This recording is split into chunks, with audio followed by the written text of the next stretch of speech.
Okay, good morning. I'd like to call back to order the Finance and Economic Development Committee and the fiscal year 2026-2027 departmental budget reviews. Let the record reflect that all members are present. On the schedule today, we'll be hearing from Fire Department,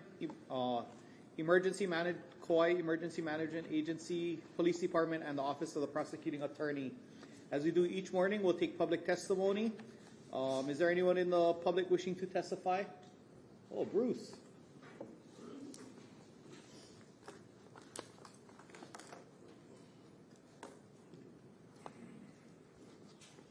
Good morning. Morning. For the record, Bruce Hart. Harold, do I get 3 or 6 minutes? Three, and then I'll see if anybody else wants to testify. If nobody else wants to testify, you'll get another 3. Okay, so bear with me. I have a point to make. But within the Christian faith, there are certain standard operating procedures. And one of them is accountability. I'm expected to hold my brothers and my sisters accountable to the Word of God. I expect them to hold me accountable. And I don't take offense at that. The Word is very explicit about this subject. We're not to take offense. It's a difficult world at times, and there are temptations, and so a brother, without really any apparent reason, may ask me certain accountability questions. He's not attacking me. He's trying to help me. Now, within the budget system, I've sat through enough budget meetings that I think I understand the procedure fairly well. And I think you're doing a good job. And you've kind of got an SOP that you follow. One of my concerns has been over the last several years of just what I've spoken about, and that's accountability. It's not just, at least from my perspective, that we budget for each department, but I believe that it's our duty and responsibility to see to it that that money is well spent. And every department has its goals, its duties, its responsibilities. They have what they want to accomplish for the coming year. And so I don't think that any department should take offense if a council member asks for certain statistics in order to be able to evaluate whether the money that we allot to them is being well spent. Are they accomplishing the goals that they have set for themselves for this year? And so, in light of that, I'm urging the council to pursue that line within the budget hearings. If you ask a department head for certain statistics in order to evaluate their performance in the past, which will reflect how they're going to do. That's your first 3 minutes. Anyone else in the audience wishing to testify on Fire, Kima, Police, or Office of the Prosecuting Attorney? If not, you can have your next 3 minutes. Thank you. And so, again, I think that this is the duty and responsibility of elected representatives. I said once, sitting here in this chair, that I believe that the greatest responsibility, and it would be for me if I was a council member, the greatest responsibility or duty of a council member, of any elected representative of the people, is to protect their liberties. Without the liberties, we don't have the government that we are so blessed to have. So, again, I don't want this, what I'm proposing, to be something like I'm going after a department head. I'm not going after anybody. It's the entire office or department, and we're trying to get an idea of whether or not they're accomplishing with the money within budget what we expect them to do, what they've told us they're going to do. And there is some question as to whether there would be accountability in regards to an elected representative. Of course there is. All of you are questioned by your constituents all the time. And most of the time, they're holding you accountable. This is just part of life.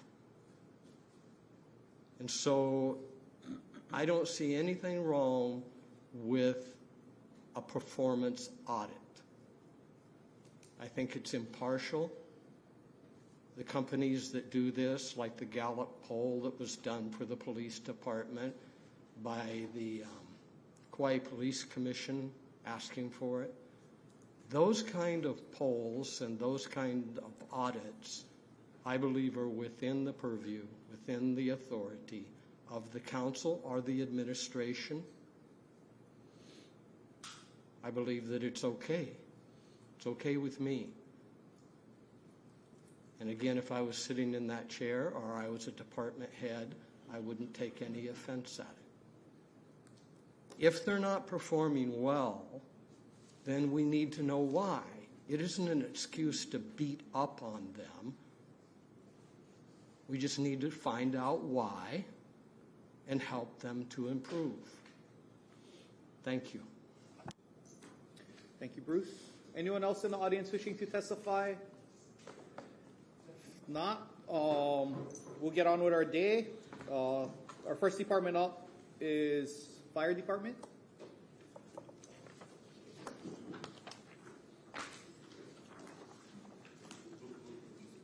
And Chief, we'll let you go over your synopsis first. We'll ask any questions on the synopsis, and then we'll go into the budget.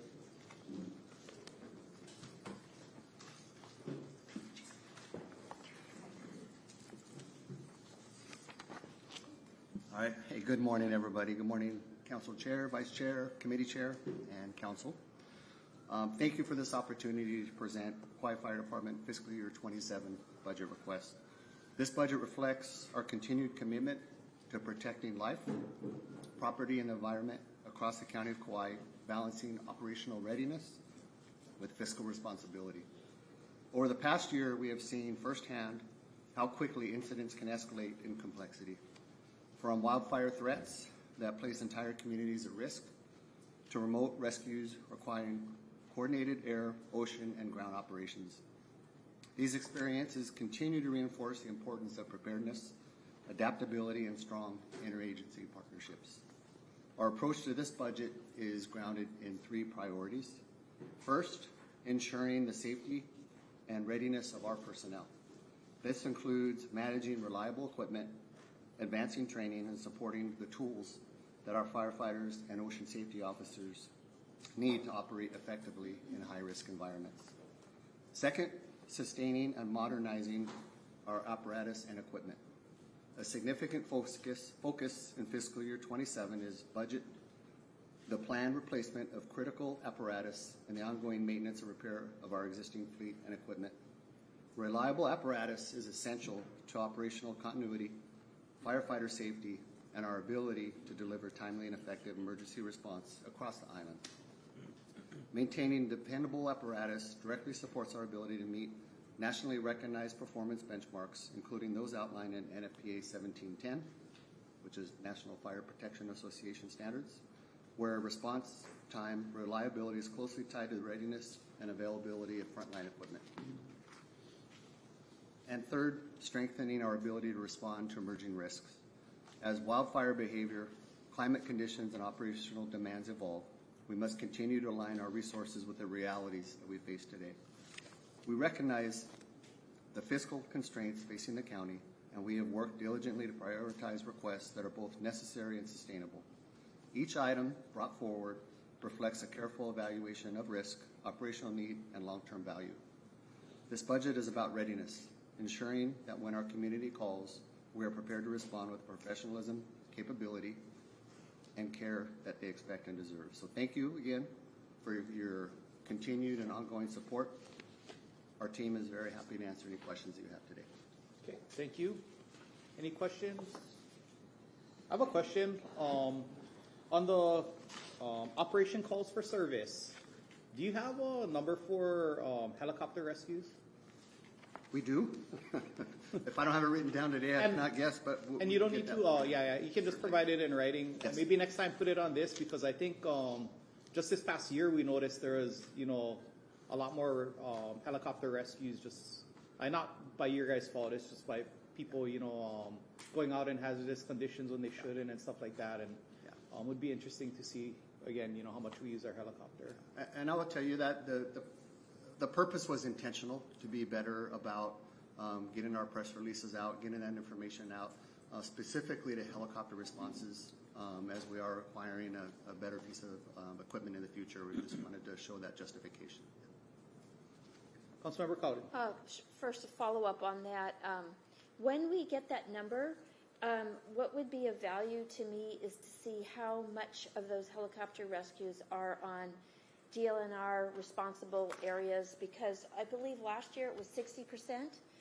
So, maybe they might consider kicking in a little bit, like we spent the $16 million on the helicopter, and, we went ahead and did that, but I'd like to see them consider helping us. So if we could have that. And then I have a few questions, or does other people have questions first? First of all, I want to say thank you to our fire department, Ocean Safety, because we've done such amazing rescues. So you guys do a great job, and with the fire, so doing a really good job. I look at the 9.7% increase, and our overall budget, this is like, you got to look, it's like 30-something% of the county budget is pretty substantial, right? Yeah, I know this year a lot of that number goes toward fire apparatus and equipment. Yeah. So thank you. So that's my next question. And I remember my first budget 8 years ago, a fire truck, a fire apparatus, was $400,000, and I thought, oh my gosh, that is so expensive. And now we have $1.6 million. It's just really escalating quickly. And that Kaua hazmat apparatus for $1.5 million, that's the green fire truck, right? The kind of lime green, yellow, which It's one? red. It's red also. It's red. Yeah. Okay. All right. So it's a red one. What's the green one? The yellowish green one. Probably one of the former Those are old water hazmat. tanker. Old hazmat vehicle is yellow. So the old hazmat one. So we're replacing the greenish yellow one. The old hazmat was Prior. decommissioned a long time ago. That's when we got the new hazmat. Roger Mills, Kauai Fire Department. So the old one got decommissioned a while ago. Then we got the red one, which is in like 2002. Okay. Well, there's another kind of greenish yellow one. At the airport? That might be the airport's. Comes up to the neighborhood sometimes. I don't know. I see it. Well, they come and assist us a lot now, ARF, when we have fires and so forth. Okay. Yeah. So they leave the airport and That's assist the us. airport. Okay, because I see that one off, out. And so I'm looking at those increased costs. Have we had any electronic control unit failures that we, in this past year, in the past budget? We had, last time I asked, we'd had 2 previous ones. That's the brain inside these highly technical apparatus or fire trucks. Have we had any failures We this haven't. year? So we're doing pretty good. Yes. Okay, because that's my big That was the fear. old engine 5 you're referring to, where they had the CPU malfunction. Yeah, and then we pretty much have to trash it, right? So when we replace fire engine 1, does that have an electronic control unit in it? They all do. Even the one we're replacing? Yeah. All right, I'm kind of having It's some just a hesitation necessary hanging evil. on to some of those. And then on page 6, it says, we anticipate the arrival of 2 fire engines, 3 brush trucks, and 1 additional water tanker in the next several months. So these are over the past couple budgets. Yeah. How many of the water tankers do we have on island now after this one additional one shows up? We will have 5. We will have 5. Yes. So what I brought up last time is my concern about inadequate fire flow protection in a number of areas of the island. So we will have a water tanker parked in at least 3 areas of the. Yes. So that helps. Mostly, just run it out there. The CPRs are a lot of the places that don't have adequate fire flow protection and old valley roads. So we're going to have that help. Yes. It will be augmenting the fire engines, the water tenders. Okay. Tankers. I want to let other people ask some questions, and then I have a couple others. Council Chair Raposo. Thank you. Thanks for being here. I kind of want to go back to the rescue question because I noticed in the last few weeks we've had a bunch, and it's all been from the state property. But how successful are we with collecting reimbursements from these people that are being rescued? Have we attempted any? Try to charge anybody? We did. In the past 2 years, we collected from 2. They were really intentional disregard for our safety. It was people that had gone out during a storm like we've had in the recent weeks. They went to a blue hole. It was a group of people. When they called 911 dispatch, the dispatcher kind of said, well, I'm glad you guys are okay. You just need help. What were you thinking going out in this rain? Oh, we know it was a bad idea, but we thought we'd try. And that gave us the justification for reimbursement. Each of those we need to run through the county attorney office. And on many of them, there's not validated evidence like just flat out, yeah, we made a mistake, it shouldn't have been here. Others, and as you do know, we can only collect for man hours, and we cannot charge for the actual cost of the helicopter. So sometimes the amount of the bill is $150, $200, where it's, I almost feel if we sent them a bill for being rescued in a helicopter for $150, it's going to encourage them to use it more. So we kind of balance if it's a high one where they put us at risk, like a bad decision in the weather, and the bill is $700, $800, it made sense. But we're not doing it for the money. We're doing it to send the message that you put us in harm's way. Yeah, I was reading the difference between the commercial permitting or license and the public use license, and what I read, which was it allowed to charge for more than, I mean, we cannot charge for the helicopter time. In other words, you cannot charge someone to go rescue someone. Somebody with money says, hey, I got a friend up at Kalalau, can you go pick them up?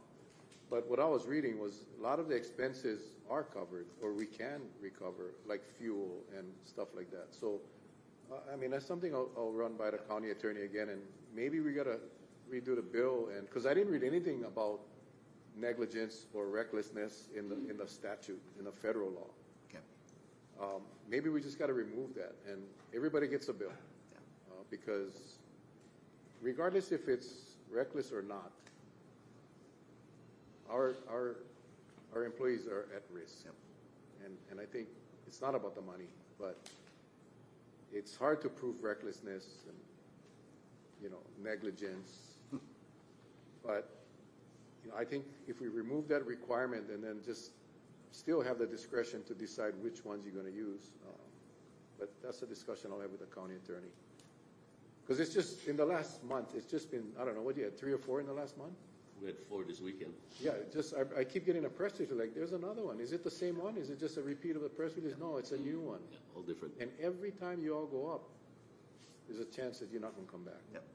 And that still troubles me. And I want to be able to send a message and honestly offset the cost too. Yeah. It's not bad to offset the cost so yeah, I'll work with the county attorney's office on that. Thank you. Councilmember Holland, follow. Thank you very much for being here. I'm wondering how many of those, do we know how many of those are triggered by a satellite ability? Like the call is not normally able to be made previously, but now that we have the satellite thing, do we know? Like Some are. I know we pick it up on it when we read the notes. This year we're transitioning to a more robust fire record management system. Oh, cool. We're going to be able to collect all that data and really sort it out better. I just wonder because there used to be such a how do I even say it, like a group of people that would rescue people from call out for $100, and you could get a ride out. And now you're seeing one that's not as much available, but you have this access to be able to call where normally there was no option but to beg somebody for a ride out. So now we have this situation where people are more easily able to call, and I'm just, yeah, it'd be really interesting to know how many of those calls wouldn't have been able to be made 2 years ago. You know, So right now, they're all being able to transmit out. It just, sometimes there's a delay in the text system. So it'll bounce around somewhere, and then it'll still end up going to dispatch. yeah.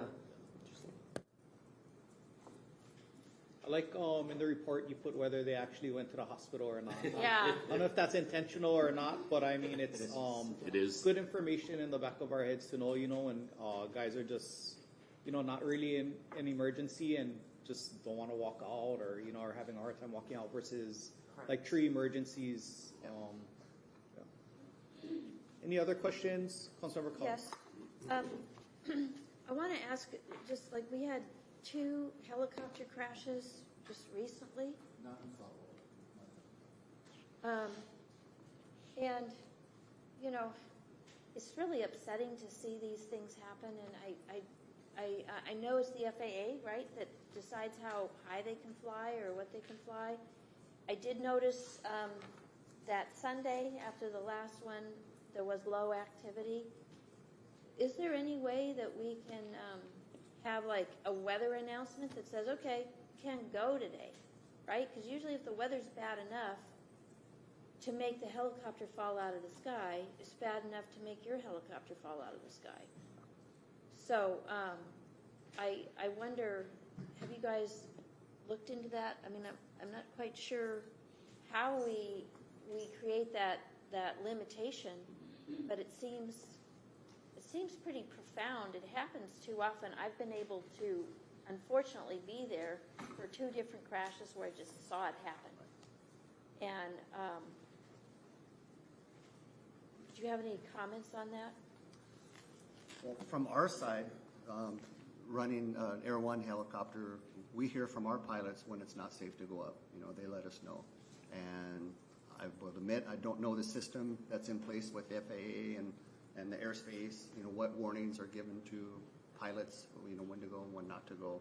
I don't know if you have any more to elaborate on that, but we can look into that, yeah. That's completely controlled by the FAA.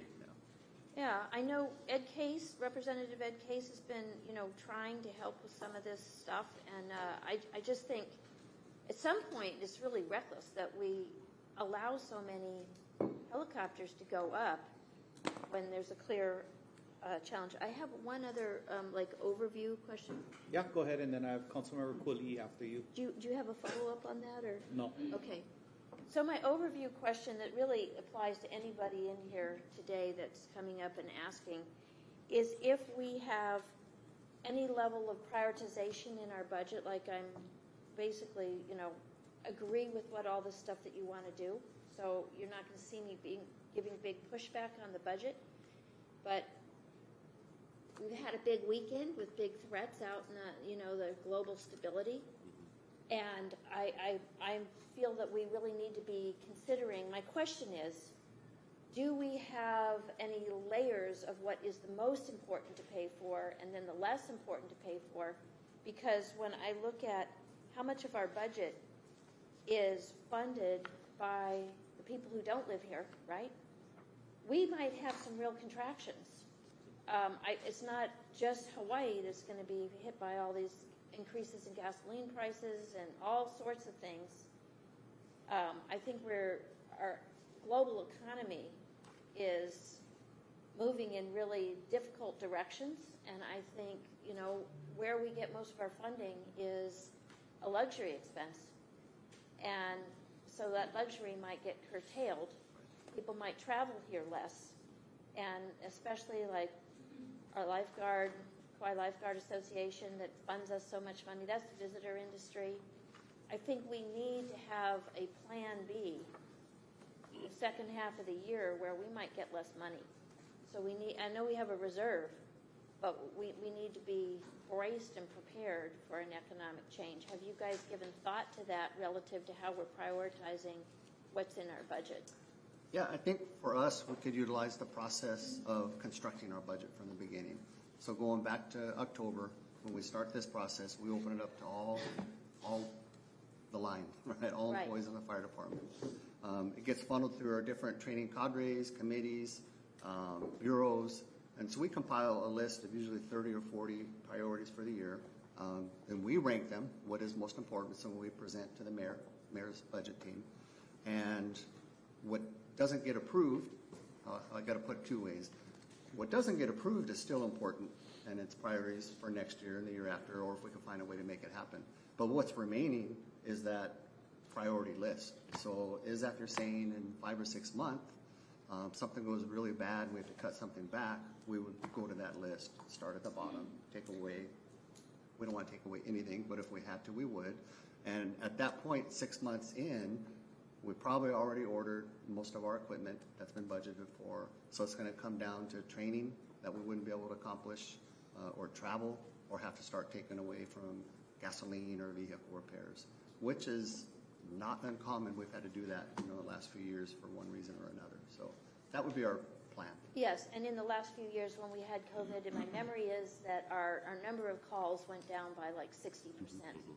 So if we were to have a real downturn in visitors and economic activity, probably we would have a lot less calls, although we pay our people anyway, right? But I just think it's important when we're looking forward that we're paying attention to what's going on in the world and what is going on across the state. When we see all this destruction in our other islands, we were very lucky.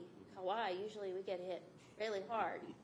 So maybe we might end up having an extra concentration of visitors because maybe they're not going to the other islands too. So we just need to be prepared for flexibility and not knowing exactly what's going to happen. I don't think this is going to be a predictable year. Councilmember Kuli. The questions are all related, and I'm going to follow up further when we go into water safety, ocean safety. But in general, just based on the report, the narrative you provided us, on pages 3, 4, and 5, starting with page 3, the chart where you have ocean safety beach activity, I noticed you have a line for jet ski rescue, 169 in 24, 197 in 25, and all the way up to 307 in 2026. So it's clear the jet ski is an important tool in our, ability to rescue folks. Could you or do you track also ATV rescues? And my question along the lines of ATV, I would imagine it has to do with we have cell phone, we have lifeguard towers at each of our beaches. Many of them, like Kaua, is a very broad bay, and so based on what is our intention with a lifeguard tower in the range that we cover, like as far as the binoculars can see, or what is the range that we cover with a lifeguard tower, and is that why we have the ATVs to get there? It is. Yep. It is. So Kaua Beach, since you referenced it, Kaua Beach goes all the way to Donkey Beach, that lifeguard tower. So they got to ride their ATVs all the way over there. Oh, okay, it's because Keeping it up. they patrol sort of too Yeah. as well. So yeah, if a ATV was out at Donkey Beach and they literally had to go save somebody drowning there, then it's pretty much an ATV rescue because they didn't run all the way there. Yeah. So maybe you should track ATV rescues as well. If it's not that much work, I mean, just what you did and log it, right? So that's about the chart on page 3. And then the chart on page 4, the only thing I would say is if this is replacements, and I see the big ones right off, 1.6, 1.5 million, that's the 3.1 million, that is the biggest increase in that line item. So I'm glad that you just show it all right here. But is everything here coming from the replacement schedule, and was nothing added and was nothing left out? And if you have to follow up, you can follow up. No, this year's requests are exactly what we need for this year. So engine one was going to be the next one chronologically due for replacement. Back in 2020, we had established equipment replacement plan, apparatus replacement plan, vehicle replacement plan. So we have a precise timeline of when something would need to be ordered. We also had to factor in the manufacturer delays, due from the supply chain issues back during COVID. Even if those delays were shortened to zero, at its worst, it was 4 years to order a fire engine to where we would get one. Discussions with the manufacturers says that's down to 3 years now, which is great news, but it's still triple what it ever used to be. We had fallen behind sometime between 2017 and 2021 on ordering fire engines where it's going to hurt us on our reserve end. So with our 8 fire stations, you can picture one frontline fire engine at every fire station. One of them does have a ladder on it, but just consider that a fire engine. And then we'd like to keep 3 reserve fire engines ready to go. In case there's accident, maintenance, delayed maintenance, that we can put one of those 3 engines into service. Those other 3 engines also need to serve our training bureau. We almost always have a recruit class in session now. They take 6 to 7 months long. We run between 4 and 6 students or candidates from Kauai Fire Department. We do collaborate now when we add students from ARF, Crash Fire, and PMRF. Retirements are now not just happening at the end of the year. We've been seeing them twice a year now. So it's causing us to run those 2 classes per year, which is okay. But getting back to the question is, back in 2022, we had ordered 2 fire engines. Those 2 are due to be here by June, which is great news. We're down to 1 reserve fire engine. Our 3 reserve fire engines that we had were 20 years, 17 years, and 15 years old. Optimum working life for a fire engine is 12 to 15 years. So our replacement plan calculates that. So at year 7 to year 9, we place the order for the new one, knowing it's going to take 3 to 4 years. And then at the back end, we could use those engines as a reserve fire engine. Not ordering a fire engine this year would put us off track, but ordering an additional is not needed to get us ahead this year. Thank you. So the only last thing on this chart, I would just say, if you list different items, the last item, 2 ATVs, 1 jet ski, rescue watercraft, for a total of 49,000. I can do the math backwards if you list it separately. So if you said the 2 ATVs was for X amount and the 1 jet rescue was for X amount, then I could just divide by 2, right? Yep. But with 2 variables, I can't do it backwards. So I don't know what the price of an ATV or a jet ski is, and I can ask that during water safety, or you can answer it. It's it's in the broken out in the budget.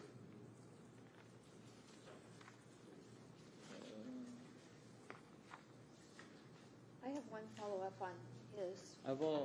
What page, Jerome?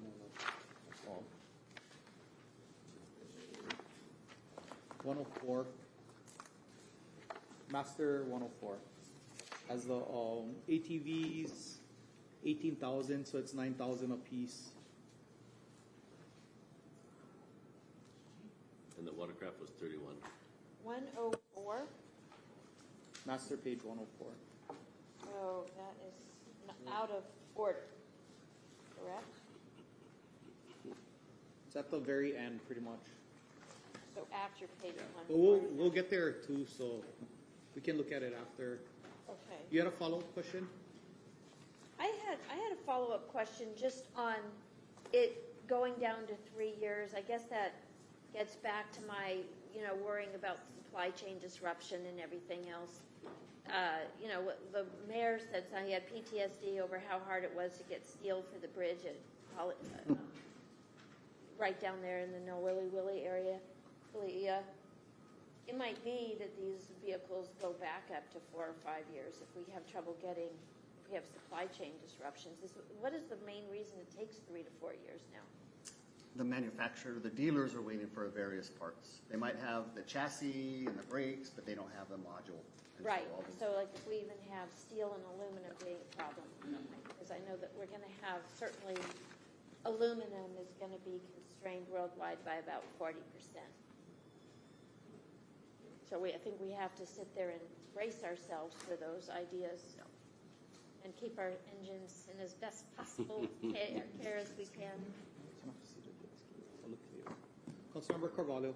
Anyway, my point just was, you're doing the summary report for us, so just put it there, because I couldn't find jet ski as well. I can't find page 104. It's on the very last page. After page 149? Of the entire fire department, very last page. Yeah. I just wanted to ask about the specialized training. You know, I think whatever can do to support that, and just more clarification to assure that we have the resources. I'm looking over here, advanced brush, wildland, and wildfire incident management, all of that. So just an update on that. Yeah, so several programs with that. The wildland firefighting is a big one for us this year. Kind of two different branches also. One for the community, to get the community engaged, and within the county to train us to be assessors. So there's a program, Kaina will get mad at me for releasing it too soon. But it's coming out where the community can call and ask for an assessment of their property. And these assessors would come out, and it's not a violation, it's not punitive, but just give us advice on which some of us have learned over the course of the years.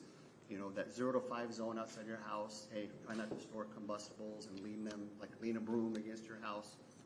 Because under high wind conditions and an active fire, where those embers come up against the house, they land and they can start on fire. So that's the community side training, and the firefighter side, it's called Return to the Interface training. So it's a 4-day, 2-day classroom, 2 days in the field class that the NFPA comes out, teaches our firefighters, and basically it's to triage a neighborhood that's under wildfire threat. So if the threat is coming, we see the cone of fire heading toward a neighborhood, our firefighters can go to that neighborhood, look at each row of houses, and quickly determine if they can only save one or the other, which one has the best chance of survival. And it's going to be taking those things into effect that we just talk about with the assessment. Do people have clutter around their home? Do they have to manage their landscaping? That's going to be worth saving. So that's the wildfire specialized training. We also are doing a lot of confined space training, which we kind of fallen back over the years. Our USAR, our search and rescue type training, we're expanding in, and of course helicopter. Helicopter on two sides. So one is for the rescues, the doing the short hauls and rescuing people. But number two, as important, if not more important, is helicopter, the water ditching. So if what just happened, a week or two ago, if the helicopter has to do a water landing and it's crashed or submerged under the water, this training provides our personnel and the pilot how to get out under, when you're underwater and you're under pressure and your heart is beating 120, 130 beats per minute, you lose your thinking, that goes away. So this repetitive training teaches them, all right, I'm underwater, I can get out of this. We practice it in the classroom, we practice it under the water, under those conditions where they can take off that 5-point harness and get out. If any of you have taken a helicopter tour, you go through the walk around, they teach you about helicopter safety, they put you in the seat, they show you the harness, here's how to put it on, here's how to get it off. But the helicopter pilots will share to us, as soon as they land, half the people cannot get out of their seatbelts. And that's what's just ingrained in our rescuers, is being able to get out of that 5-point harness, underwater, under pressure, and I think that in itself is $31,000 a year, but it's definitely worth it, yeah. No, I just think it's obviously very important that we continue to support that. One more thing. And then if I came over to water safety on your training program as well, the apprenticeship program, how's that going? And you have the resources we need? Good morning, Kalani Vieira, Ocean Safety Bureau. Yes, a couple of weeks ago, we had our second annual internship. These are kids that come to our junior lifeguard program, chosen by their instructors with the qualities of leadership and dedication. And it's been going great so far. And we're looking into, we're the first island in the state to create something like this. And the outer islands are looking at starting their own internship with the support of the Hawaiian Lifeguard Association. I think our next island will be Maui to start their internship. And this kind of goes right into our apprenticeship that we want to start hopefully with our next fiscal budget. And that's bringing kids in who comes from our junior lifeguard program that attends our internship and participates in our apprenticeship. So when they're 16 or 17, then they can apply for a job here with our county and work side by side with our lifeguards. And when they do turn 18, they have the ability to apply for a full-time position with the county. Yeah, I just want to make sure that whatever resources we need to continue to support that, and of course the area, to ensure that that's moving. So just want to make sure. Any other questions on the synopsis? If not, we'll move into the budget. We'll start with the admin budget. Page 118. Yeah. Councilmember Cooley. Just wanted to confirm that you have no vacancies, no recent ones since this March 15th report. And what about, do you have any expected, like anticipated retirements? Since you asked the question that way, yes. We just this past week had 2 retirements on the fire side. We are working with HR right now to run another firefighter trainee recruitment. Typically, this has been done every December. This year, we did not run a recruitment in December. Because we rely on Medina Stadium to do the physical agility, and so we know with that construction, it just works out a lot better to have that facility. And at the time, back in December, we were not challenged with knowing how many vacancies that we have today. So, working with HR, we're doing a recruitment. It's going to be interesting to see if there's an increased number of applicants because we'll be recruiting in the summer versus December.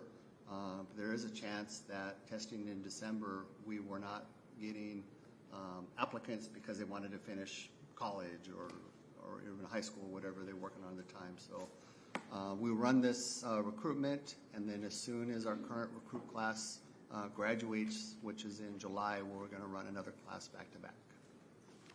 And unlike with the police department, every time you do a recruitment, you get plenty enough applicants and you fill your positions. We have been fortunate in the past. And, Yes. Yeah. Thank you, Chair. Any other questions for the admin? I noticed last year we had in special projects $380,000 for the fire station alerting. Yeah. How'd that project go, and what was that project for again? Sorry. So this project itself, fire station alerting, is having this hardware in the stations with the software at dispatch. So as soon as the dispatcher or the call taker in 911 hits a few keystrokes, so they heard that, okay, so it's a 45-year-old male, cardiac arrest, Home Depot, typing those 3 things will automatically populate at that closest fire station. So Lihui, for example, they would have the video display boards instantaneously before it even comes out on the radio. So we know that system can shave almost 2 minutes off of a response time, a turnout time, get into the call. The progress on that, we put all this on one employee to go through all these contracts for us. So a large part of that was our fire record management system, which was being implemented currently. This project, because it's so groundbreaking for us, we've had a lot of consult with IT manager, input from KPD dispatch. This system will not impede the dispatcher's ability. So the same thing they were going to type in the computer anyways, is being taken by this new station alerting system. So we have gone through request for information and invitation for bid right Procurement now. process, right? Still in the procurement process, which has been a while. Oh, so it's not implemented yet. Not Correct, yet, yeah. but it will be. Yep. Okay. Councilmember Cowden? The fire records management, that's what you referenced a little bit earlier, saying where you're going to be able to give greater detail on what happens for us to be able to make assessments. Is that already paid for? It is, and there will be an annual subscription. The annual subscription, but it's not like we're buying a whole new software. We've got what we have, we're just going to use it in more depth. Yep. And IT helps you with that, or we have our own IT person who's mostly doing the work? IT has given us some support on that. We have somebody in fire administration that's specifically working on that project. Okay. Any other questions for admin? Just Councilmember maybe Cooley. it's the obvious, but so the reason that the line item went down from 380,000 to $1 is you've completed the fire station alerting project or encumbered the funds? and We you have- encumbered the funds for it. You have what you need to get it done? Yes. Okay, thank you. Any further questions for admin? If not, we'll move on to fire operations.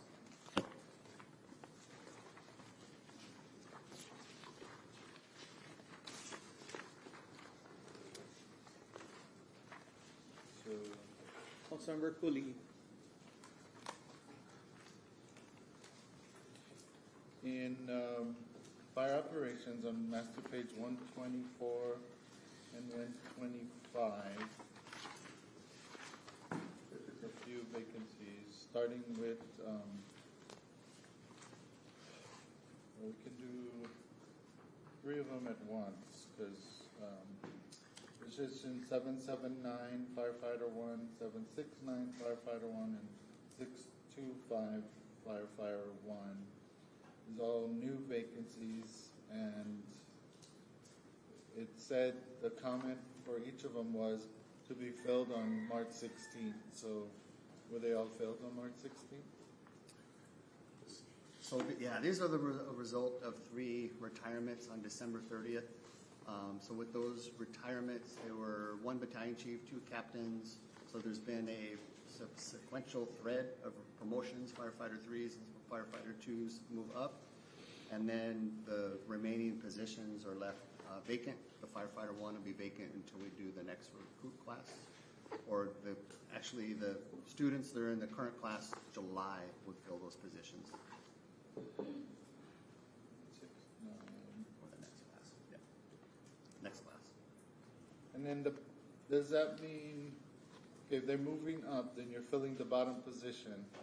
So why is it that 2 of the positions are budgeted at 69,060, and then 1 of them is positioned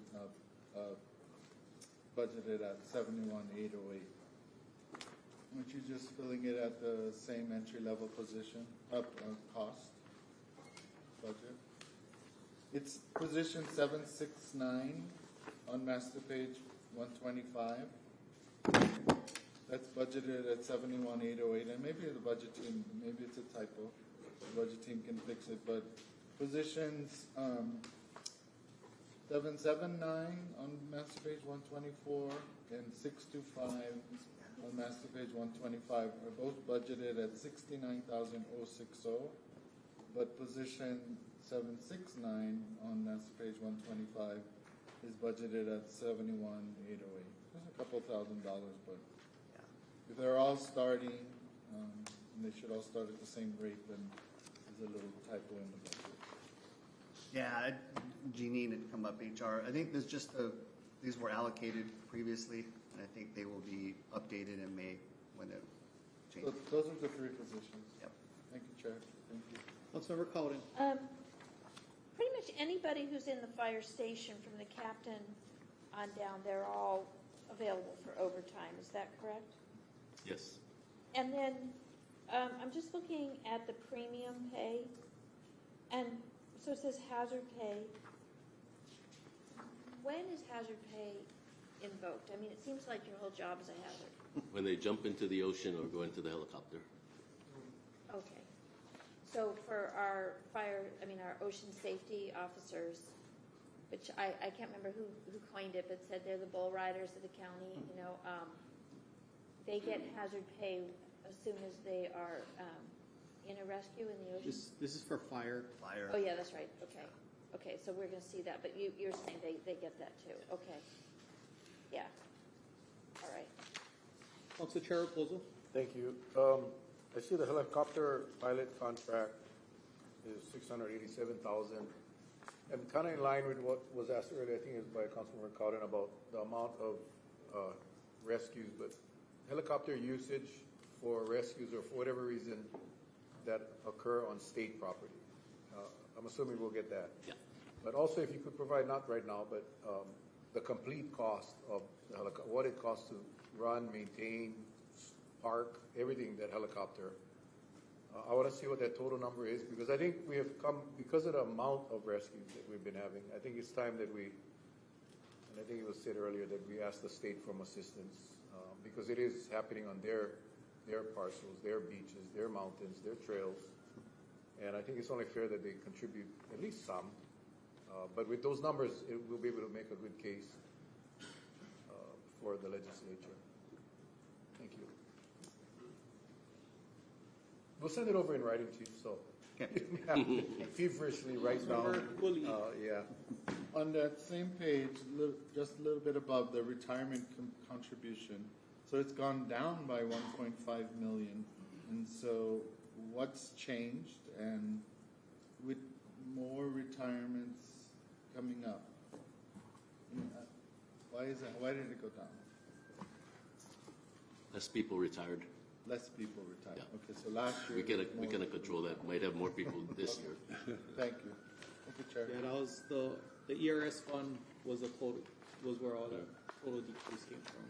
And then on page 129, the same question folks have been asking other departments on the gasoline line item. You have it budgeted flat, but with the challenges around the world, the war and tariffs, maybe we need more. So just for your consideration. Any other questions Okay. for operations? Last one. Let me do a follow-up on that. Chief, do you guys determine the fuel use, or is that coming from because we had the shop guy here, and he basically just said we just up them by a certain percentage. But what we're seeing is, Mr. Cooley said, the increase in fuel costs is way more than he's allocating. Yeah. So but you have total control of. We do, and aside from the last 35 or 40 days, we felt good about the number. According to our 3-year, we've been at 94,000, 78,000, and 95,000. This year, requesting 130,000, same as last year. Last year, we still had a little bit of a cushion. I know when recently we've been looking on areas to cull money from if needed. We still had a little bit of room there. Okay. But when we throw that in with our oil, our diesel, And I regret it's saying fluid this, though, right? today Because we're good, but we also enjoyed a period where the fuel prices went down. Yeah. So we there's got to be Yeah. some massaging of that, but just something to be aware of. Yep. Then on the last page for this division, page 89, the public safety item. So the variance is nearly 300,000, and I know you provide all this detail, but do you know what particularly might have accounted for that increase? The two items I noticed that are the larger items is the ERP fire hoses, but I don't know what that means because there's no numbers of the amount of hoses or the length, what actually needs to be in the inventory or replaced. And then the ERP 105,000 and the ERP mobile and pack radios 171,000. yeah, so the radio's definitely the leader of the pack in those prices. The equipment replacement plan is we took our entire inventory of equipment that has a lifetime. Typically about 10 years when we talk about SCBA bottles, scuba bottles, the Lucas devices, those type of things have about a 10-year shelf life.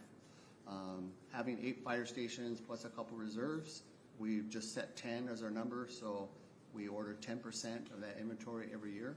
The mobile radios, handheld radios have been very consistent. The hose this year, as an example, is a lot higher.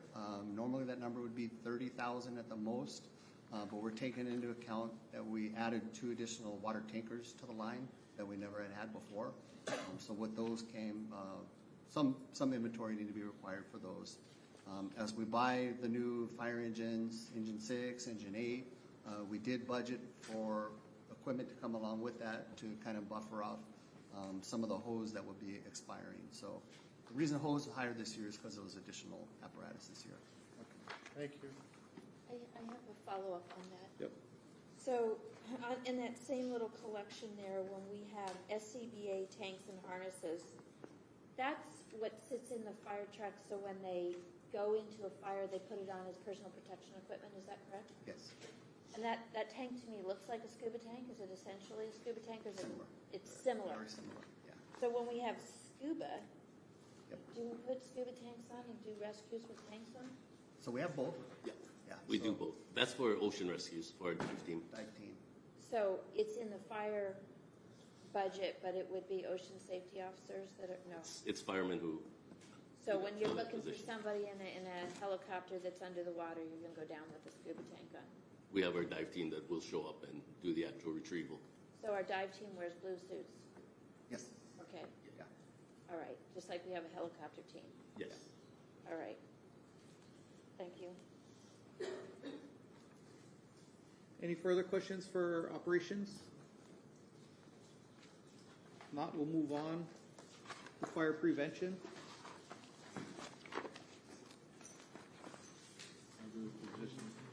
Councilmember Cooley.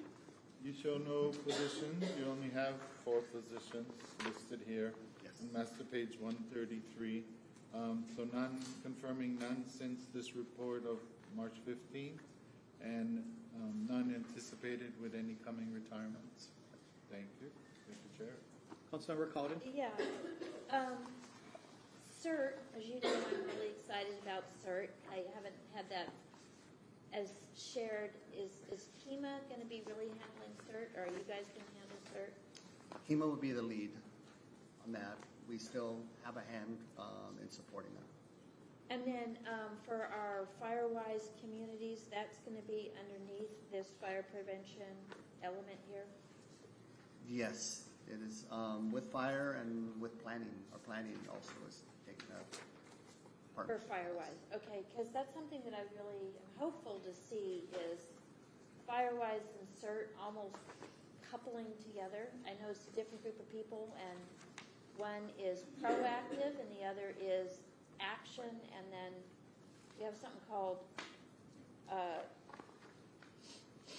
my gosh, is it Vision Hawaii? No, there's Project Project no, Vision, No, not OAD? Project. No, not Project Vision. There's I can't believe I'm forgetting the name of it. On Oahu, on the Big Island, they've got a really great group that is all the way across, and I'd like to see them all team up here. Mel, do you remember what that is? We saw it over at NATO and. Not Team Rubicon or No. BOAD, no? No, oh well, it's That's all I know. I can't believe I was forgetting my name, but I'm forgetting the name. But it is a really good group. I think if we took these 3 projects together and went to the neighborhood associations, that's the way to make it actually really support our communities well. And fire in the past has had a lot of that responsibility. And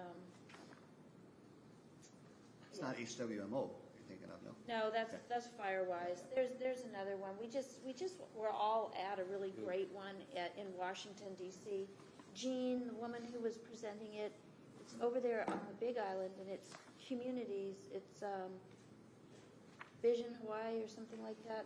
It's a really excellent program where they work cooperatively in the community. But it wouldn't take you guys funding, but I think somewhere between Firewise and CERT, we need to have that funded to some degree so that we can put that everywhere. I think we really do need that. Any other questions? Councilmember Cooley. last one in this division, on the bottom of master page 135, the automobiles. So you're replacing, according to your replacement schedule, a capable response vehicle. So it's 89,000. So what kind of vehicle is that? It's not a big truck for 1.5 or 1.6 Yeah, million. similar to the battalion chief's vehicle. Yeah. So we need these vehicles anyways for our fire investigators. They need to have lights and sirens. But for us, we're looking to the future. At some point, we need to integrate a shift safety officer. And those shift safety officers, whether they be on a 40-hour week or possibly a standby in the future, it's another layer of safety to support the battalion chief on the scene. So if we get the vehicles that are coming anyway, prep for this, we'll just be more prepared. You know, with regards to inventory of all the vehicles, right? When you replace a vehicle, do you dispose of the old vehicle? Yes. And So the we're- old vehicle may have some useful life yet, so it goes to like some county auction. in the future, our old vehicles will have useful life. Today, Yeah, no, because but just for our effort, we've been identifying which vehicle will be replaced in these notes. thank you, sir. Okay. Any other questions for fire prevention? If not, we'll move on. Training Bureau. In the training Councilmember Cooley. bureau on bottom of on master page 138, actually at the top, you only have 3 positions. No vacancies. Can you confirm nothing recent since the March 15th report or expected with retirement? Yeah, no changes. Thank you. Thank you, Chair.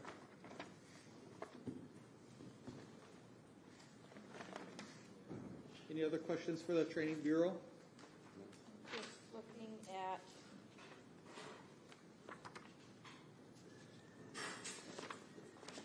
Just the last page. Up before that. The equipment. Yeah, You have a question on the new equipment they're getting? yeah. Councilmember Cooley. The line item is just up from 8,000 to 218,000. So, is it an unusual new purchase? Or, because this is not a replacement, right? I like the term unusual new purchase. Like not something you It's, do all the no, time. this is new. We're going to talk to you in the next few months about needs for a training center. Until we get there, we need to bridge the gap with portable training props, which many of these are. And I can give you detail if you want to welcome the training captain up here. You're good, you're good. Just need to know what all that means. Thank you.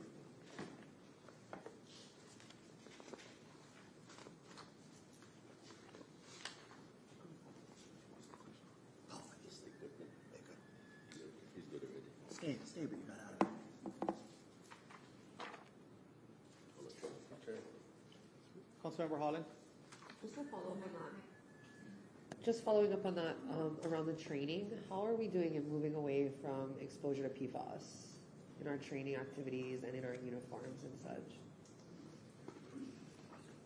Well, we've already implemented this about two or 3 years ago. We just, for only training purposes, we try to minimize the use of our turnouts.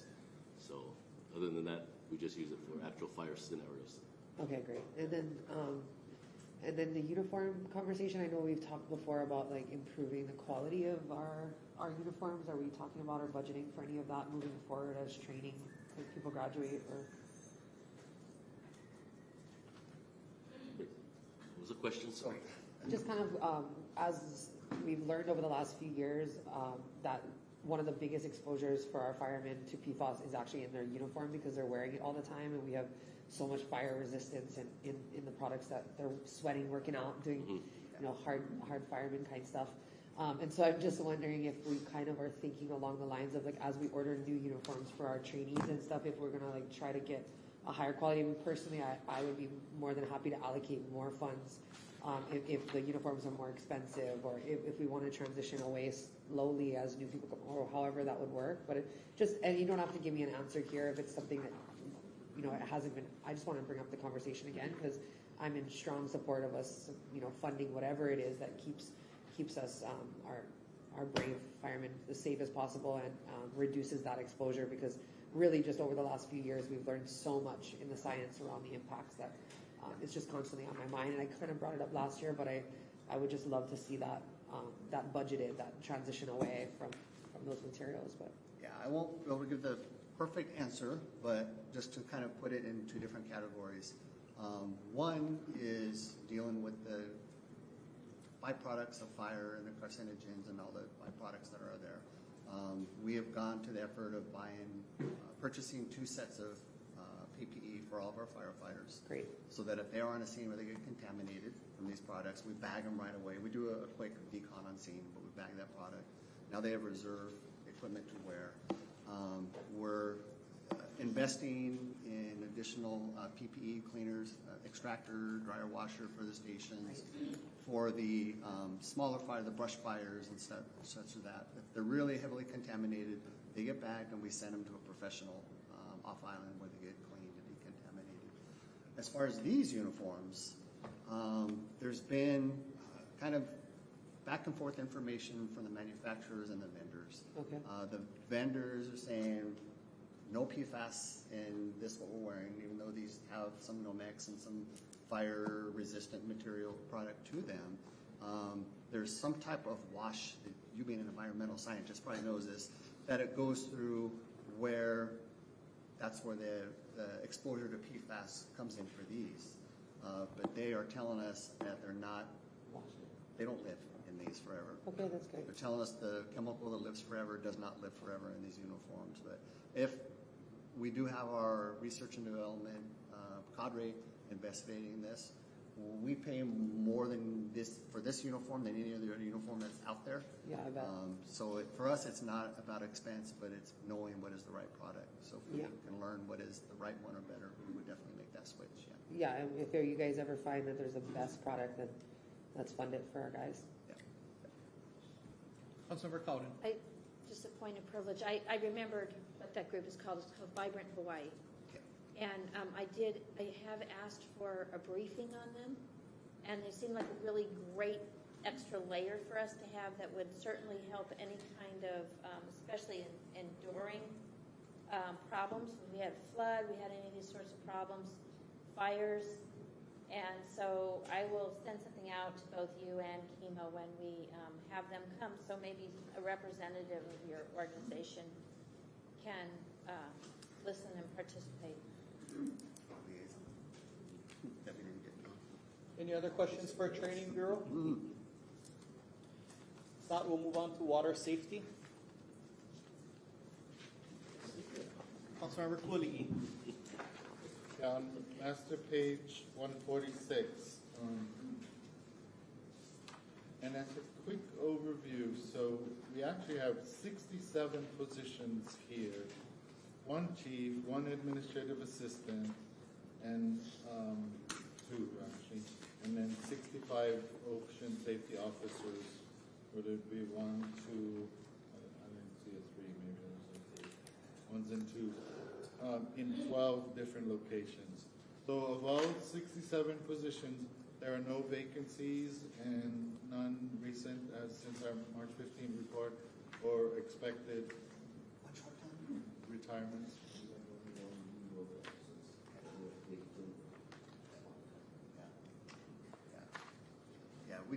We have 1 employee on a leave of absence, leave without pay, and then we have short-term vacancies that are continuously being recruited. And so these ocean safety officer temporary, is that to help fill the gap, or is that some kind of training program? Yeah, those temporary positions are considered the part-time positions that help us fill sick leave, vacation. And in fact, we are going through an ongoing recruitment process right now. We have an interview scheduled on Wednesday for to hopefully fill one of those positions. It's on the positions. Councilmember Cowden, you have a question? I have a collective question, so it's not right here. I guess one question you told us, but just tell me again, when is our tower going in at Anini? A very good question. Our tower did arrive. It's waiting for assistance of getting it installed. So we're working with Public Works and the necessary departments to get that installed as soon as possible. Likely before summer? Yes. Okay, and then when we have that in there right now, when Anini is essentially a roving position, we did have rovers. Is that absorbing that rover position, or are we still are we going to have that and a rover? That's going to be probably considered filling in the tower operations at Anini. Okay, all right, and because okay, that's fine. Thank you. Council Chair Raposo. Thank you. I have a question. This was brought up to me a few days ago that in some jurisdictions, ocean safety officers or lifeguards are classified or considered as first responders, which would change their pay. I'm looking at the pay, like, okay. Well, I don't know about the hazard pay. I'm not sure how that works. But their base salaries, $52,000 for entry level.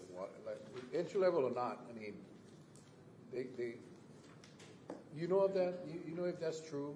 Is there within the civil service system? Are there any in Hawaii? Is there any other jurisdictions that consider or classify lifeguards as first responders, which would change their entire class? Is that happening somewhere? Perfect timing for Chief. So, good question. So last week I visited the state legislation because of right now, the lifeguards or ocean safety, open ocean lifeguards or ocean safety officers are not considered first responders. So we went to state legislation last week and we did live testimony on a resolution of recognizing that open ocean lifeguards or ocean safety officers will be recognized as first responders.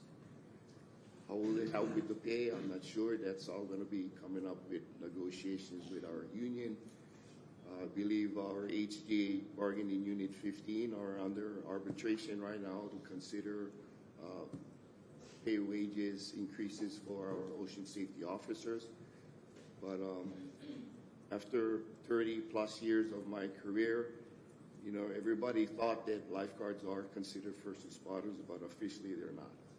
I thought that. So I was kind of surprised when, and to be honest, it was a mother of a lifeguard, and I was kind of surprised to hear that. I mean, that's the first responder.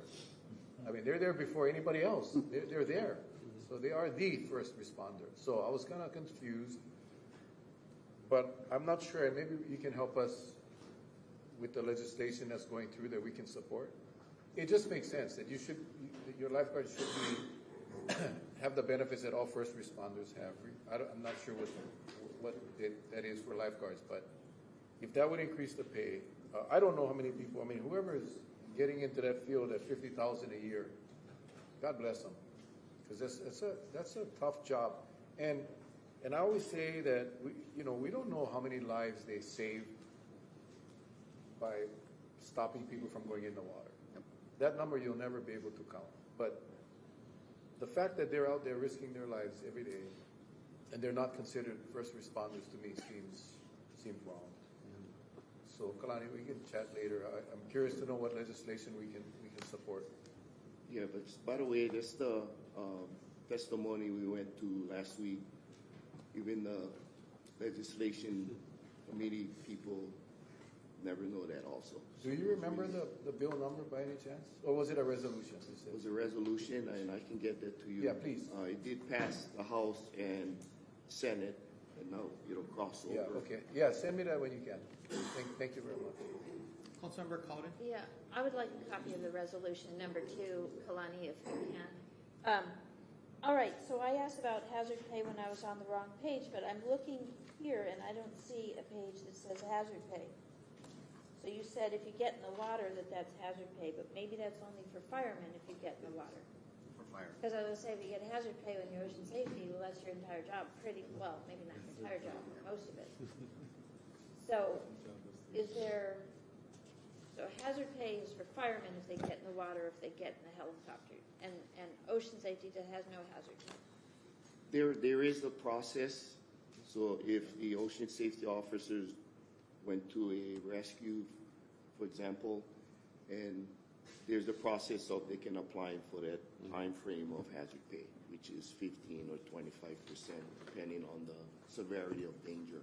And does that happen? It does on occasion. Okay. Sometimes, like Queen's Bath Rescue, when it's pounding, I mean, some of these places on the Nepali in the ocean are absolutely life-threatening to the ocean safety officer, too. So they would apply for it if they wanted it. Yes.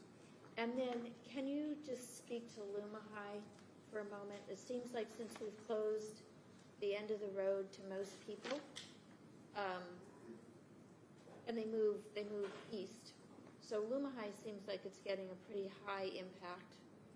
And then, do you have a jet ski there? Is one of the rovers hanging out there more? Yeah, so very good question. So ever since KA kind of changed the whole visiting process, a lot of the visitors end up going more to Lumahai or other beaches.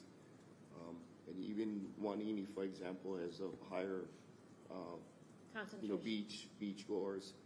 So when the KA or Haiena towers pick up their vehicles and they transport to KA or Haiena, they're doing periodic stops at Lumahai.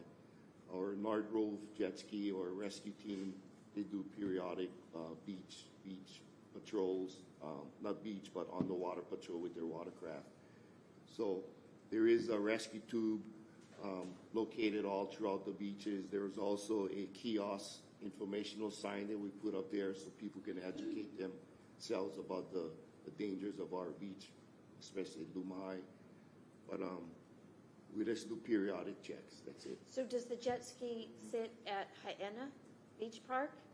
Depends. So most of the time they're positioned more in Hanalei because sometimes they would have to go up to Wanini or Kalihiwai in opposite direction. So they try to position themselves in between their districts. So we don't either have, way. we don't have one in Haiena.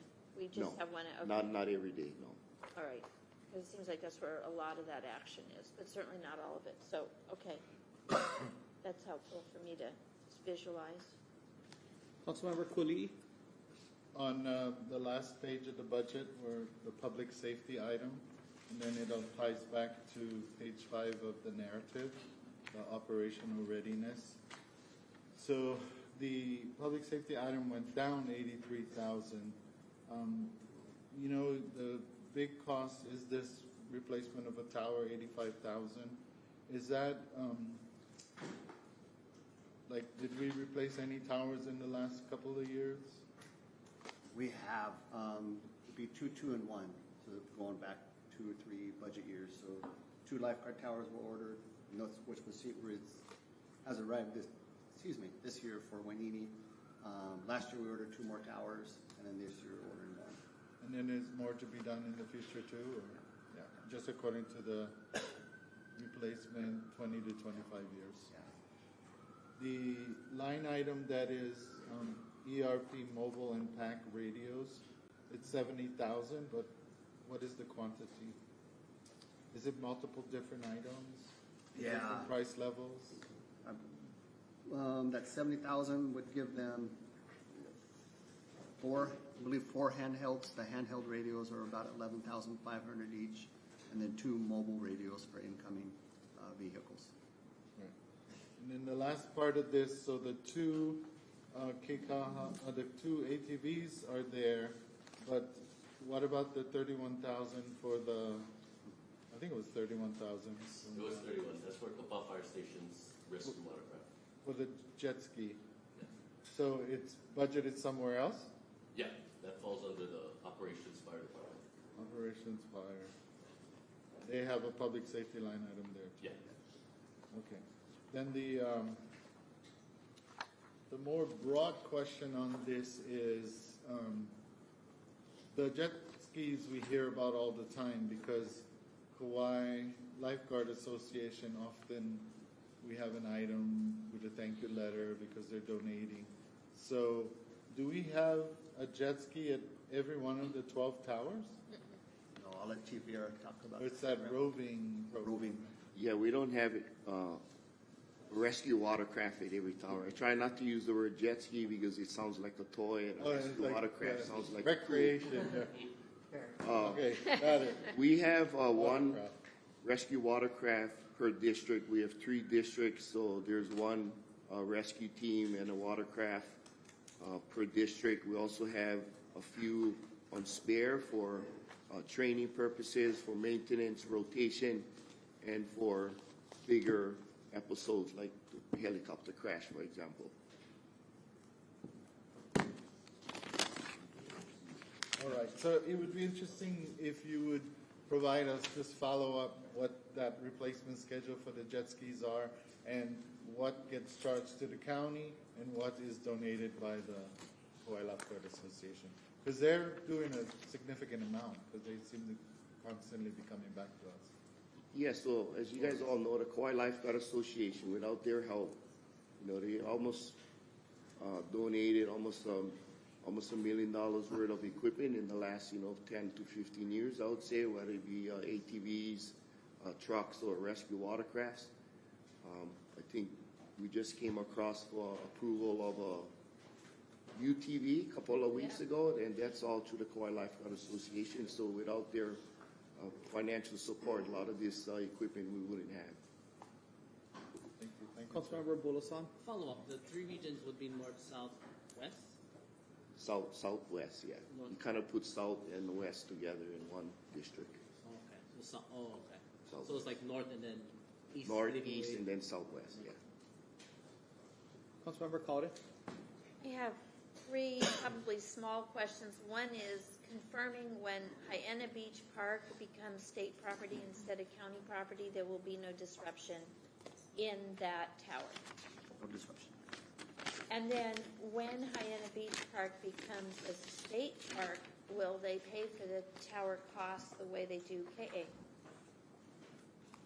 don't have that answer. Okay. But I would like to add, under our current MOA for KA lifeguard services, we are also allowed to put in for equipment, which we have been, radios, rescue boards, and then even this current quarter, we're charging a jet ski to the state. Okay. Rescue watercraft, excuse me. Oh, I said it, huh? Okay, because maybe the state can pay for a rescue watercraft. Yeah. I want to just articulate former Kauai Lifeguard Association leader Andy Melamad's frustration. I would hear from him regularly saying, hey, we're happy to do this, and why is it the visitor industry has to keep paying for this, or the fundraising that it really does seem like central piece. This is a great partnership, but I'm just articulating that if we lost KLA, it would be a crisis. So gratitude to KLA sitting in the back of the room here. And then I know I can look it up on a chief's report. Okay, do you have you want to say something? I got to get a comment. Yes, Just want to make sure it please. doesn't get lost. Okay. Just back to the ocean safety officer salaries, that 52,000, that low number is an old number. Their contract hasn't been renewed since 2025, so we're still inputting the unchanged salary. So it should go up with their new contract. We just don't have that information yet. Okay. Yeah, probably what, 3%, 4%? I mean, Yeah. I just agree with that woman that you guys should be considered first responders. Yep. And they should, Yep. enjoy the benefits that come with that. So I appreciate the little bump, Yeah. but the whole message I'm trying to send is that they are first responders, Yeah. and I think we need to treat them as that. Yeah. But thank you for that. No, sorry for the disruption. No. So, I know I have it on the chief's reports from the commission meetings. Thank you, always do it. But I'm just trying to remember. We had 67 ocean safety officers. Do you remember how many employees total, how much staff is under the Kauai Fire Department umbrella? 225. 225. Thank you. Councilmember Quilly, have the last question, broader, along the lines of what I was asking before. So, is there a process for the community to request consideration for lifeguard coverage? And does the division or department occasionally do swimmer counts, if you will, like they do traffic counts, in areas without lifeguard coverage? And then along the lines of what I asked earlier too about the tower is, what is the coverage range per location or tower? And you know, that Kelia one is an interesting example because we have the coastal path, Kealahele Makalai, and easily then the ATV can zoom all the way to Donkey Beach, Kumukumu, I think it's called, which is it's pretty far away, right? So in all the areas, how far is the coverage, and is it different for the different areas? And the thought too was that in Hanalei, it's one bay, but we have two towers. It's a huge bay. And then in Poipu, relatively close to each other, we have the Nukumoi and the Poipu. It's a lot, so if you want to follow up in writing, that's fine too. Yeah. No, I'll just quickly state, we do have a pretty robust data analytic software system on ocean safety side that we use. And I'll go with Chief Kalani Vieira's historical review. I think more than anything else, just the awareness and the feedback from the ocean safety officers tell them where there's a new problem or more tourists are starting to head toward, just like what happened with Wanini. But as far as how much range they can cover, I will definitely throw this. Yeah, so we respond pretty much all locations if we can, and usually as far as the eye can see, that's where we're gonna respond to. And you ask about public requests for water safety help. There is a process. Any organization can request to the mayor's office for assistance, and if the mayor approves it, and if we have the proper staffing, we can accommodate.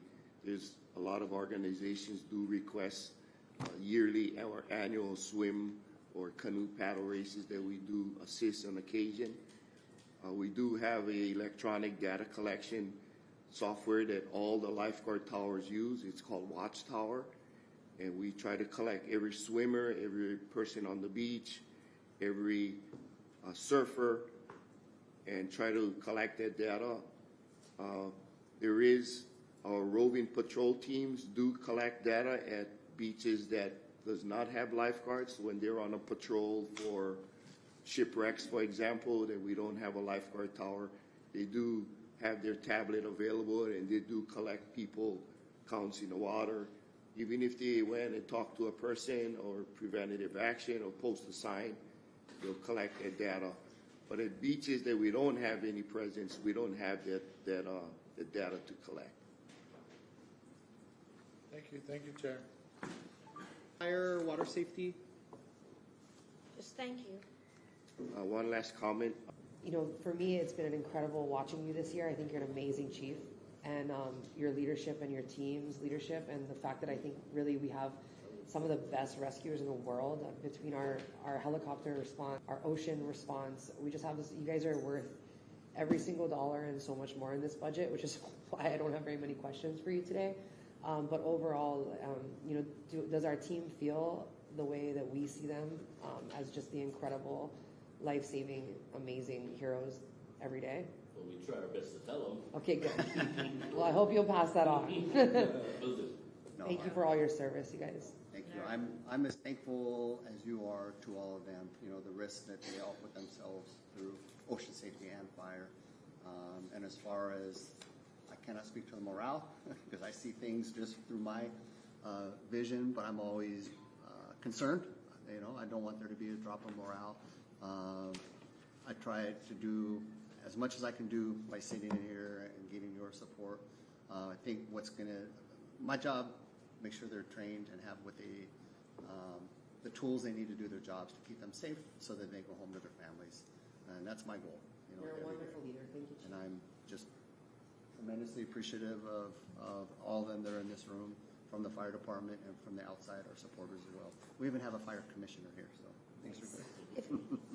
If I could just make two acknowledgements. I want to say our wildland stakeholder group, amazing growth in 2 years, and that is certainly for wildfire prevention and containment, so excellent on that. And then I want to say for our ocean safety team, I think we're recognized in the world as being pretty amazing, so, and even our junior lifeguards. So, good job. Okay, with that, thank you. Not too bad. Thanks for everything, guys.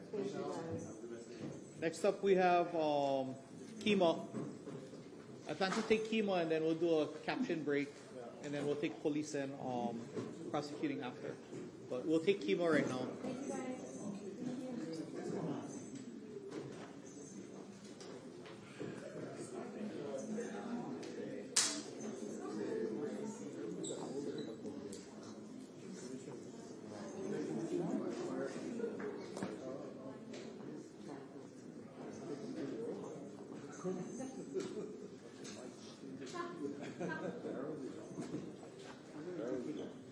We're not on caption break yet. I really think we have to trust ourselves.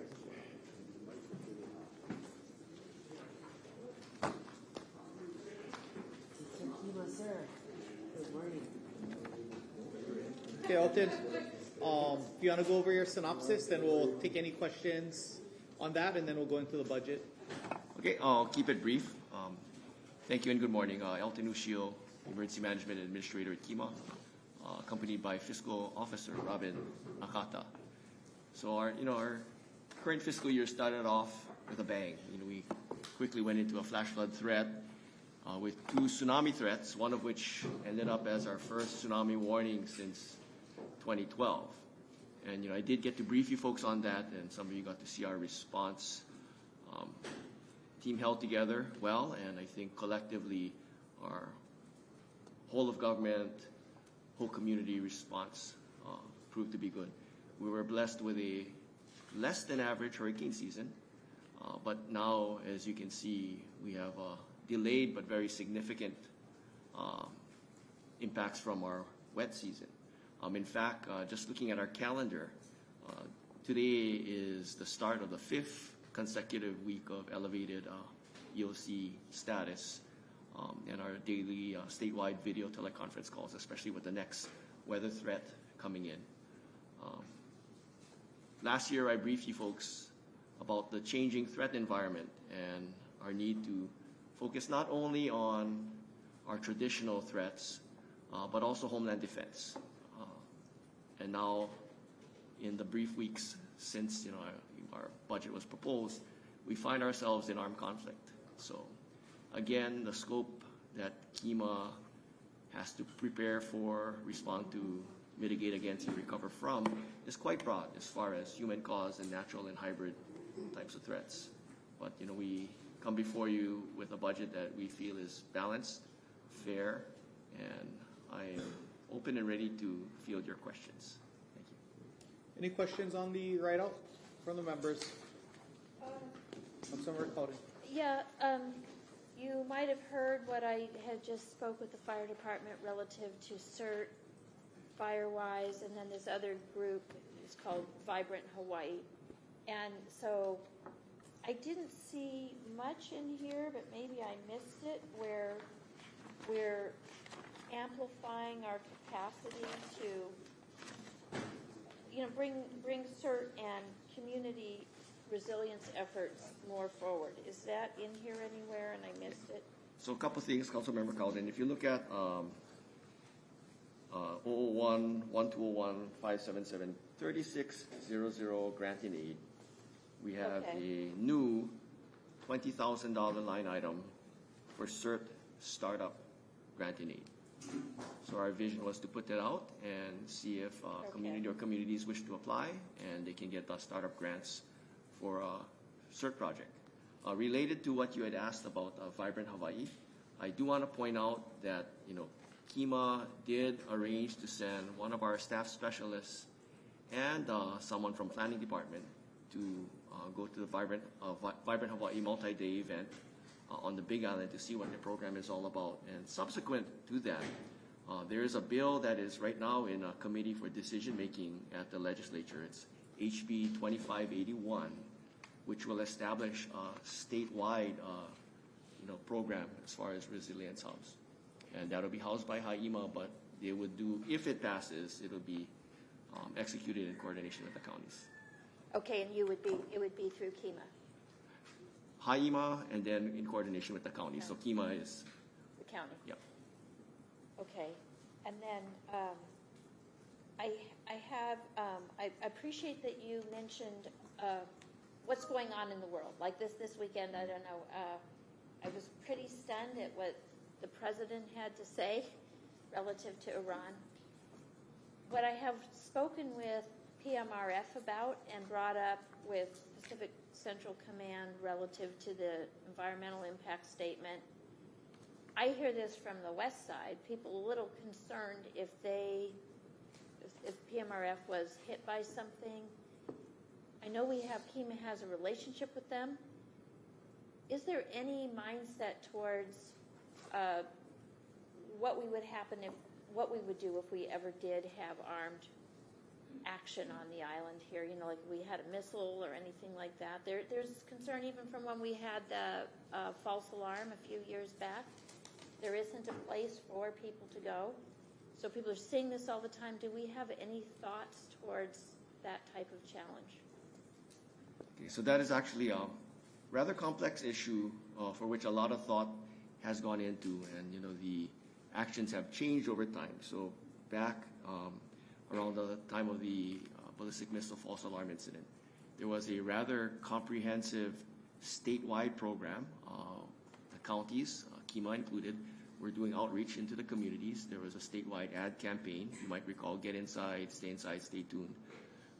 And we're just trying to raise awareness of the threat and what to do. However, there's no corresponding bomb, blast, or fallout shelter program that has been revitalized since the Cold War era, as an example. So currently, the program, as far as the outreach, has not been touched on in a number of years. However, with state, local emergency management, our federal partners, and our military partners, we have undergone a lot of training and coordination and pre-planning for the shift towards homeland defense. What it boils down to at the local level, what they call a kinetic war, actually shots fired, missile attack, is always a possibility, but that's been deemed lower likelihood because remember the concept when I was a kid of mutually assured destruction. We don't want something like that to happen, but that's always a possibility. But more likely, and what is happening every day already for the past several years, is continuous cyber warfare, where bad actors are trying to hack into our critical systems for critical infrastructure, namely power, water, wastewater, banking, telecommunications, because they find that if they can disrupt those critical services, it makes the nation's ability to wage war or project power very difficult.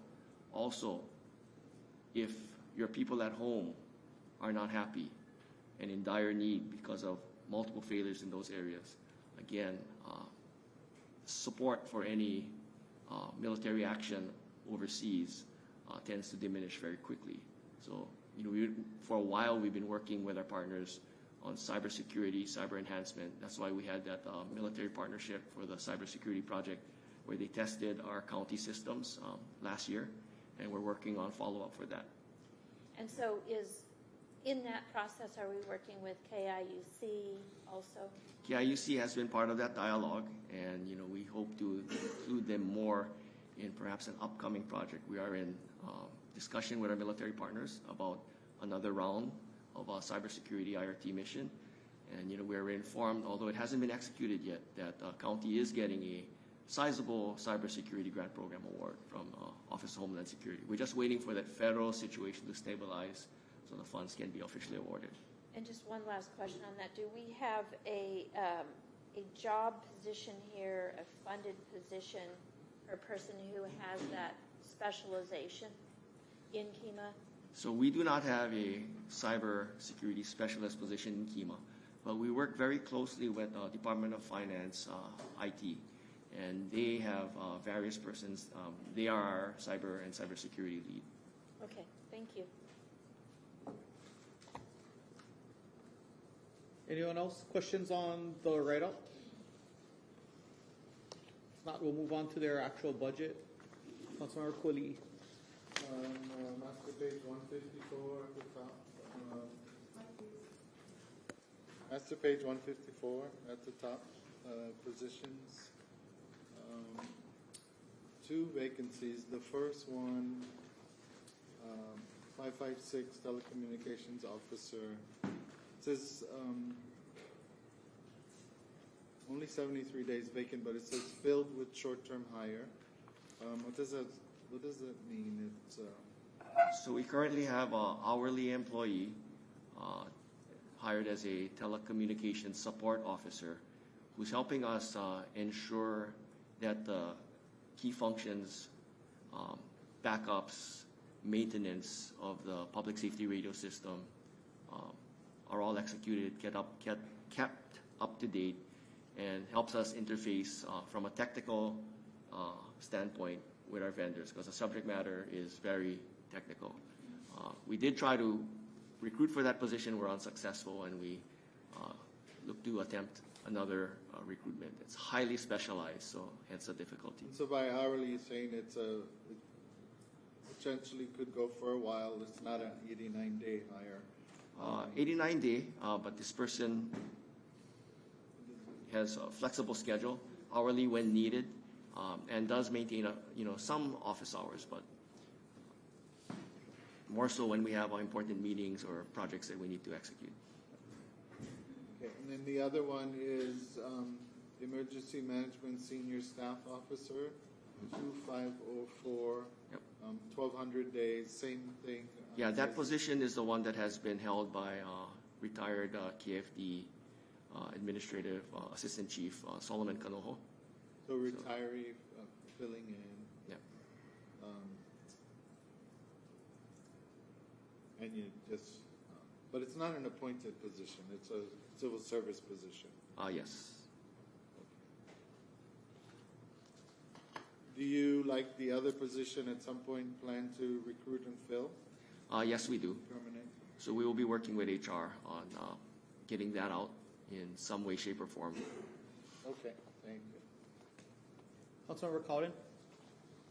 I have concerns about retirement. Because I think you guys have been doing a really excellent job. You've had an emergency the entire time I've been in office. And I'm very proud of what you do. I'm proud of how you help the other islands do an excellent job. Are we anticipating retirements, and specifically you? Not anticipating immediately, but I have been eligible to retire for now a couple years. Yeah. So I'm hoping you stay. But how about others? Do we have a relatively in place team? It's a small team, so it's hard when we turn people over. So we do have some staff on 89-day contracts who are second career or third career, but we will make adjustments. Sometimes the programs or the projects they've been managing naturally come towards a conclusion or in a space where people can phase out. But at this time, with our reserve corps and our ability, thanks for your support, to bring in trained personnel who are already pre-contracted, we're still doing pretty good. Senior leadership, admittedly, is hard to find, especially specialized leadership. So, again, we'll work closely with administration and HR to fill any gaps as needed and to, kind of lean forward when we anticipate. Do we have a succession planning in place? Succession planning in place as far as continuity of operations, how emergency management administrator authority trickles down, yes.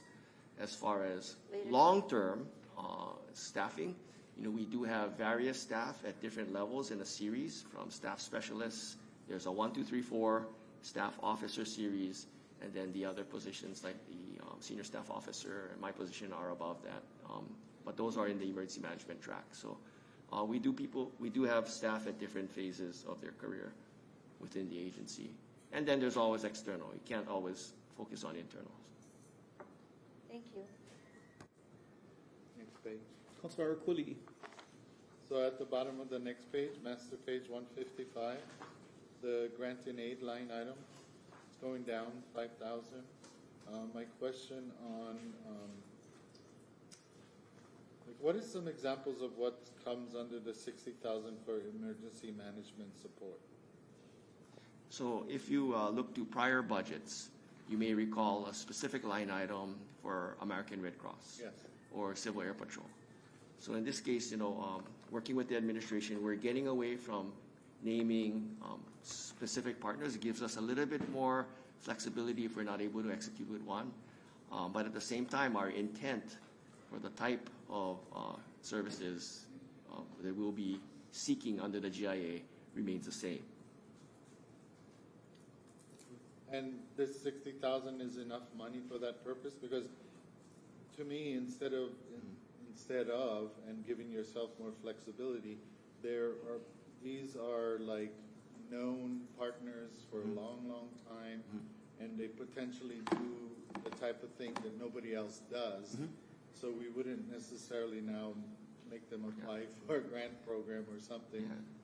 We would partner with them, and the way to do that is to provide some small level of funding. So we have successfully executed with Civil Air Patrol, and so this year's funding is obligated to them. But the other partner, who was listed previously, we've tried, but not from our end, but from their end, they have not been able to execute for one reason or another. So that's why it's tied up with one name, and if we had that flexibility, we could go with another partner who's willing to do those services. Yeah. I just want to real follow up on that one, because I think it's very important what he's saying. Yeah. So for those that we know, like the Civil Air Patrol, and I noticed in the prosecutor's office budget for the YWCA, close your ears, Kipukai, the YWCA was removed, and I'm a little concerned because they need some assurance as well. Civil Air Patrol needs assurance. And if it's open-ended like this and it's a GIA where it's got to be applied for, and then they're not guaranteed that funding, then it makes it a little harder for them. As it relates to KEMA, we're talking about the Civil Air Patrol. So I know we can put the text in at this level, and that's what I plan to do, because I want to make sure that if it's dedicated funding for those services, as Kipukai said, that no one else can do what Civil Air Patrol does, that we should identify it in the budget so they have the assurance that they don't have to go scramble for the funds. So our intent on that specific one is, again, the name was taken out just in case we need the flexibility, but our need is aerial search and rescue, damage assessment, aerial public notification and warning. So rather unique capabilities. And yeah, I understand that, and we have that long-lasting partnership, but that doesn't prevent someone else from applying for the grant. We know that they do it well, and I just think we should identify it in the budget so there's no question. But that's what I'll be proposing in the budget, that we add the specifics in, just to make sure that we on this council feel comfortable that what we're putting that money for is going to be spent for that. Councilmember Collin. Following up on that, I also support Civil Air Patrol. And we also have now a number of drones that most of them, I think, are funded through the police department, but they go right to KEMA also, right?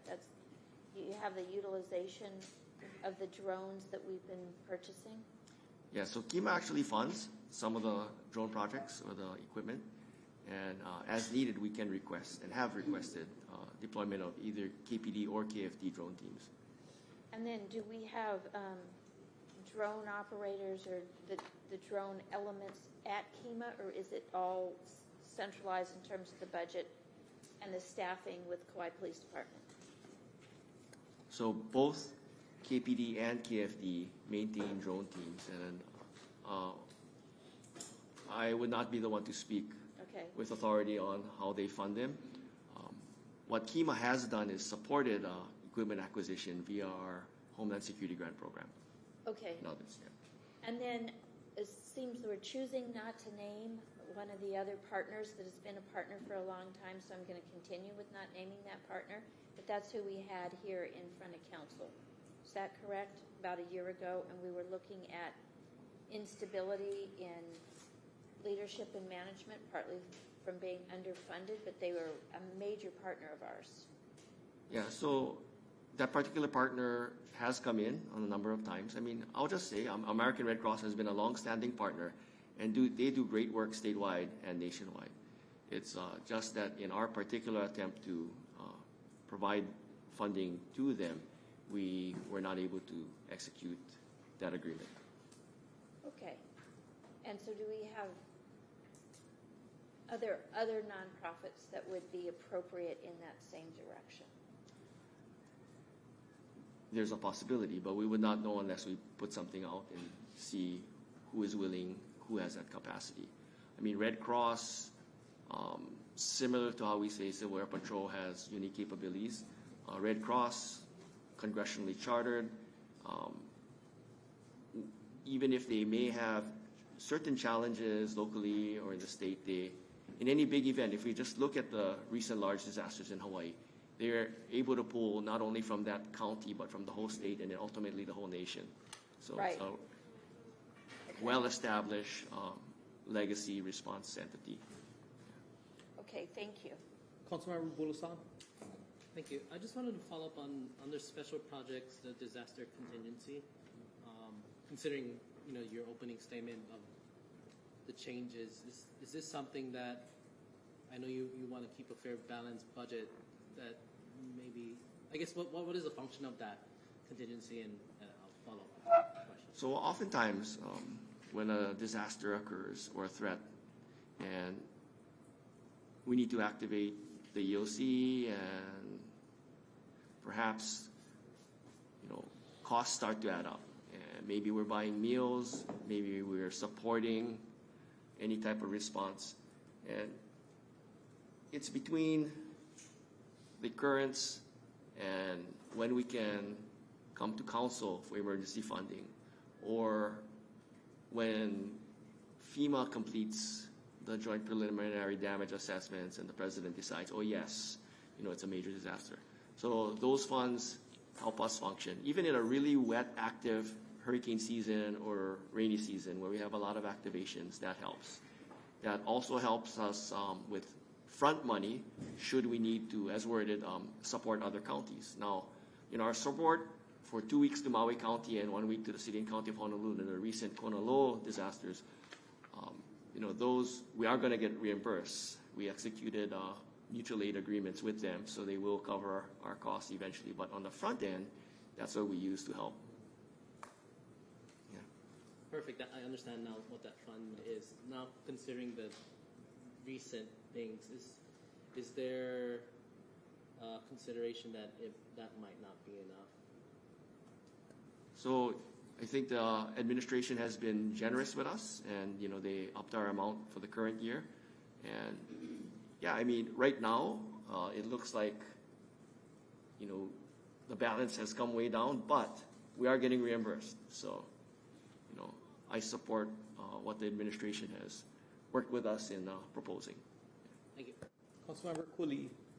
So the last line item on the grant and aid CERT startup, and I'm thinking of how this ties into, because I was going to ask too, because I noticed without the mention of the Red Cross and any partnership anywhere, I was going to ask if the partnership and support from with the Red Cross, would that be something that comes through our CERT entities? Because isn't the Red Cross also about working with volunteers? So the Red Cross has not traditionally or historically been, directly associated with CERT or CERT efforts on Kauai. Red Cross has been, for Kima at least, more along the lines of mass care and sheltering. But they also help us with damage assessment. They've helped us with, our fire outreach and things of that nature. Okay. And then about the search, you have 20,000 to help with startups, and I'm wondering, what is the universe that we're working with, and is it something we need to invest more monies in? So how many active certs do we have? What was the last one to start up, and when? And then how much funding does it take to start one up? And what kind of funding does it take to keep it going? And this is a lot, so you can respond back if it's something you want to put together as a whole. So it might be better for us to try to prepare something that way, but off the top of my head, I can tell you that right now we have one recognized active team, and that is in Princeville, organized by a community partner, North Shore Give. So they have been our only team that remained active. They somehow survived pandemic and times when group meetings and trainings pretty much stopped. Kauai has a history of training several hundred people in CERT curriculum since the early 2000s. However, we did not have the success in having teams stand up around the island and remain active. That's why we did want to study the Vibrant Hawaii concept. That's not CERT, community resilience hubs, but something along that formula. Maui County had some initial success, and then their numbers have kind of backed down now, but they're trying to push again. So, I'm hopeful that, through this resilience hub effort and a parallel but separate effort with Haima trying to do statewide CERT coordination, this might be a good start for us where, through these grant and aids, we can get a couple communities that wish to step forward, give them enough money to have their training, their initial supplies, get active. Maybe that's a good attempt to reboot on a more island-wide level. Because it doesn't seem like a lot of money, I hope that should it catch on and go, that you're not move forward because there isn't enough funding. That So the intent come back is to us for more funding. Yes, Council Member. The intent is to try these as startups and see how it goes. Hopefully it goes well, and then we can come back later. Then the last point or suggestion is, have you thought about, we have a police commission and we have a fire commission, and obviously the CERT, to a certain degree, is, in response and everything. The fire has some training stuff that they do too, and with all the wildfire stuff now too. It's requiring more and more diligence and support, if you will, from members of the community. So if there was a way to put it all together, maybe they could help too, the effort, build more certs. Lots of wisdom in your words, Council Member. Kima does a lot of things pretty well or okay, but we're always open to looking at statewide best practices. So I do know that in our early days of CERT, we had what was called a Citizens Core Council, which was part of the nationwide model. So we will be looking to restart that as well, and that would be a team of advisory people, such as what you speak of. Thank you. Thank you, Chair. Councilmember Cowden. Yes. I'm wondering if Kima has a dedicated team member that is a part of their job, not certainly their whole job, but is prospecting the funding shifts. Because when I look at all this devastation that we had across the islands, other than us, we had a little bit, but comparatively minimal. I think it's going to cost a lot to repair Oahu, Maui, Molokai, Big Island.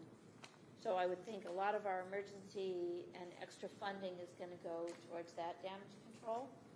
So that might shift away for what they have available for us.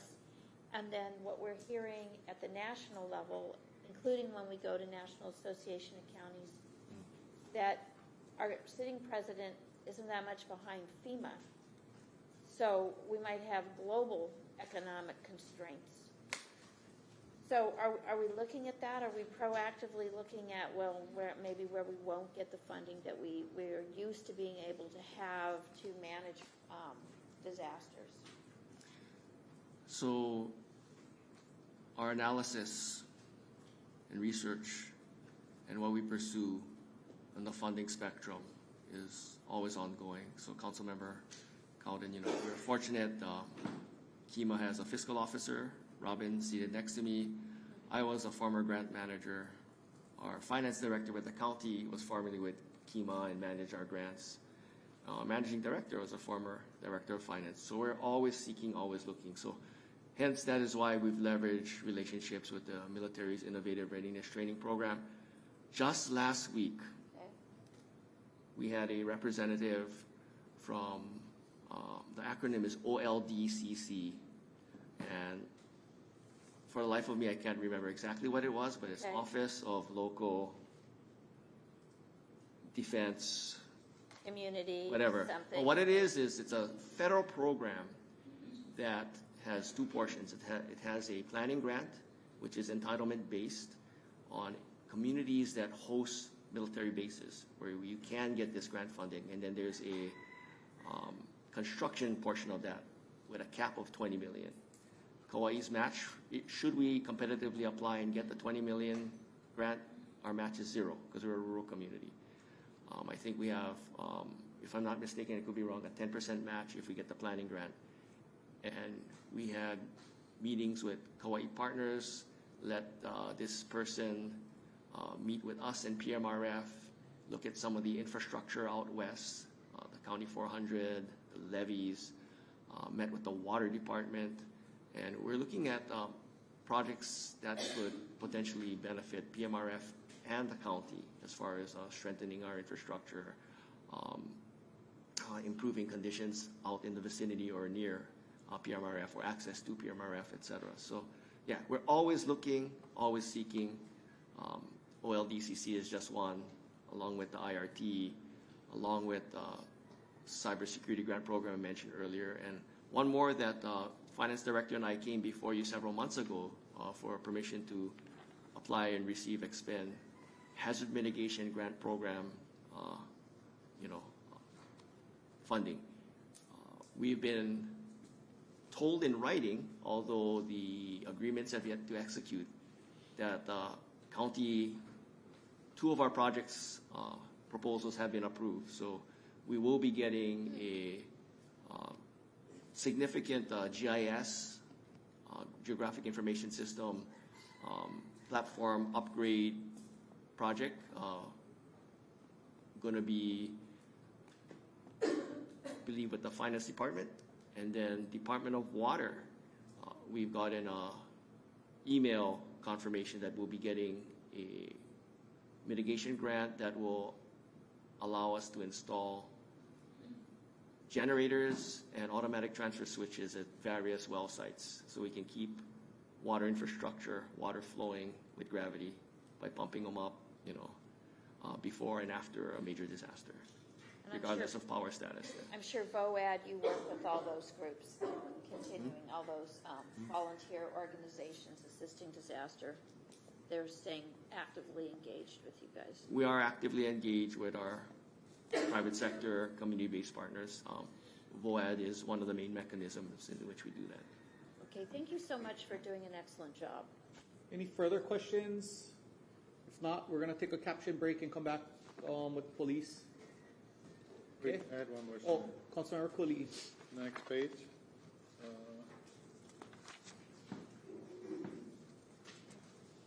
The equipment, this is master page 157. Continuation of UPS install in EOC, $200,000.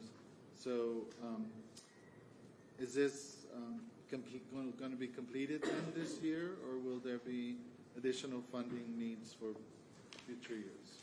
We anticipate that funding under this proposed budget will allow us to complete it.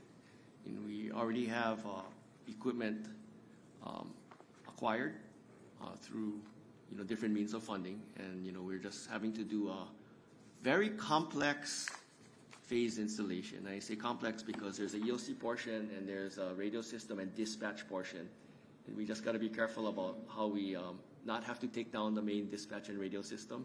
So we'll be using some of the EOC stuff to keep those running while they have to do that work and then switch back. But I think that'll be enough, and we should be able to complete comfortably within the upcoming fiscal year. And then on the next page, the last page, my last question, R&M equipment, it's going up by 111,500. The two line items that jumped out to me was the 800 MHz radio system year 4 of 4, so 576,000. Does this mean that it's the final expense? And after this 576,000, will it be fully paid for? And what is the life expectancy? So that's just a multi-term contract Okay. with the 800 megahertz radio system. So we'll probably need to be executing something new. In fact, we're working on the CIP side with a line item for platform migration, meaning system upgrade to the very next generation. So it's unfortunately an ongoing thing. Not my favorite area because it is our largest single cost item area, the public safety radio system, but it is a critical system for all public safety. Yeah, the multi-year contract, it will be renewed next year if this is 4 years that it's expiring. Just put that in the description somehow. And the last one, the radio system software upgrade. This might be the same kind of thing, but it says additional 2 years. And then if it's a software upgrade, is this a one-time charge or is it a multi-year? And will we have to renew it next year? Yeah, so we call it the SUA, I believe. So that is a continuously evolving, developing security patches, updates to the system. Like we may even have to do server upgrades and things of that nature. And again, that is a unfortunate reality that we have, at least in the short term, until we complete a total platform migration to the next generation system. I think we will be able to do away with SUA eventually. Thank you, Chair. Thank you. I'm sorry, I have one last Councilmember Cowden. You and I have had some discussions on the different various plans and all the required plans and that is for KEMA, and I got a pretty good list. We're largely up to date on those, and then some of it that is less public facing. That's in part because we're in tenuous times. Is that correct? Like when it's not just absolutely blasted out on our website? Yeah, I mean, we have a lot of different planning documents. The most recent update effort has been the multi-hazard mitigation and resilience plan. We have our emergency operations plan, which is undergoing final review and finalization prior to a formal promulgation. We have many different types of plans at different levels, from incident action plans specific to certain incidents to what some of you may have seen when we execute for flash flooding or tsunami, where we have a specific incident response checklists that will go down. So there's a whole bunch of different ones. And then, so at this time, I think we're in pretty good standing on all of these. If any come to mind, I mean, there are various ones that we may want to update, such as continuity of operations and other things, or more threat-specific annexes, but it's a continuous, ongoing effort. Thank you. Okay, with that, we will take our 10-minute caption break. Thank you. We're going to move on to police next, so 10-minute caption break.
Welcome back. Next up, we have the Police Department. Chief Ty, welcome to your first budget.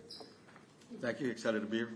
We'll try to go easy on you, but I know Appreciate that. Chief K knows how to get through this process pretty easy. Do you guys want to go over your synopsis first, and then we'll go into each individual department after that? Sounds good. I'll go ahead and start it.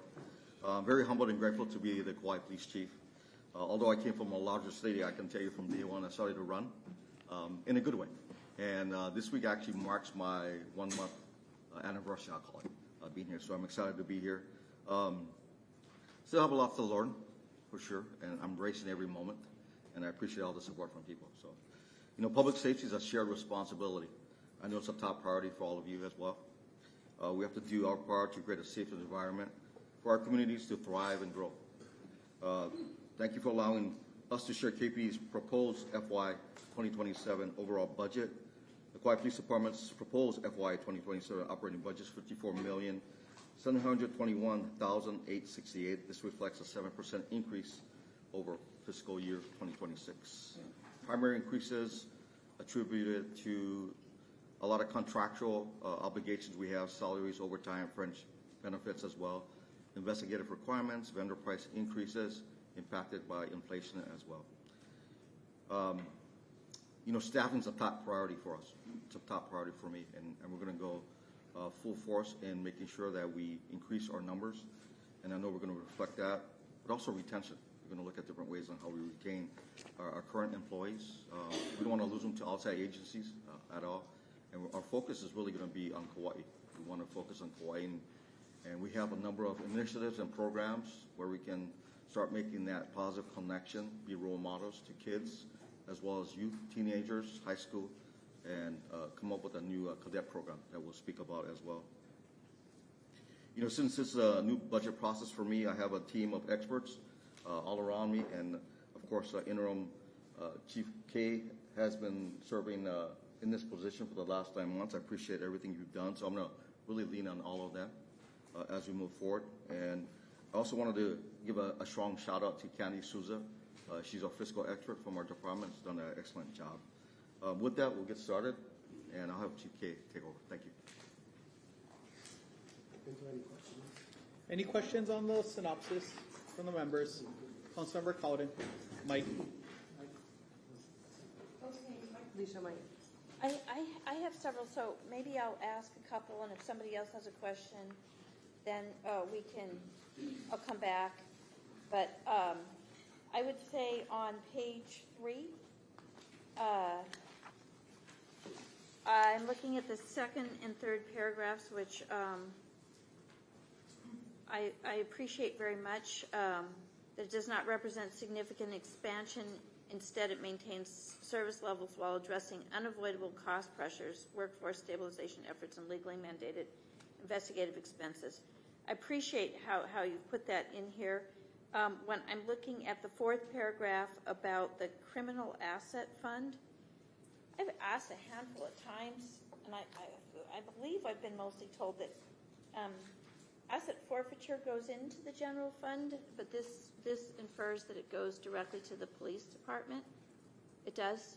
This fund here does go directly to the police department. This is funding that the police department has acquired through asset forfeitures over the past years, and it can be used for certain types of needs that the department has, operational needs. So that's like if you take somebody's boat or house or truck and sell it, is that right? Correct. Okay, and all right, I'll probably do a separate meeting with you because I've brought this up numerous times and I'm always assured, but there hasn't been a lot of dollars in there because that can feel predatory, right? People, there are complaints on that level, so I've been told it goes into the general fund, but apparently it doesn't. No, it doesn't. So we can talk about that another time offline. All right, and then on another page here, find it. Well, she's looking. Yeah. I had a question on the new hours for the police officers. how's that going, and how's that helping staffing, or is it helping or hurting staffing? I think it was supposed to help staffing. Are you referring to the 12, Kalanike for the record, police department? Referring to the 12-hour shift in the field operations? Yeah, change to 12-hour shift. So the field operations division shifted to the 12-hour shift in early 2025. So this is our second year on that schedule. And from what we hear, the employees out in the field are, for the most part, enjoying that different, more regular schedule where they work X amount of days and get X amount of days off. Basically, in a 1 month period, you work 2 weeks, you get 2 weeks off. For staffing, it did definitely help us because it aligned the schedule. Before it was, the way the schedule was built, it was in like a staggered step type of schedule. Now it's all aligned, so you have more people working than in the past. So based on that, we have seen a significant decrease in the amount of vacant shifts there are each month and over the past year. In fact, we have the numbers if you want to see those, but significantly less for manpower shortages. So we went from, I believe at one time we were over 100 vacant shifts a month to now just a handful a month, where we, when I say vacant shifts, either through sick or because there's a vacancy on the schedule, there's no one working, so you potentially have to force someone to come in on their day off to work. No, thank you. Yeah, thanks for that update. Councilor Collin? On page 5, this is about forensic outsourcing. Again, I really appreciated your whole write-up here. And when it talks about forensic outsourcing ensures evidentiary integrity, that means we have to do these outsourcing for it to be looked at in these complex investigations, so they can't say we're intentionally doing a bad job. Is that why we have to outsource it? No, potentially where you recover some type of evidence in an investigation and you have to have that tested, potentially for maybe DNA comparison or along those lines. In the past, we would rely on in-state partners to help us with testing. Okay. So potentially, like Honolulu Police Department did do some testing for us, but they also have their challenges to keeping up with the demands of what is needed in their department. So we looked at other needs to service our testing, and we found we're testing out a vendor out of state for that. So we're just trying to look at other options to make sure we have the testing completed so that prosecution can happen. So that's like the same kits, like when we're looking at sexual assault, things like that, that's going either to Oahu or the continental United States? Correct. So I guess what my question is our internal investigation ability staying as strong as it has been? This isn't any reflection of a reduction in internal investigation? No reduction. No reduction. Okay.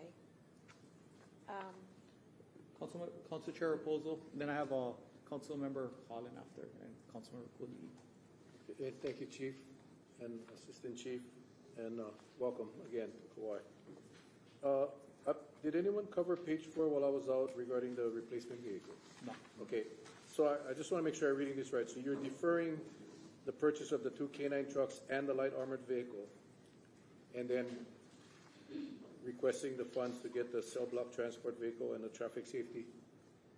No. So the 2 K9 trucks, replacement of the 2 K9 trucks and the light armored vehicles is in our current budget, and those are one.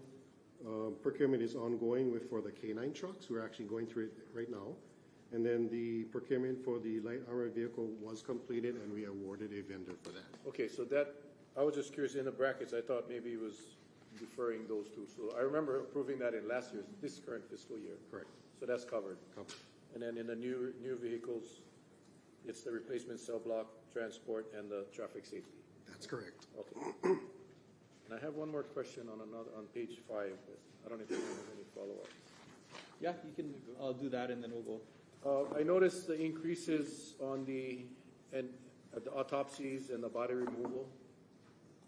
I would just ask, and we'll send it over in writing, but if you could just for the last 3 years, to give us the numbers for the last 3 years. Okay. I will send it over in writing, so you Okay. have to. We have that data. Okay. What specifically did you want to know? The numbers, because you're asking for 150,000, almost 151,000 increase to autopsies due to increased services and pricing. Is it the price that's going up, or is it the number of, or both? The numbers over the past 3 years have been pretty much flat. That's what I thought. But the pricing scale for autopsies have gone up based on contractual obligations. Yeah, so I guess that's what I'm curious in, to see where the increases are. Same with the body removal, because I remember either 1 or 2 budgets ago, there was an issue with the body removal, and you guys were soliciting people. We're still struggling with that area of services. Yeah, okay. So yeah, we'll send it over in writing. Thank you. Thank you very much. Councilmember Holland? My question's actually one page back on page 30, when it lists the first item, Hawaii high-intensity drug trafficking area, 188,000 dedicated to drug enforcement and prevention efforts. My question is a little bit twofold. I'm wondering what specifically this money goes to, if it's allocated, and then I'm wondering how we're doing over the last year with arrests around drug trafficking, confiscation of drugs, reduction in, hopefully a reduction in ODs. I'm just wondering if we are successful, if we're being successful in that area. So the funding from HIDA is very critical to KPD narcotics operations. They fund operational expenses such as overtime. They purchase equipment for us. They provide funding for training. In some cases, they've provided a specialized training for our canine officers. They have purchased canine drug detector dogs as well. So it's pretty extensive what we can use those funding for. As far as drug trafficking reductions, our drug trafficking team continues to hit those drug traffickers pretty hard. The hard thing is as you take out one DTO, another one steps in right away. But they're still working very hard to work on the local ones. Luckily, we have good partnerships with federal agencies that come in when we have the bigger investigations, and they support us on investigating and prosecuting those as well. I don't know the numbers on overdoses off the top of my head. I would have to look and do some research on what that trend looks like. Thank you, Chief. It seems like that's a lot of things that we get from that grant. Is it enough to cover what we need? Are we, how much more do we really need to invest in this area? So HIDA is really good. What we budget, we usually receive. And then if we have other changes that happen along the way where we need potentially more funding or new initiatives, they're very flexible, and they listen to our requests, and sometimes they fund if they have funding available on their end. Thank you. Mm-hmm. Follow up or new questions? Not follow-up. Councilmember Cooley. Mine is not a follow-up. Yeah. And then Councilmember Carvalho after you. So on page 6, near the bottom of the top half, there's a statement you make: to address ongoing vacancies, the department must maintain a balanced recruitment strategy that strengthens community pride and awareness locally while also reaching qualified candidates statewide and beyond. As far as filling vacant positions, so not the vacant shifts that you talked about earlier, because it sounds like you had an interesting, innovative, creative way of addressing that, but actually filling the vacant positions. What is this? What is the balanced recruitment strategy? If you could give a brief overview. And if anything's new and different. I think one thing, Councilman Holland actually talked about it, the marketing group that we have, they're really looking at creating these videos that can showcase our officers that are actually from Hawaii, and we're trying to really show their personality. I think that's going to be something that it's reaching out. Even in California, I'm hearing people, I get texts that they're seeing our advertisement out there, which is great. So that's a good strategy. We've used that before in the past when I worked for another agency, and it was very effective. But we're also going to be very proactive in going out to the community and we're going to lift up our game as far as being present at different places. It's important for us to be out there. We actually, our recruiting unit just attended the Kauai Community College career fair, and I went out there as well, and we talked to the chancellor, and there's a lot of potential to connect with them in the future. Maybe coming up with some type of educational program that they can provide and we can partner with. I think that would be another pipeline. We also have a cadet program that's in its final stages that will be able to hire people 18 years old and then kind of transition them into our department. So a number of great programs out there. The regular recruitment that happens now, right, for entry-level police officers, that's, and then you have a recruitment class, whatever. Is that once a year or twice a year? So we've been trying to hire and start a recruit class twice a year. So usually in January, and the second one would be July. January and July. And then, and is that primarily to fill the police officer 1 positions? Because I was wondering, what is the difference? There's a police officer 1 position, and then there's several of them, and then there's police services officer. What's the difference between those 2 positions, and are they both addressed by the recruiting class that happens twice a year, the recruitment? Yeah, so for, like, I guess I got to be a little bit more specific. So the recruit classes that we start in January and July would be for the police officer, entry-level police services officer, / police officer 1. If we have available candidates that are non-sworn, we start them as soon as we can. I just wanted to make that clear. So the entry-level police officer position, the police services officer, that is the where they come in and they start in the recruit class, if that makes sense. You're saying they're non-sworn? They're sworn. They're sworn. Yes. But how do you recruit to fill that position if the recruit class in January and July is only for the police officer 1? So we're continuously recruiting. We do testing every month. For the police services officer? Yes. Okay. And multiple times a month. As long as it's continuous recruitment? Yes. So, and then is that, because I'm just noticing of the different positions, the police services officer has a chunk of vacancies. Yes. And then also the public safety worker 1 has a chunk of vacancies. You're correct. And then also the emergency services dispatcher has a chunk of vacancies. So are they all continuous in recruitment with a program with HR? Yes. But none of them have a recruiting class like January, July for the police officer 1? No. So only the... And I'm wondering if should they? Only the sworn positions historically- do we have 2 times a year, because the training academy is more comprehensive. It's longer. It involves more personnel. For example, the public safety worker, we just hired one, and that person started on April 1st. So the training program for that employee consists of, initially it's a few weeks of classroom training, then they go on the job training, and then they get released on their own, which is much more abbreviated than a police officer. The ESD position there is also, it starts off in a classroom, there's on a job, and then they get released.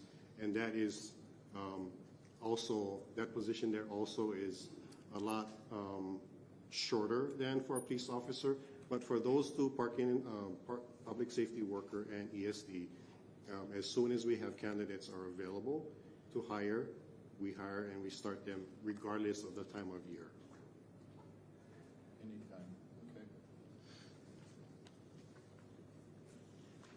So the difference is police officer 1 and police services officer are both sworn positions, and public safety worker 1, and ESD is non-sworn. Right. Okay. Thank you. Just a quick one on the operational priorities. You highlighted teamwork, training, and technology as a higher. Can you explain that, how that whole thing came about?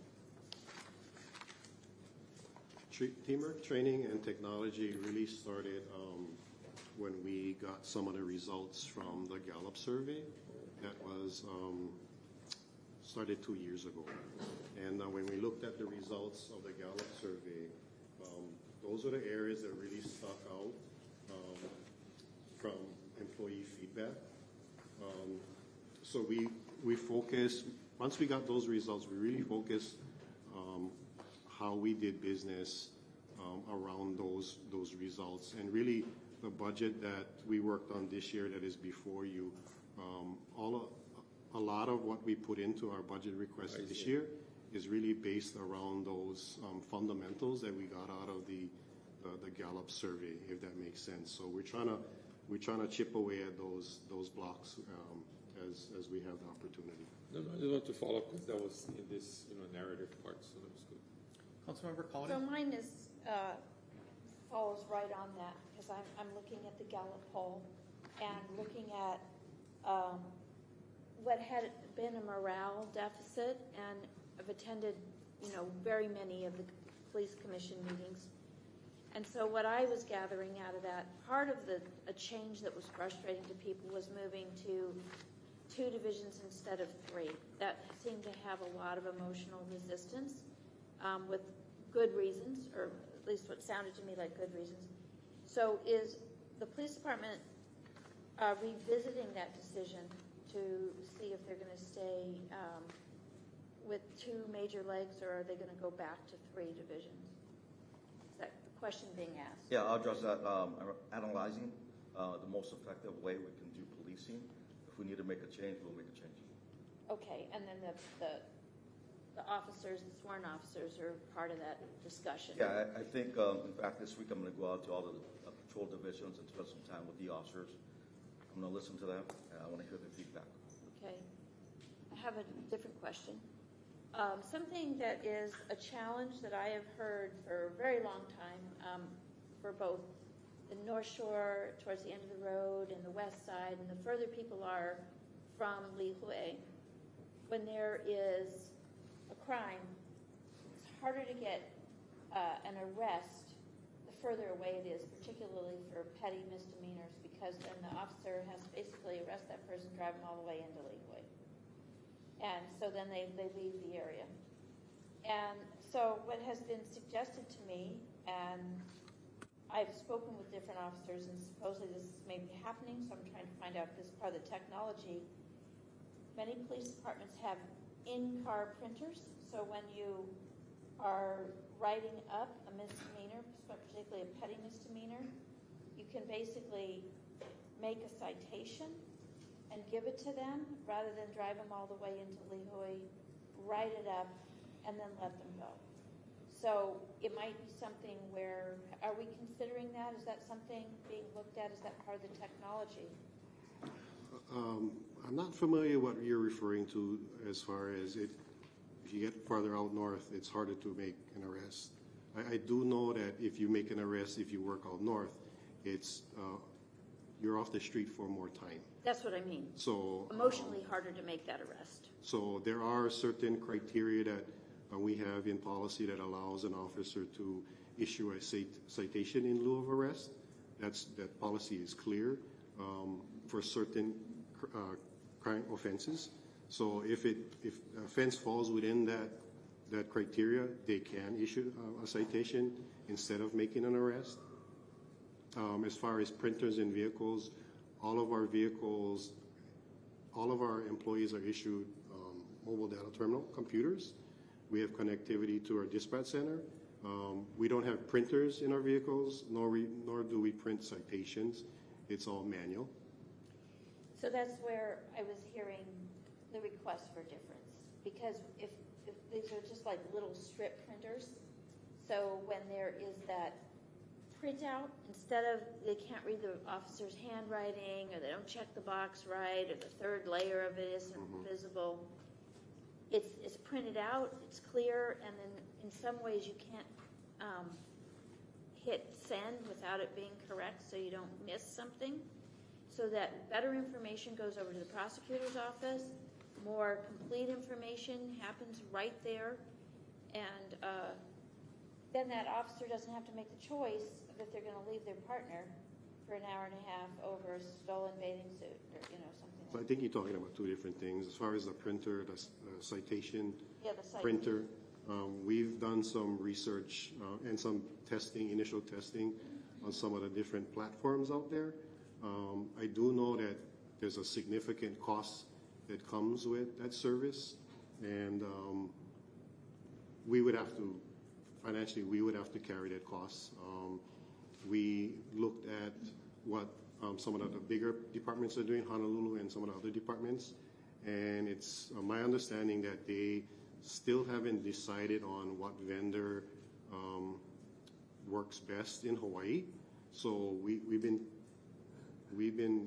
I guess, hesitant to move forward in that particular area because of that, because like I said, there's a lot of cost that comes with that service. I've been able to just experience it and watch it when it looks very simple. I'm in a small police department. So I wasn't sure if that was part of that technology. So I think that's something worth thinking about, because people won't get frustrated that they call the police and nothing is done. For small, that's often what is said, that there's not a follow-through because it's not serious enough. That's the perception of the people who call the police. So there's no follow-through, and it just might be, it's not serious enough to take an hour and a half or 2 hours to drive somebody in and fill out a report. I guess if they have a complaint about the services that we're providing, please let us know. That way we can look into those complaints and we can address them, which we do. Councilmember Cooley. Do you know the total number of positions with KPD, both sworn and unsworn? If you want to follow up later, you can. I have it right here. Okay. And then if you had the subtotal of sworn versus unsworn as well.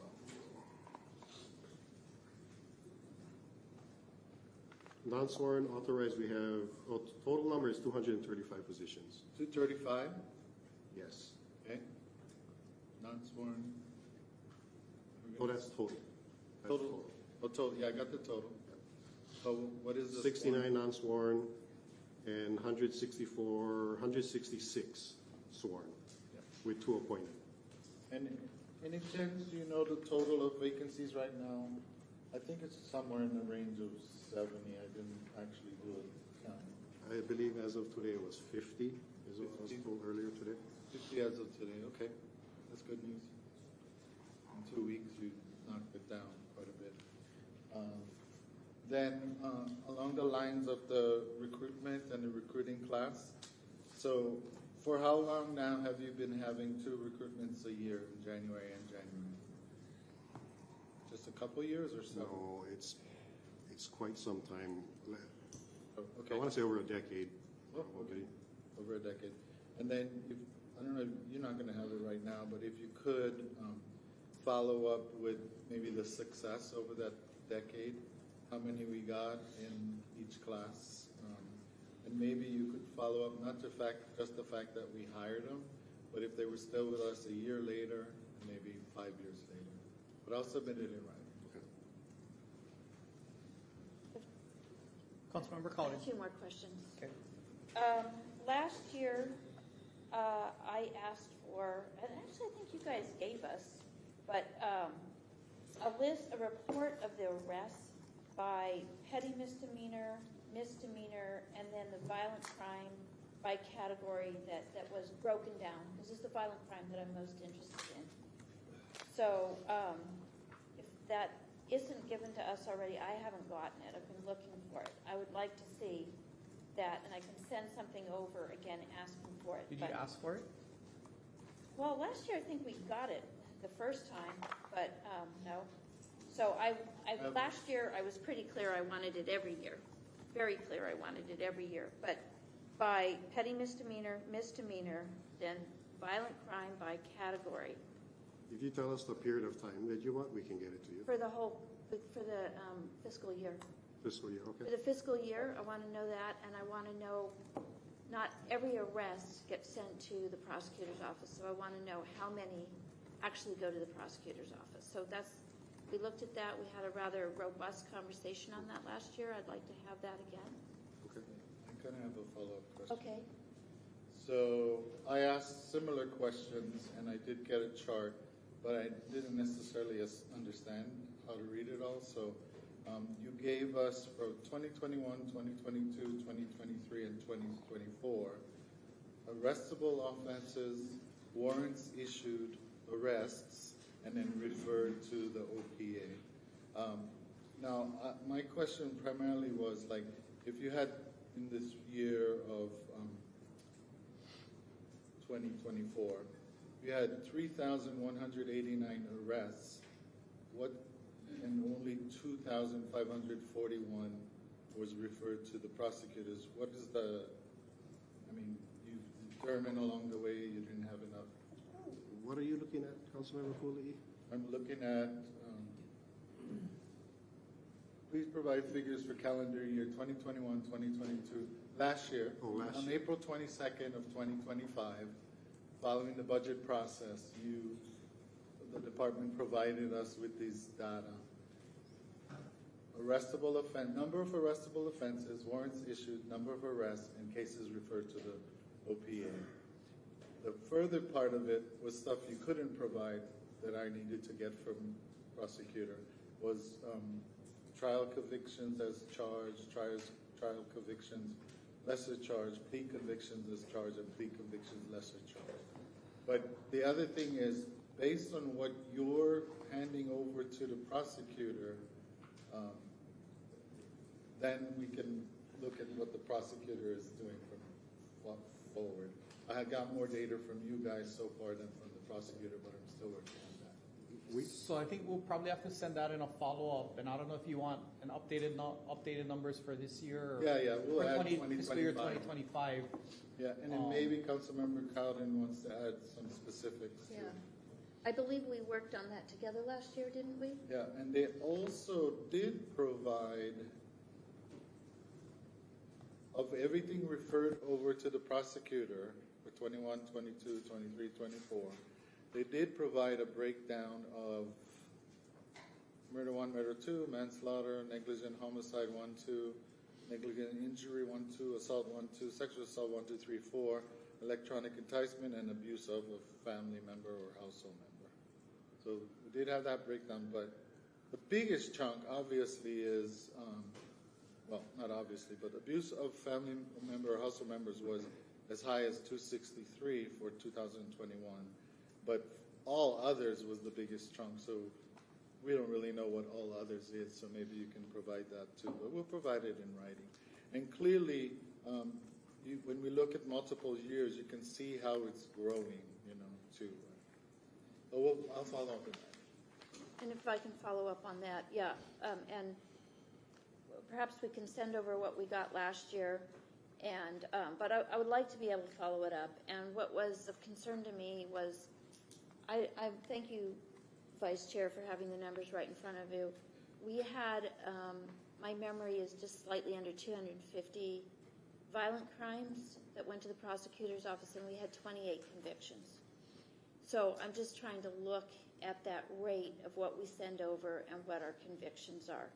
Because, and when we look at 3,000 arrests, and then it narrows down to quite a bit less, just wondering, if we even just had some basic statements of why it narrows down so much, because my memory is a lot of times there wasn't enough information on that citation, it wasn't prosecutable, that there is a lack of critical information. That's why I'm thinking about the printers, so that we're able to figure out how we are, if we have crime, serious crime in our community, or even any crime in the community, that we're able to send the right information and receiving the right information, we're able to effectively prosecute the people who have made that mistake. And then one more time, just based on what Councilmember shared. So the numbers for last year, where she talked about 28 convictions, 25 as charged, and 3 as lesser charged. But of that 28, KPD sent over something like 400. It was like 41 sexual assault 1, 2, 3, 4, and 350 abuse of a family or household member. So from 400 to 28, I think part of us, what we were wanting to know is where is it, where are we failing our community? Is it that police is not giving the prosecutors enough that they need, or is that prosecutors are too easily giving up? It's a terrible way to say it. I don't mean that really, but just I'm thinking from the numbers standpoint.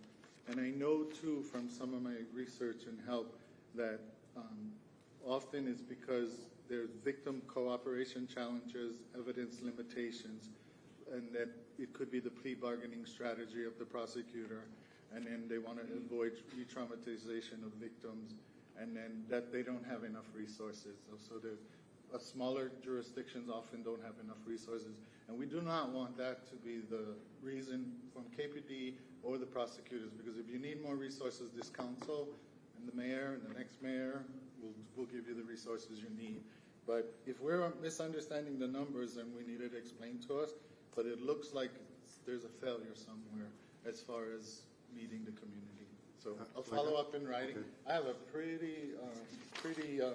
I spent hours with this over the weekend, creating my own little chart, and I can send you what I have too, and then just ask for the missing pieces. Yeah, and I would suggest you work with Councilmember Cullen on getting whatever information it is, and then maybe sitting down with police and prosecutors, because you guys might be looking at 2 different numbers to begin with, you know, so just make sure that when you're getting the numbers, everybody's in the same room and you're looking at the same numbers. It could be a timing issue. They might be tracking something one way. The others might be tracking. We discussed that last time, but we can discuss it again. Okay. And we're ahead of the game this time at least. Yeah. Because it's original presentation. yours on this plan. Okay. Okay. He has something that. Councilmember Bulasan. Yeah, just wanted to follow up on this discussion. Sounds like this might be a separate briefing, because I'm trying to put it together with this budget and understand. Well, I can make it very clear for why we're putting it together in this budget.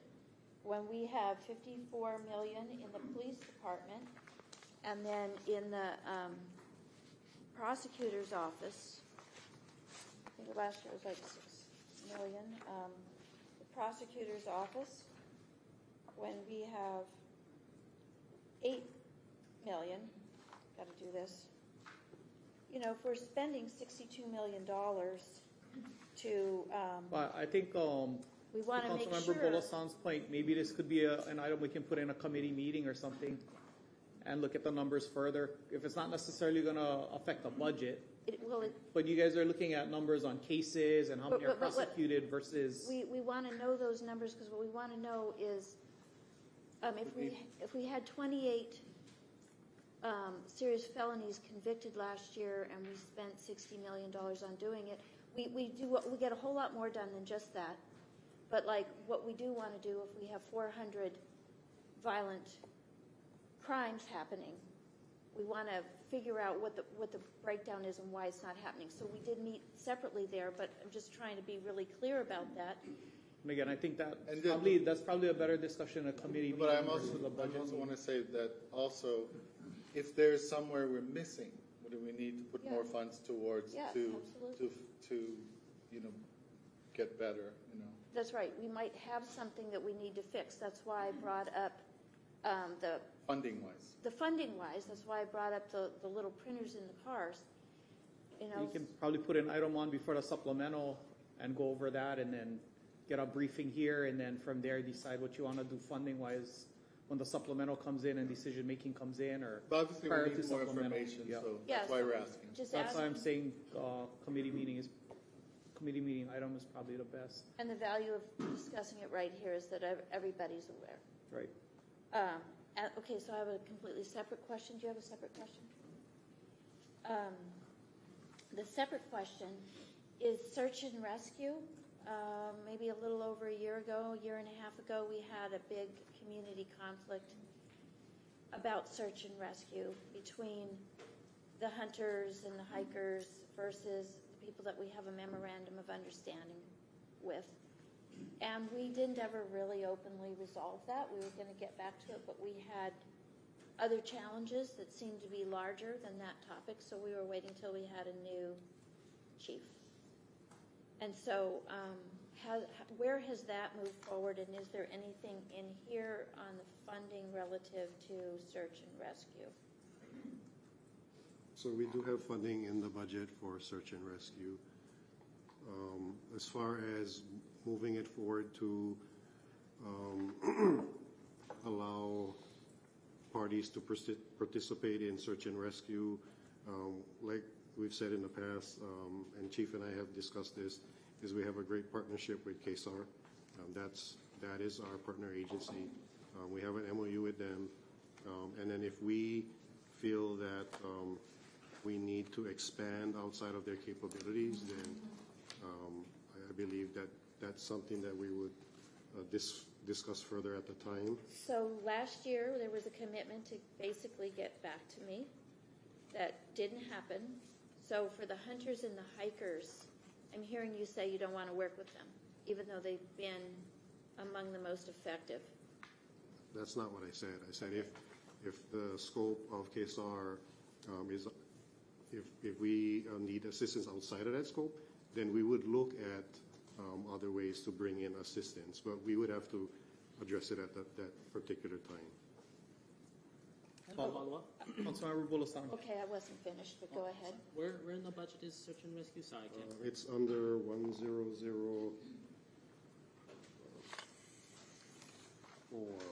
Are we still in the narrative, or we didn't put the budget yet, right? We didn't get into the budget yet. Oh, sorry. I rushed it. So I'll wait till we get to that piece in the budget to finish up what I'm saying there. But, you know, it was a point of serious community anger and distress, and it didn't get resolved.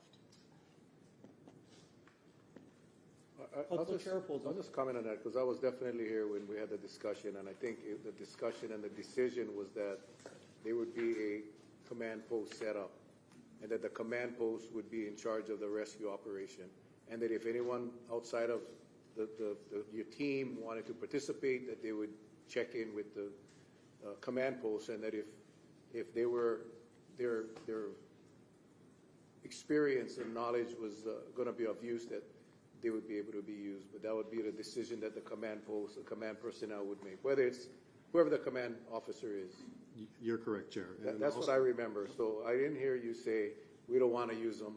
No. And I don't want the public to think that. I was there, and I totally agree with that philosophy, is that there has to be organization in those search and rescue operations.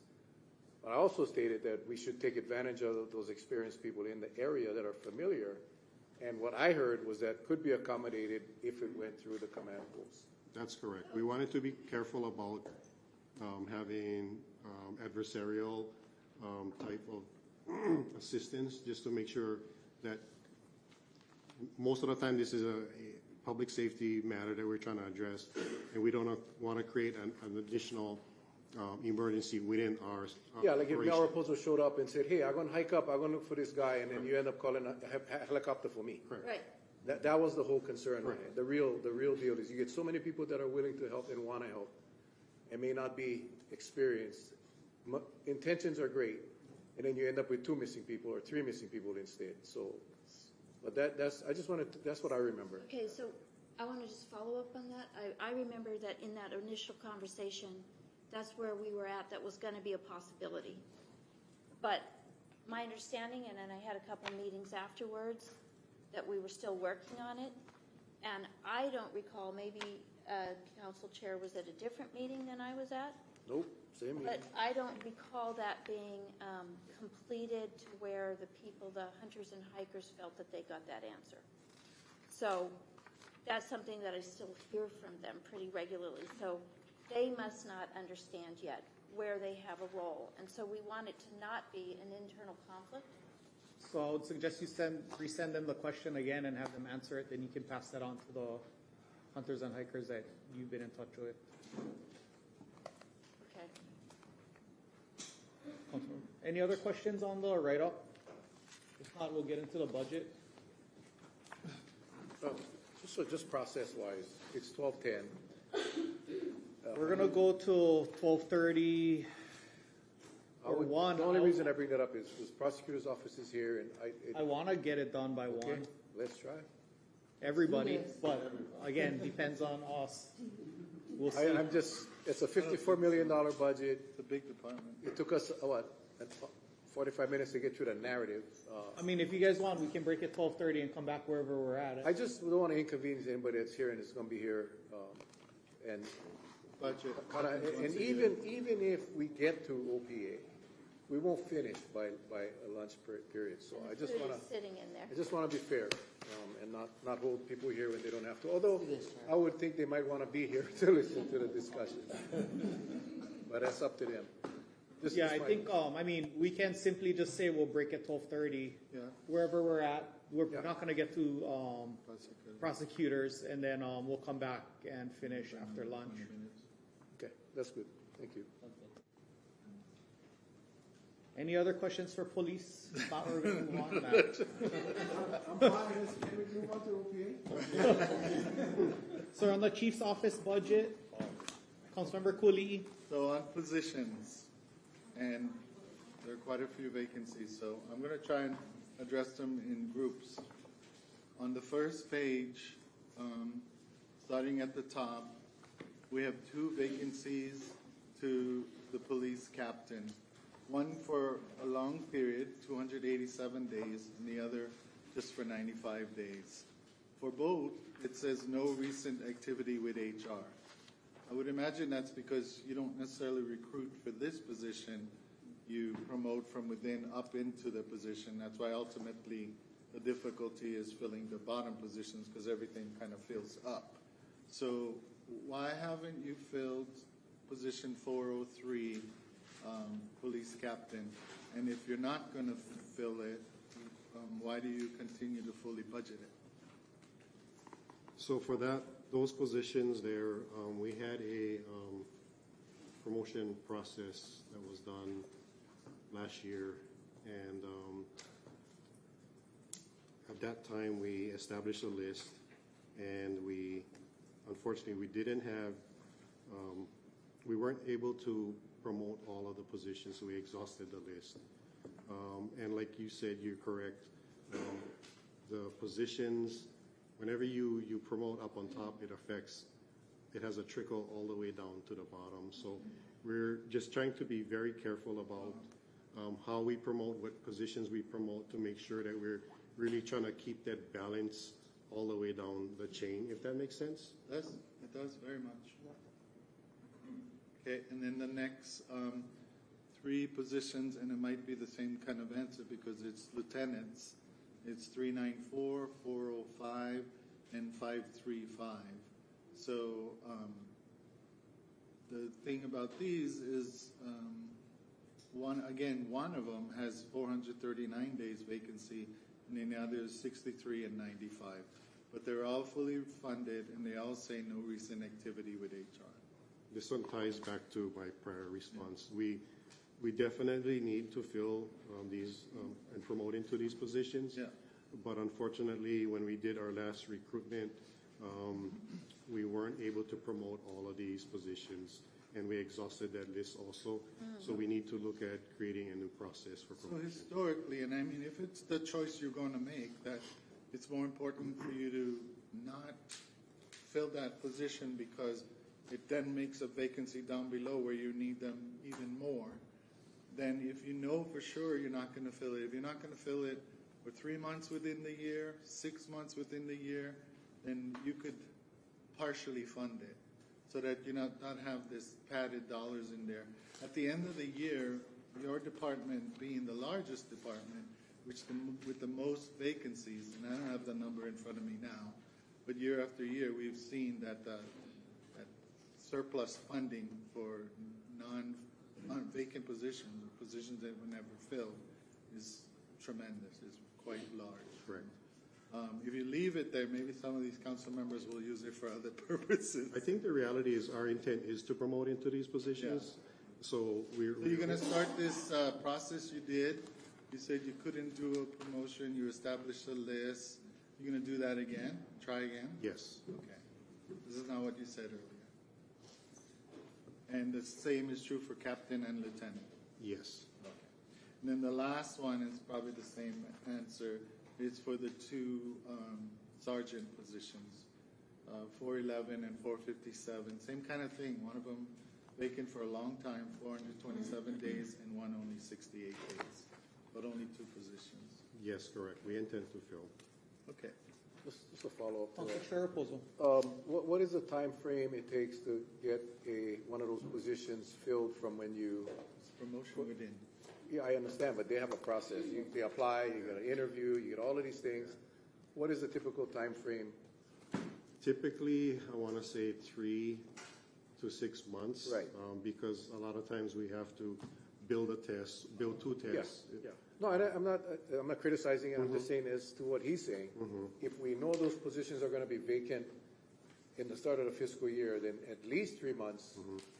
You don't need the 12-month funding is what I'm trying to say.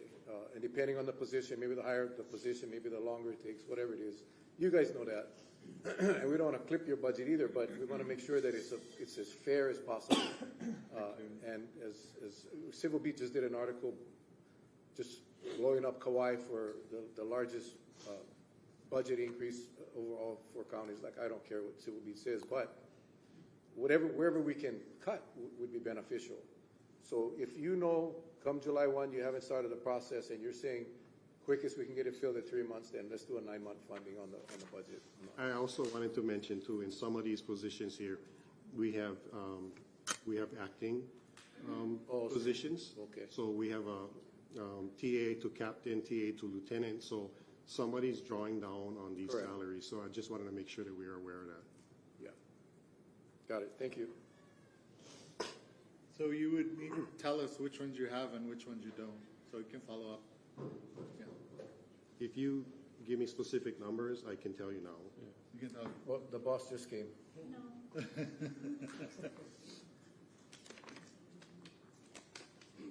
Just a comment, I think we really consider our patrol operations, right? We need officers on the street, so that's gonna be the goal. We're gonna consider promoting, but the focus is gonna be putting officers on the street. That's the value of police service, right? We've got to provide that service, so as we do that, we'll be able to promote. You know.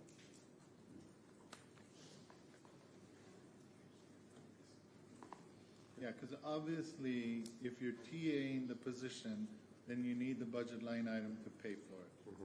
So, I think the follow-up would be, let us know of all your vacant positions, which ones you're TAing. I'm done with the officers. Okay, any other questions? Council Chair Raposo. Page 97. Oh, I got 93 if we're going to stay in order. We don't necessarily need to go in order of page, but. I think we should. Yeah. Whatever you want, Chair. Easier. Go ahead. Keep it going. And this one spans over several pages, actually, because this is the biggest challenge, the police officer one. Police officer one, and then, most of them say continued recruitment, so I get that. It ties back to the recruiting that happens every year, January and July. But there are 6 of them, 7 of them maybe. 7 police officer positions that say,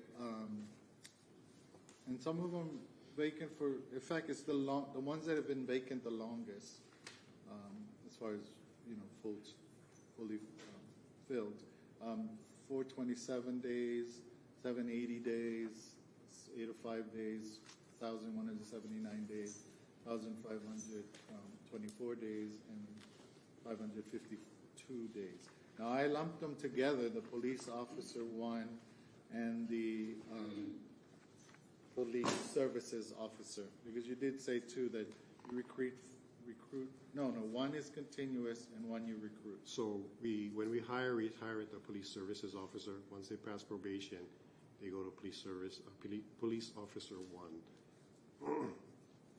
So on those 7, 3, 4, 6 that I highlighted, 7, sorry, the recruitment status says filled with short-term hire. What does that mean? So it depends. Some positions. So let's start with 453. Okay. The first one on page 93. Got it. It's been vacant 427 days. That one there, we have a short-term hire hourly employee, in the past referred to 89-day contract worker, sitting in that position there.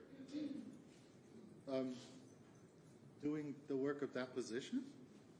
So because we have those vacancies that we've been trying to fill and struggling to fill, we bring in employees, retired employees with those specific skills. Okay. To work in the. I get it. They're retirees. Yes. So they work ops before. Yes. Yeah. Okay. So next one is 517. Is that the same thing? That one is the same, yes.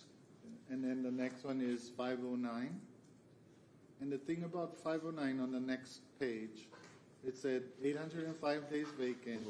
This one is a police services officer. And it also was partially funded last year. Maybe half funded or not quarter, that's more than quarter. And it says filled with short-term hire. So what's going on with that position? That one is still filled with a short-term hire. And that's a retiree? Yes. You got a bunch of retirees then that's helping us fill the gaps. We do. They're really, really helping us keep our operations so that's moving 3 forward. so far. Number 4 is 516.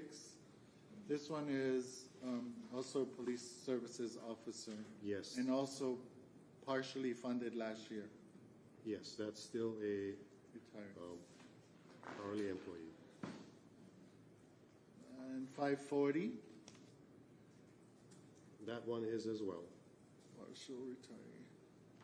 And the full funds of a entry level position will cover it for the people who are filling in? Yes. For 552, the one at the bottom of the page, this one was fully funded last year also. But it's also a police services officer and also says filled with short-term hire. This is filled with a short-term hire, yes, correct. Another retiree? Yes. And I think the last one on page 95 is services officer, 835 days. This one was partially funded again last year. And it says filled with short-term hire. What number is that one? 407, the top of page 95. That is with a short-term hire as well. A retiree also. Not this particular one. This one here was a permanent worker who had experience in specifically the holding facility. He left for a private sector, but we still have him employed, and he is filling a critical vacancy that we have in our public safety worker area. Okay, I think that's it for police officers. That's it on police officers. If anybody has any other positions they want to ask about. I'll ask quickly about the public safety worker. Is that largely because they're sort of in the cell themselves and it's dark and not a happy enough job and they don't get paid well enough? That's the cell block people, right? It's the people who work in the holding facility. That is a non-sworn position, and unfortunately, the pay for that class of work is very low. So it's not very attractive. It's hard to fill for us. So one of the 4 vacancies you have offer made, was it accepted? Did you fill the position where position 378 public safety worker one of the 4 vacancies? It's, the recruitment status was offer made on March 15th. Yep, he started on the 1st of April. And then, I'm curious about the dispatchers. Yeah, that's a whole group. Dispatchers, We're gonna move on to the next page, or you guys wanna stay on this page? I have more. oh, okay, Stay on then this we'll stay on page. the same page. Okay. It's, that, what was next is the dispatchers on this page. 95, right? Yes. The thing about the dispatchers is you have 8 total vacancies for all the same 8 ESD position. I guess they're all ESD 1s. So that's like the entry level. Correct. 1, 2, 3, 4, 5. Most of them say continuous recruitment. One of them says, and it's the one that was partially funded last year, the case, position 537. 537 that was vacant for 805 days and partially half funded, 50% funded last year, says filled with part-time hire. So what's that? So we have a retiree. It is a retiree. A dispatch retiree who's back on contract working for us in there. And then the, several of these, right? That one being addressed with the retiree, but 1, 2, 3, 4, 5 of the others are well over 495 days vacant. So well over a year vacant. Some of them 2 and 3 years vacant. And so the 2 and 3 year vacant ones was partially funded last year, but now it's fully funded. And all of the recruitment status says continuous recruitment, but obviously our continuous recruitment has not been effective, and we haven't been able to fill these positions kind of like year after year. So yeah, so some of these positions have been vacant for years, and we continue to struggle. But I'm pleased to report that we actually have one candidate who will be, I believe, we're hoping to start that person in the next week or so, middle of the month. But what I do want to say is that with some of our recruitment efforts that we've been doing, the number of applicants for dispatch has gone up quite significantly. And we do have the numbers, I know if you want to know. So now we have more in the background phase. We've just got done with a few interview processes for those applicants. So it's moving forward. It's positive.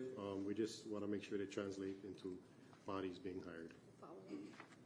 I have a follow-up. Councilmember Cowden. I occasionally have reason to call dispatch, and probably at least half the time I get an officer who I know, a police officer. So when a police officer is helping dispatch, probably some of this funding goes into the evolving guys, so I'm saying go into his pay. So even though this is on continuous recruitment, those dollars aren't necessarily all available, and then I'm assuming he gets paid at his normal rate, not at a dispatch rate? That's correct. We actually have former dispatchers who still have their qualifications. They fill in vacant shifts. We have officers who, when they're on days off, they fill in on some of the vacant shifts in dispatch. So everybody's really helping out. So yes, they are drawing down from some of these salaries as well. And why do we need a federal bill to change them to be basically like a first responder? They are really the first responder unless you're at the ocean. And I've been waiting for that to get heard since last fall, right? It hasn't even gone back on there. Why can we do something statewide where we can up what they are so they get paid a little bit better? I think you're referring to, I believe it was in 2025, they introduced the 911 Saves Act. That's a federal bill. Yes. That actually it's still moving forward right now. I believe it's in the House. Did it move? It Yes. hadn't moved like a month ago. And I think it still hasn't been heard yet. Okay. But that bill, part of that bill is recognizing the dispatchers as protected class employees and moving them out of, I think they're in like an administrative type of classification now, which potentially could provide better benefits or different benefits for them. So we can't work with our unions here, our bargaining agreements, to put them in a different class without that federal bill moving forward, that federal act moving forward, passing? I don't know if they have that authority to make that type of change. That might be an HR question. Because it seems that that's a pretty traumatic job, and they're working very long hours. We hear their complaints. Good afternoon, Janine Raposo, HR Manager. What you're talking about is the classification of the positions. So Yeah. yes, there is a statewide classification system in place. Not necessarily maybe the best system, but that's what we have to work with. So it's not like we can pluck them out and just say, hey, we believe they need to get more pay, because it affects everyone else related, right? Everybody's related within that salary schedule. So we have looked at the entry level emergency dispatch position, and it's called a repricing with what they're actually doing and assigned to, and whether or not they do belong in a higher level. So we are repricing that particular position very soon. We just consulted with the union, and we will be doing that. So that is the process that would have to take place. Because I remember ocean safety officers, we were able to put them in Unit 14, and they weren't before, so we were able to give them better so pay. that would take legislative action to actually create another bargaining unit if we wanted emergency dispatchers to have their own bargaining unit. When we did that for ocean safety, we originally put them with the sheriffs. I don't know if you guys recall, it was Unit 14, and they realized that it wasn't really a good fit, but both groups of employees were looking for higher pay. So I think the legislature did not want to create 2 more bargaining units, but at the end of the day, they had to do that because they just was not a fit. So right now, yes, the emergency dispatchers are part of Unit 3, which is the clerical class. And so possibly they should not be there as well. But where they belong and whether they belong with their own unit would be something that it would have to take legislative action to create a new bargaining unit. But in the meantime, we're looking at repricing. Just the entry level class, that is correct. And they also do get a differential in pay that has been established as well. For both the entry level and I believe the higher levels get a little bit more. And is that differential reflected in how we have it in the budget here, or is it? It's a separate line item in the differential. I don't have account number, but yeah, so it's there. Yeah. Okay. All right. Thank you. How long does the entry, this repricing process going to take? Actually, we just got the response from HJ. We started about a month ago, and we should be able to get that finalized, what is this, April? Probably by May 1st. And then when you talk about differential pay, is that something you did like when you were having, we continue to have trouble finding engineers and electricians? Is that a higher bonus type thing for new people to come on? You're trying to incentivize filling those positions? That is correct. So engineers, we created a whole new salary schedule outside of their regular bargaining unit 13 schedule. So they follow a different schedule. That's why I think, as you guys notice, it's not an SR, it's an EN now, because it is a totally different salary schedule. With the dispatchers, what we did is there's a differential, a monthly differential, and Kalani probably knows better how much it is offhand, but it's pretty significant. I think it started at $750. Is it still there per month extra? And then the higher levels get even more than that. What we did with some of the other hard to fills, like the public safety worker position, is they get the no lunch premium, which I think you guys are familiar with. So they are on that now. So they are also getting, aside from their base pay, which is what is reflected in the budget, they're getting that extra like 30% pay or so, but it's in another line item. So that is not really what their full pay would be. Thank you. Thank you. We are at 12:35. we did not get through police at all. So, are we done with all the salary questions, the position questions, or do we have more coming back? Yeah, I have more position questions. Okay. The good news is this only happens once a year. Okay, we'll take Bring a lunch budget. break here and come back. So, 1 hour lunch break.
Test, test, test.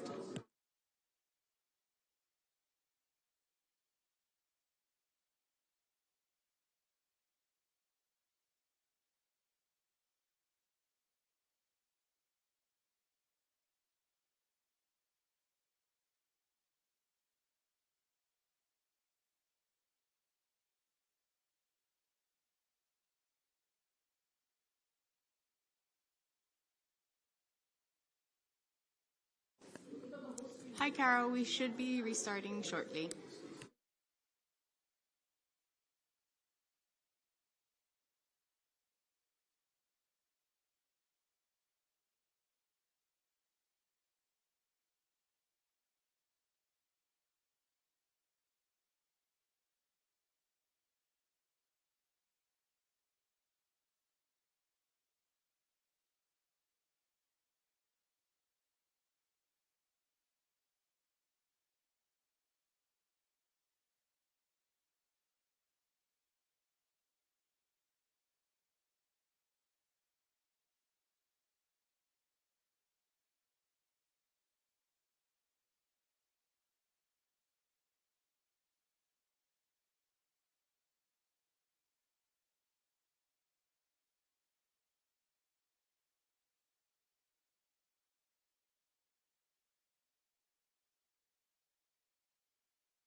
You gonna call on me? Or?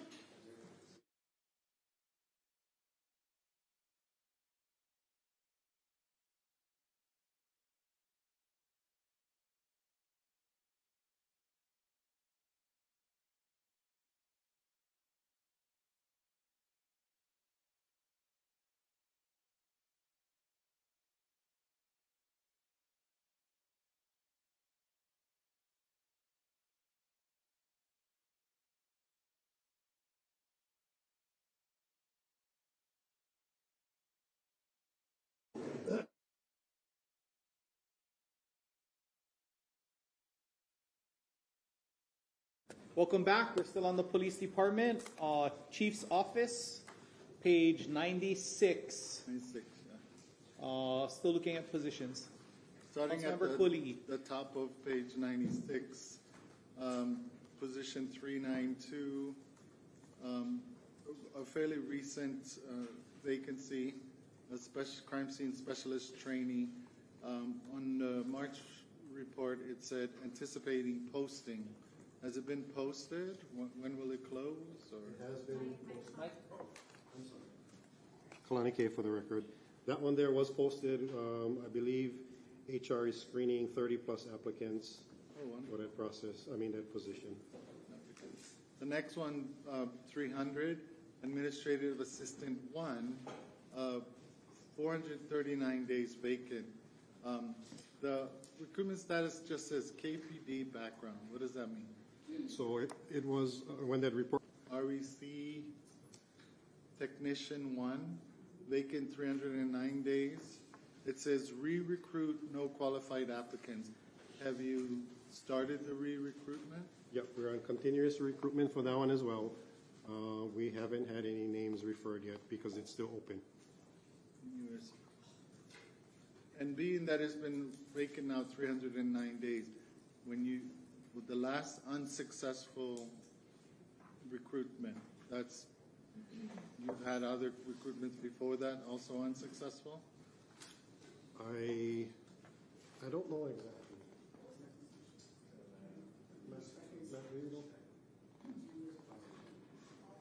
588.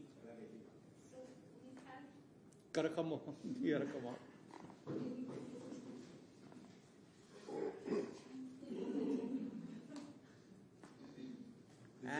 And state your name for the record. Candy Souza, KPB. So we had recruitment, we had names, but they fell off of this in the screening phase. And so we continue seeing recruiting for that one. The next one is 564, Fiscal Officer 2, 272 days. It said no selection made, so and it also says continuous recruitment. So you had folks, you were unable to find one that would work, and so no selection was made? Yeah, I think we're on the third cycle of recruitment now. Still trying to fill. Department Staff Assistant 2, 306. Vacant for 439 days. It says interviews to be scheduled.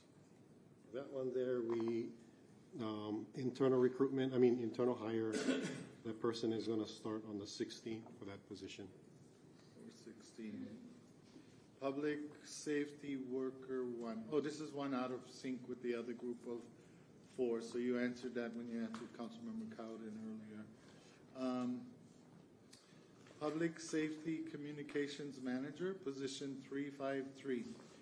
Odd thing about, so even though it's dollar funded, it's dollar, let me go back. 353, Public Safety and Communications Manager, 565, Emergency Services Dispatcher. And then the next one, 566, Emergency Services Dispatcher. Those 3 are dollar funded because it's paid with grant funds. But the first one, Public Safety Communications Manager, also has that phrase, KPD background, recruitment description status. Does that mean you've got a group of people, you're checking their background, We have select and hire one of them? Or? We actually have an interview scheduled for the 16th of April. April 16th interview. So the filling of that is coming. And what grant pays for this position? It's a recurring grant? No, not this position. This one is in the budget. So according to the budget team. Oh wait, now it means something else. Oh. The 1 star says move to regular salaries. What does that mean? No, my 1 star says It's fully funded by other sources. Oh, sorry, I went to the next page. Yeah, and then the vacant report 2, it also says, I think it's where it said grant funds. So for this one here, we're going to utilize funding from the state grant, Department of Health grant to fund this position. But the issue is filling it. Yes. Then the last one on the bottom, 384, parking enforcement worker.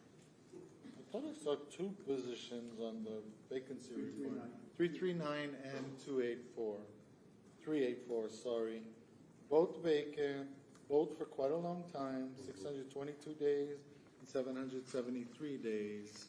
And both, I guess, say continuous recruitment. So is it hard to fill that position? What are those? I remember having a discussion. So these positions were created after we established a highway enforcement fund for the parking-related fines out in Haena. We created this position here, so this person would enforce that area, also enforce the other parking problem areas that we have across the island.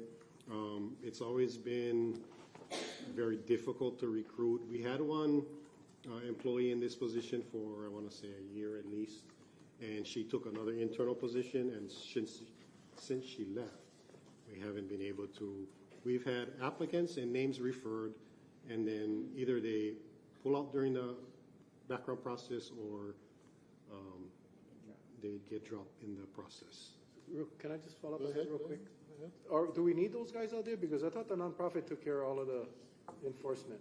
So the nonprofit doesn't do any enforcement out there. But they don't do any enforcement? No. I have a follow-up. Councilmember Cowden. Are you trying to recruit right from the area out there? I would think you'd have all kinds of people jumping on it that have such a passion about who they don't want where. I would think they'd all be fighting for a local job to just go ticket people, but they aren't responding? No, I think part of the problem is the pay is very low. The classification is very low. Okay. That's it on positions. Okay, moving on. Page 97. Any questions regarding the chief's office budget? Just a real quick question Council on Chair Raposo. the background investigator, dollar funded, is it you're using contract people for that? Is that why that's the position you? Which one you looking at, Chuck? 1303, 1309, the top of 97. There's two background, and I'm looking at the budget from last year, the year to date, and then the request is significantly less. So I'm assuming that's because of the removal of the two background investigators. So how are we dealing with that? Oh yeah, they are hourly workers, so it would be the background 89-day contract workers. So two of those positions would be. Yeah. How are they funded though?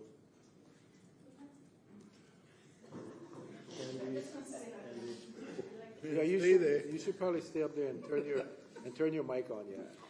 We currently have two 89-day hires in that positions, Yeah, but where does the funding come from? on the vacant positions. Okay.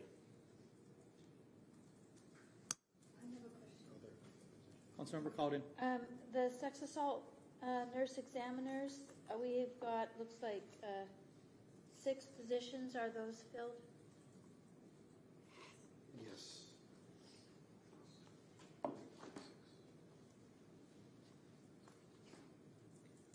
Councilmember Cooley. So are they, like, what is the 15,000 backing it up? How many hours at what rate? What do you get for that now? I noticed there's 1, 2, 3, 4, 5, 6 line items, like she said.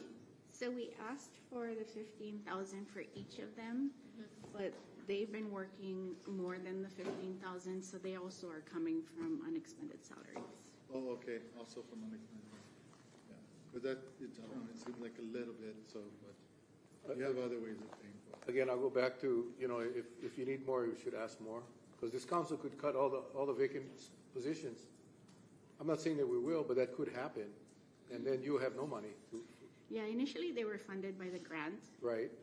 And then the grant couldn't cover their salaries, so we went to. Yeah, so could we put in the real numbers in this instead of? We can. Yeah, I mean, I think we should have the most accurate budget that we can. So if we know we're spending more than 15,000, let's budget for what we need. Because again, you're assuming that we're just going to say okay, but there could be a council that says no. Every vacant, and I've seen Honolulu do it. They just swept it, and millions of dollars they saved.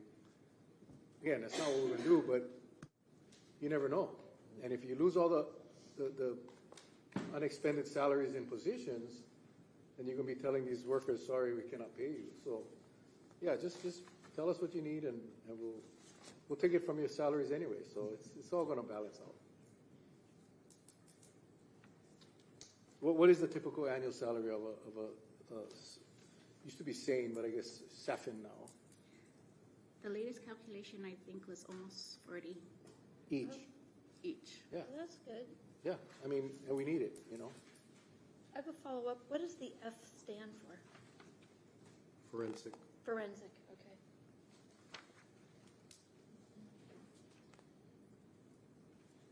On the next page? Any more questions on this page? Now we'll move on. Next page. On the next page, the retirement contribution line item, up $1 million, is due to more retirements? Or the line item that is ERS, that's something calculated by ERS, that they tell you what you're forecasted to need, dollar amount? 10.5 million. Middle of the page, 98.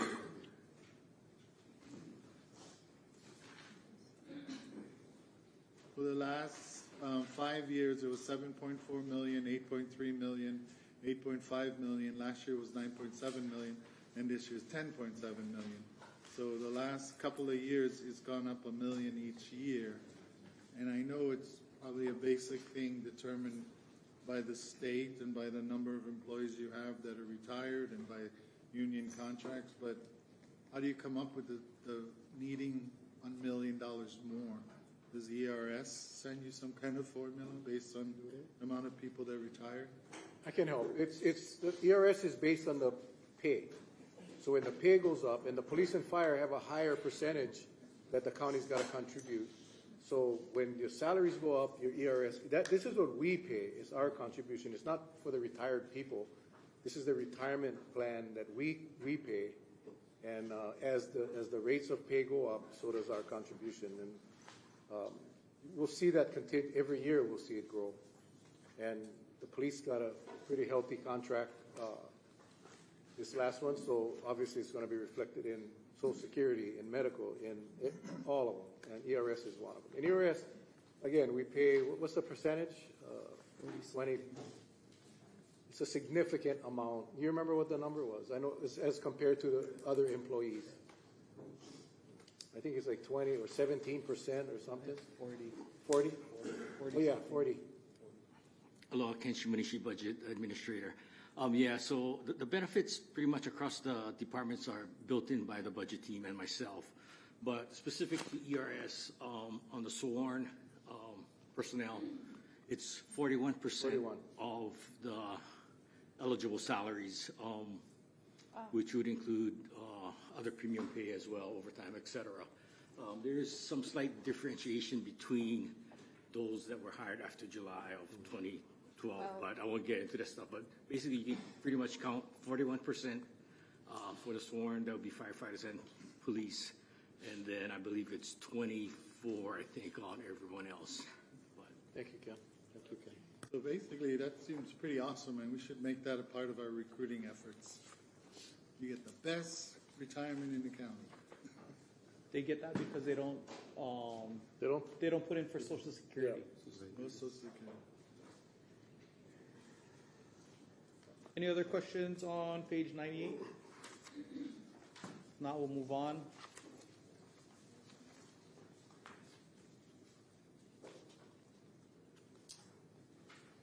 Questions on page 99? 99 at the bottom. 99 at the bottom is consultant services. It's just 50,000 down to $1. What? So there's something you did last year and you don't need to do it anymore? That was a Gallup contract. Gallup contract. Oh, the numbers. And so you do that what? Once every several years? I think we made the final payment on the contract. Oh, it was over several years. This year, I believe we made the final payment on the 3-year contract for Gallup. 2026. Thank you. How do you get this inside information? Look at the past budget. Any questions on page 100? The budget. Yeah, real quick on the top, the training facility lease. Which training facility is that? That is the location down by the old Kauai building next to the Kauai Athletic Club. We lease the upstairs space there to do all our training. Oh, okay.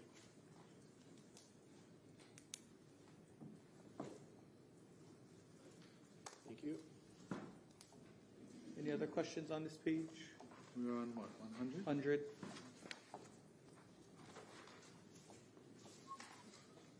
The collective bargaining item, that's new based on the new contract, or did it move from somewhere else? That was my question. That's new, yeah.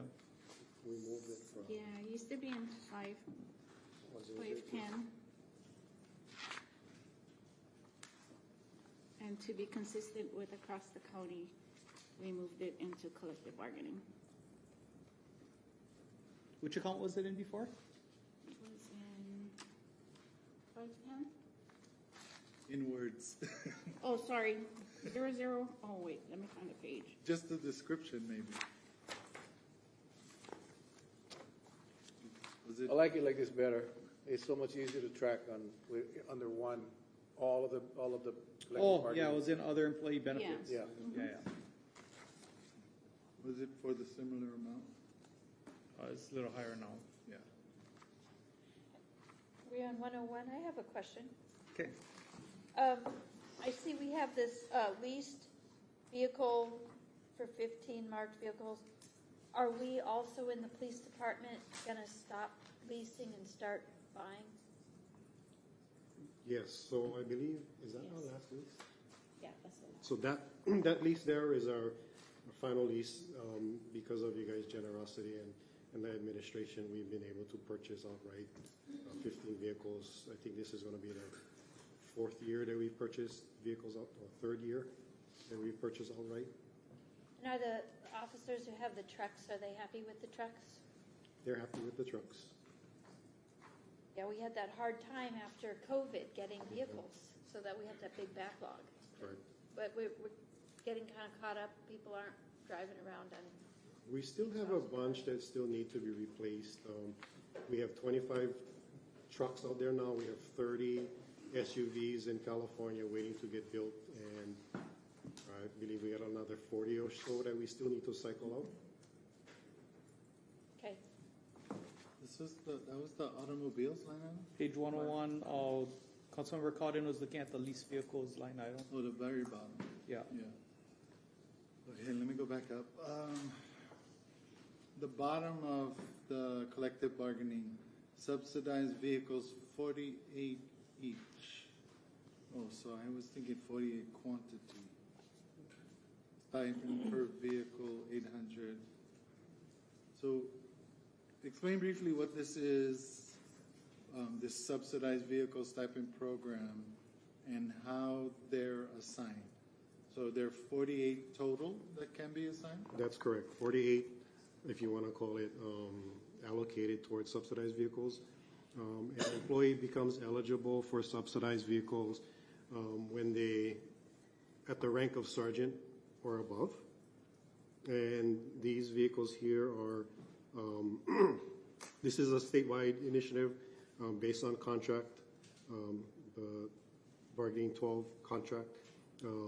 The vehicles are purchased, privately owned by the employee, and they're authorized to be allowed for police use. And then the police department, the county, pays for upfit of equipment into those vehicles.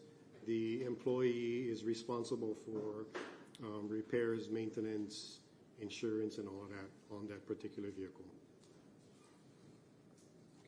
Councilmember Bulasan. Just want to follow up on that. I've seen in other counties or other states utilize that as a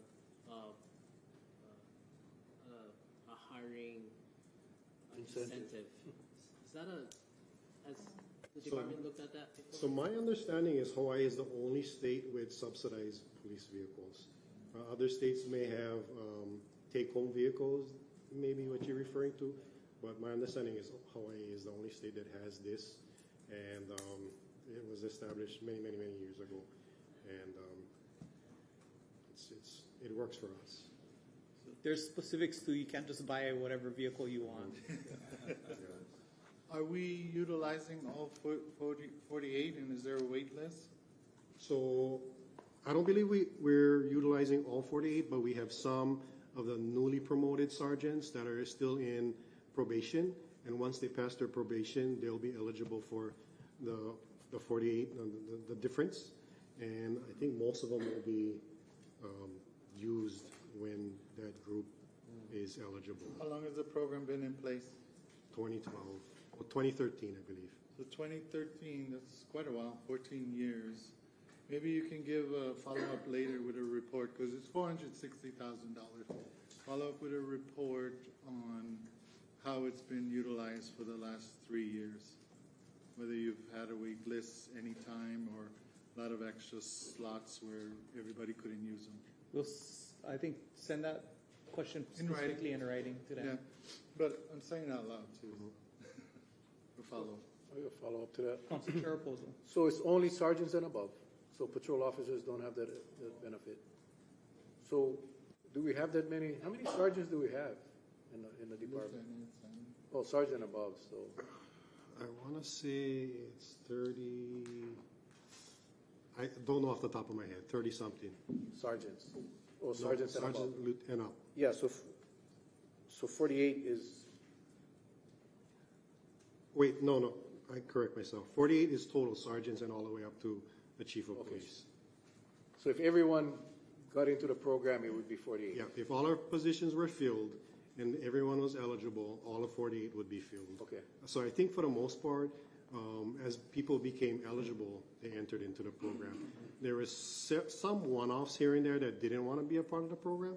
So there was maybe at different times there may have been 1 or 2 openings because we had 1 or 2 that didn't want to be a part of the program. Okay. Thank you. Councilmember Bulasan. Sorry, just to keep following up on that, they can utilize these vehicles on patrol. Yes. There's a-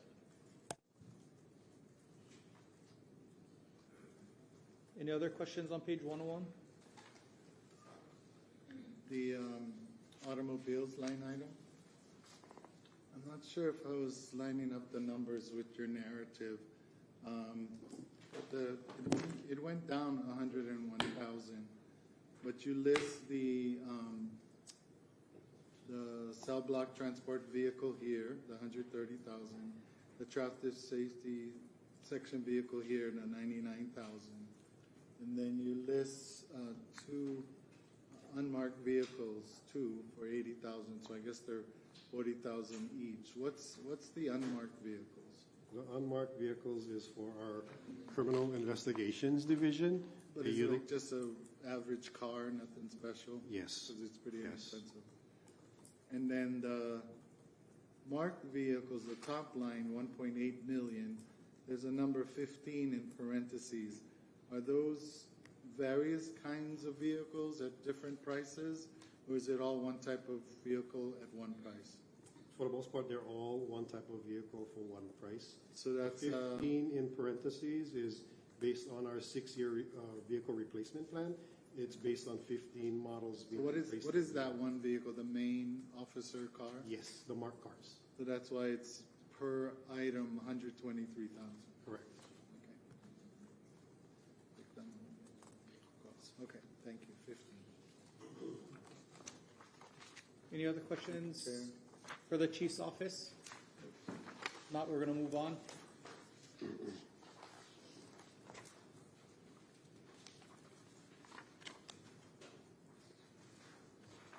I have Councilmember Cooley. Page 103 under other services. The other services line item went up by over 100%, so up $324,000. The one large item that jumped out to me and that I wanted to ask about was evidence towing. And I think, if anything, for follow-up in writing, if you could provide what this line item, total evidence towing expenditures were for the previous 3 completed fiscal years. With, again, details where you can break up the cost, the number of tows, for what price, etc. For follow-up. I have a simple question. Councilmember Carvalho. No, I just had one on the drone, the indoor-outdoor drone platforms. Just clarification, that is what, 100,000? Yes. Is a 3/3 of 5-year program overall? Yeah, so I believe we have a 5-year plan for the drone platforms. We have our drone expert here.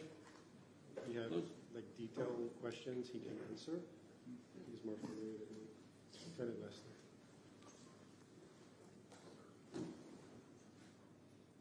Good afternoon, Lieutenant Lester, for the record. Afternoon. Yes, sir. We're in year 3 of... Just the drone program in general, because I've had questions on that too, so I wanted to ask about that, you know. Oh, yes, sir. Yeah. The drone program in general, so we have 14 drones, 8 pilots. 14? Yes, sir. And we've been primarily focused on search and rescue, crime scene documentation, some criminal investigations. And overall, it's been pretty Yes, sir. Been a success. Okay. I have a couple follow-ups. Thank you. Councilmember Cowden? And one's really simple, might seem dumb. I don't like acronyms. What does A&T stand for? That's what this is all called, A&T. Administrative and Technical Bureau. Okay. Just write it down next time, people like me. With the drones, are all the drones parked in Lihue, or are they some on the west side, some are maybe on the east or north? They're strategically placed, so each one of our pilots has a drone assigned to them, and we have bigger drones assigned to each district. And so when it's needed in an area, it can go up quickly to the right spot? Yes, ma'am. Our pilots, the way the policy is written, if there's an event going on, we can self-dispatch them, and the supervisors will adjust the manning as necessary. And the drone pilots are sworn officers with other responsibilities, and that they just have that extra skill? Yes, ma'am. It's an auxiliary team. An auxiliary team. Okay, that's what I was curious about. Yes, ma'am. Councilmember Cooley? Just a quick question, wondering, do you know if Kima and Fire have their own drones, or do you support them? Fire does have their own drones, sir. Kima doesn't have any drones that I'm aware of, but we all work together. So us and Fire work very closely together in any kind of responses. I know Fire is working on updating their platforms. Theirs are kind of old. Thank you, Chair. I will say that during the tsunami watch, you guys' drone was awesome. Thank you, sir. I'm not sure who was operating it, but it was relying on the drone to be the first video of the wave coming in. I mean, yes, sir. That worked really well. I have a question on the other services. Data delivery system of violations, 101,000. It's like second to the bottom on the list.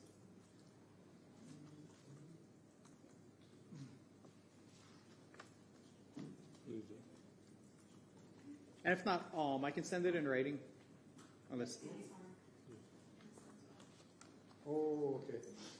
So I believe last year we came in and we asked for data technologies for VR vehicles, and this would be, that's the line item for that. So it would, Harry, can you explain what that data collection? Is this the, oh, yes. So Samsara Technologies, after the Hanapepe fires, we had an issue where we're able to track our officers through a means of technology. The body-worn camera, which has LTE built into it, our new police radios that have LTE built into it. But we didn't know where all of our vehicle assets were. We can track them through the mobile data terminals, but we were coming up with issues where we're constantly looking where vehicles were. Vehicles go down for maintenance. How long are they sitting at the shop? Which vehicles need maintenance? So we started researching a platform, myself and Captain Pereira, something that we could put into the vehicle. So this is a device that plugs into the OBD2 port, where we can get all the telemetry. If our officers get into an accident, we can see all that information and pull that from the vehicle. It actually gets uploaded to the cloud, so we don't have to pull anything from the vehicle, but we can track those vehicles in real time wherever they're at on the island, whatever they're doing. And if there's maintenance issues that arise, our fleet vehicle coordinator can see that. They'll actually get an alert on a smart device like an iPad or a phone. He can schedule the service.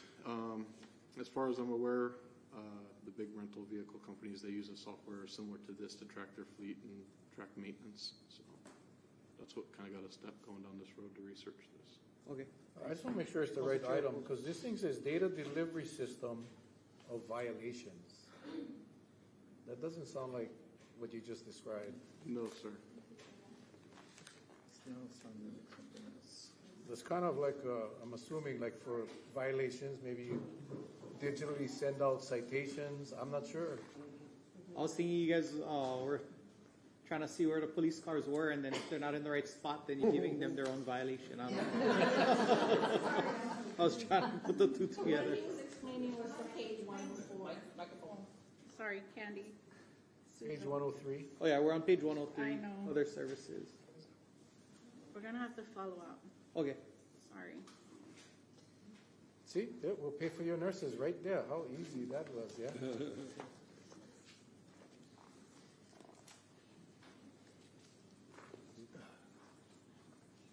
Any other questions on page 103?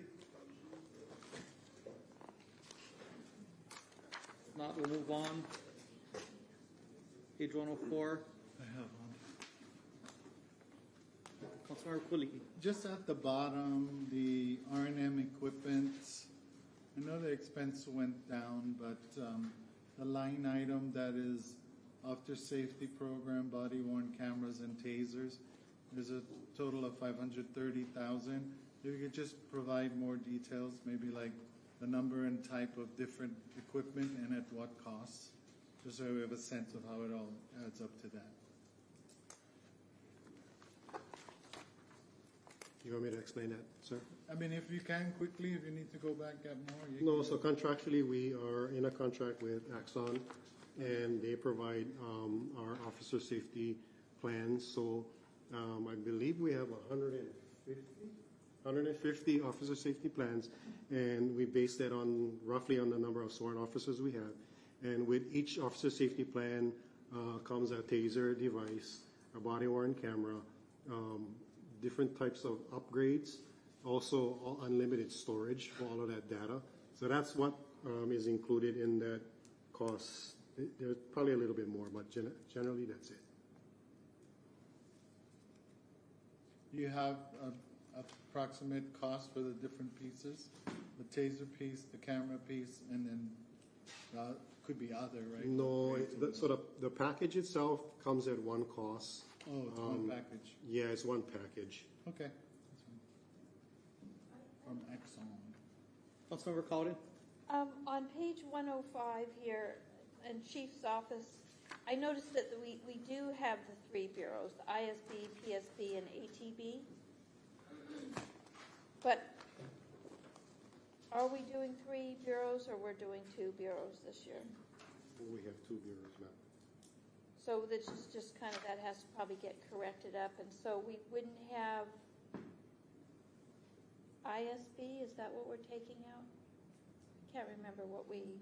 Police Operations Bureau, replaced, or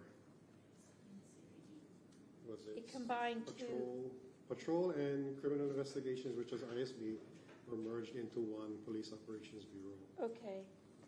So maybe in our updated version, our supplemental, these might go together? Maybe? Just wondering why we still have it the old way. The accounts are system driven, and it takes, we got to put in a request to have those IDs changed. Oh, okay, so it's not easy to do. Okay. We can't do it on our own, we got to submit it to finance. Oh, all right. Yeah. But we might even change our minds, right? We might go back to three, we don't know. Okay. While we're on page 105, I know we touched on it already. Our digital advertising and recruitment and other media platforms. How do we know how well that works? I've been seeing it a lot too, but do you ask like the new recruits, like if that's where they got the info, or? Actually, we have been working very closely with HR, and as far as finding out where they're seeing or how they're getting pushed to our applications, they have they included in our application process different data points for them to check off to kind of give us an indication where they're seeing it. I wanted to call up Stacey. So we have, based on our advertising so far, we're seeing an upward swing in the number of applications that's coming in. So I know she has some data that I think you'd be interested in hearing. Well, Stacy's a star in the show too, right? Hi, everybody. Captain Stacy Pereira for the record. Yes, as like Chief said, we have been putting a lot of effort into our recruitment, and we do believe it has been paying off in a lot of ways. We are working with county IT. We do get numbers back every month that we go through with the Epic recruitment, and they kind of tell us on the digital side, such as the internet and Instagram, how we're doing and how those ads are occurring. But how that translate, like you said, over into our actual applications. So we actually are working. We just had a meeting with Brandon Rains from IT, and he's helping us develop something that'll get us that data so that we can now see how that actually translate. What Epic can tell us is how much times they've clicked on it, how long they've looked at it, that type of thing, but not actually if it translated into an application. So we are working closely with IT to get those numbers. I'm going to follow up because I think that's the critical part. Most definitely. Getting clicks is one thing, getting views is another, but getting the return on investment is what we really got to focus on. And I think the simple proof is, when did we start this contract? So we started this in, we first started talking about in 2023.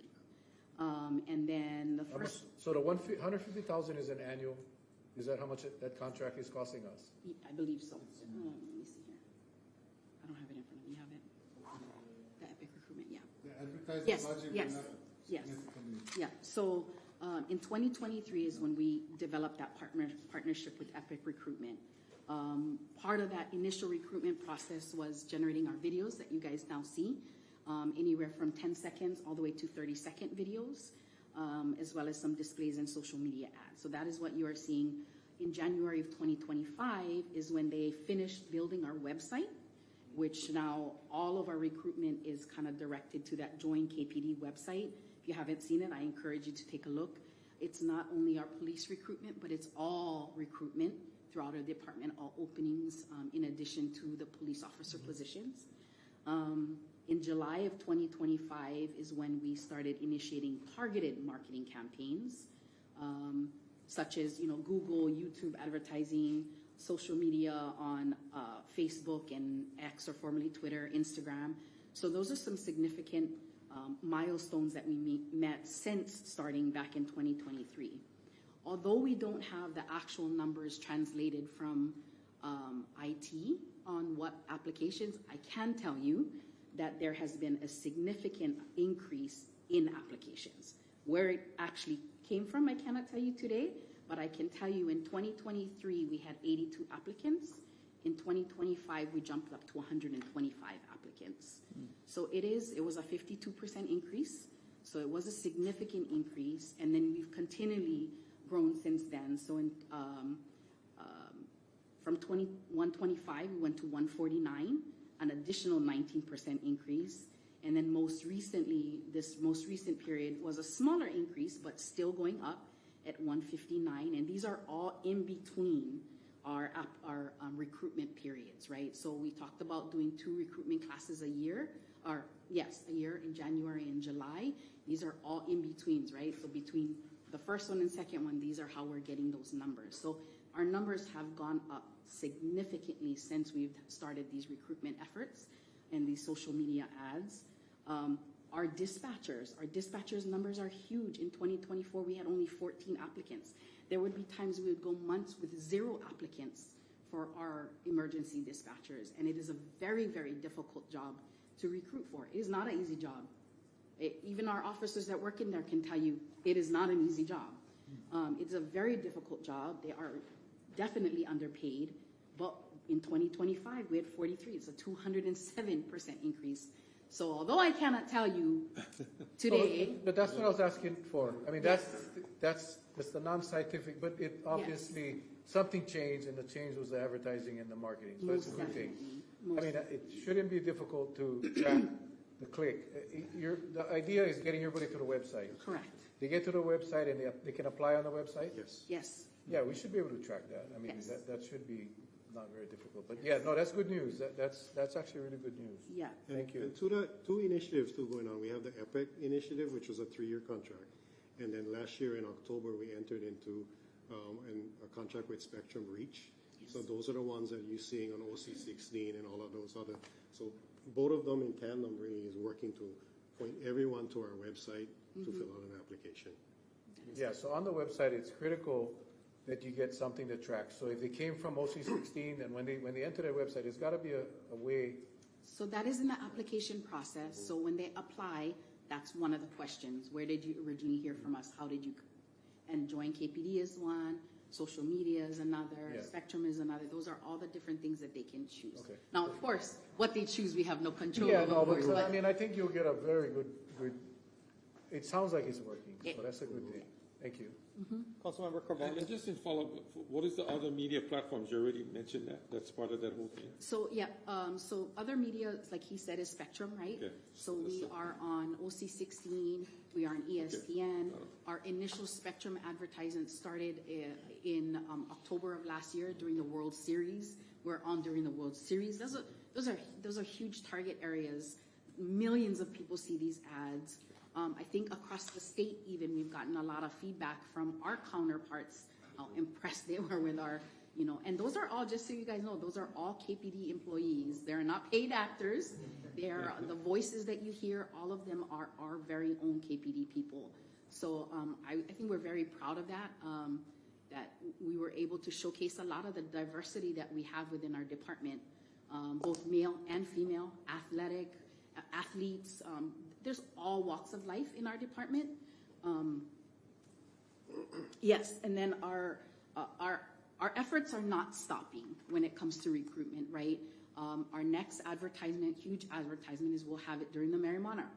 So that's another huge one that we'll be advertising. These very same videos will be played throughout the Merry Monarch, which again, for our state, it's huge, right? That is one of the largest events that we have is the Merry Monarch. But I don't want to only focus on our efforts on recruitment, because that on our videos. Our community engagement team locally here on Island put in a lot of work. A lot of work, a lot of hours go into recruitment.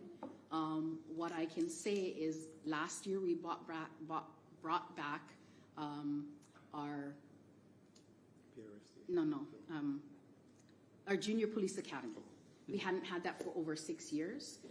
We brought back the Junior Police Academy. We had 13 kids from ages 14 through 18.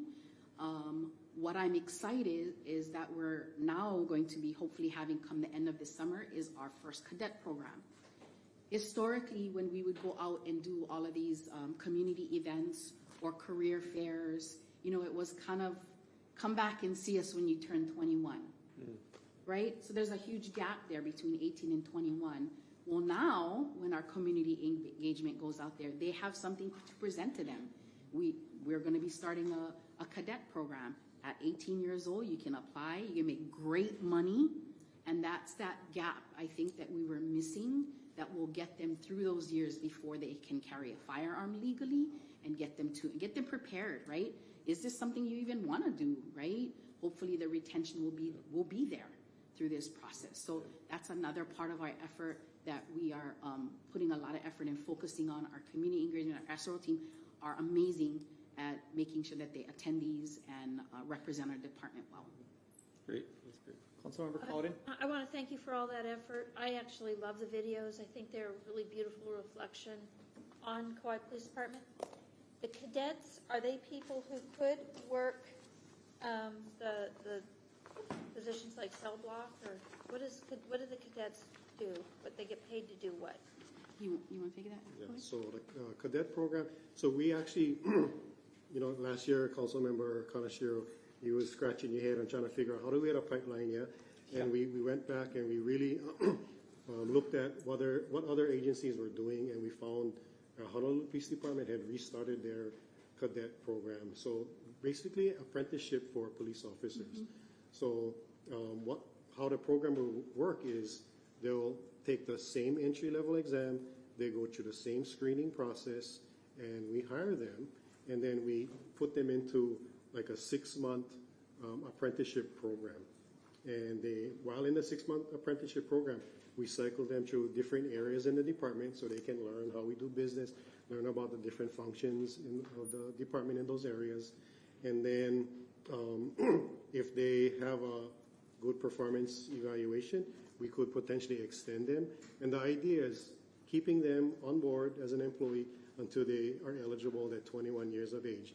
And then once they make 21, they don't need to retest. They don't need to do any further screening or testing. They can just roll right into a permanent police officer, police service officer position with KPD. So we're holding on to them for those years, keeping them out of trouble, training them up, building those relationships internally, and hopefully keeping them with KPD. So when they move into that, do they go through a regular police recruitment class before they are 21? Once they're 21, then they go in the police recruitment class? That is correct. Okay. They'll be learning various aspects of the police department while they're there as the apprenticeship, right? You would just be learning the different areas within the department. So when they're in there, they hit the ground running? Yes. They have a really broad understanding. Any other questions on this?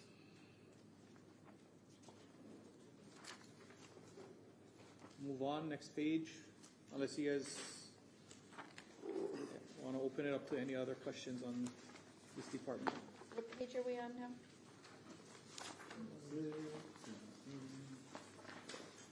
We were on page 105, master 105.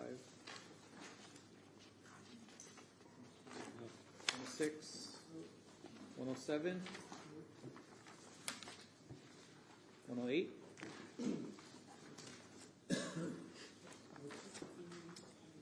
Last page. Any questions? Councilmember Cowden? I'll just, On any, I know we went through fast. okay, so on 108, I'm just going to repeat what we've said to other departments that you may or may not have been in here on. We're noticing the increase of gas and elements like that, so we would probably expect in the supplement that maybe that might be affected.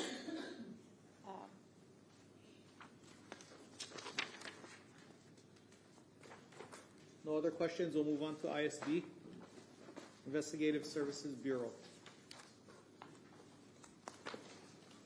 I have a question. Council Chair Opposing. And it's kind of it's for the chief, and it's not pertaining to any specific item, but you're a month in, and we talked about the 2 bureau versus the 3 bureau. We need to know this in the event you're considering the restructuring of KPD, and that we want to make sure that if that's the direction you want to go, that we have enough funds in this budget to make that happen. So I'm not asking you for a commitment, but I mean, is that a possibility that there will be some restructuring at KPD? Absolutely. I want to take all considerations into account and go for that. But I think with the budget that we have right now, it should accommodate. Perfect. Thank you. Councilmember Cooley. So at the top, I know earlier in another section, you kind of answered the question on the increases on the top fees. It wasn't about, it was primarily about price increases. But the one small item on canine care, it just seems really low. What is that for? Is there a program there, a canine program? How many, is there one dog or more? Do they have a special vehicle, special handlers? Or is the cost for that all over the place? Like this is just one small part of it? So yeah, we have 2 drug detector canines. This canine care, I don't know. Oh, veterinary bills, that's what this one is here for. Annual checkups for the both dogs. There must be some very healthy dogs that don't need to go to the vet because that's not enough money to pay vet bills. Okay, thank you. I have a question on the body storage. That's a new line item. Were we keeping them somewhere else before? That was. Shucks.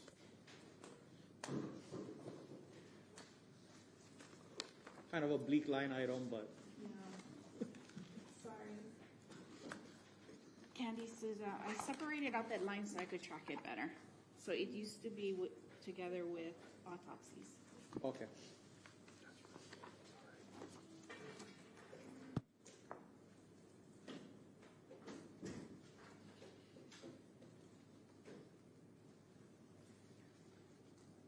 Any other questions on page 111?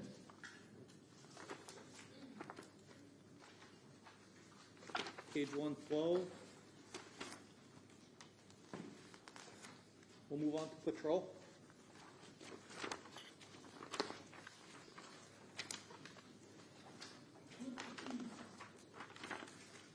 Not much in patrol.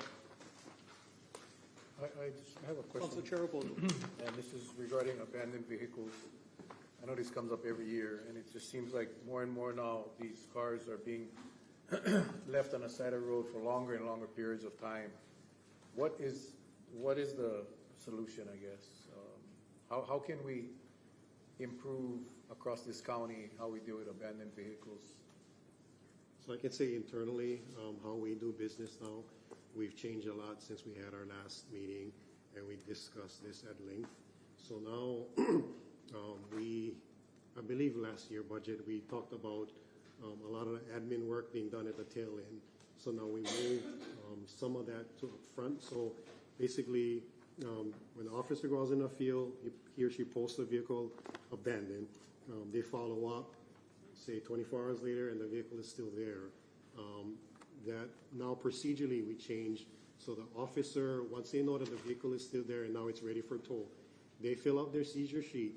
They submit the request directly to the tow company and gets that vehicle on the tow company's list.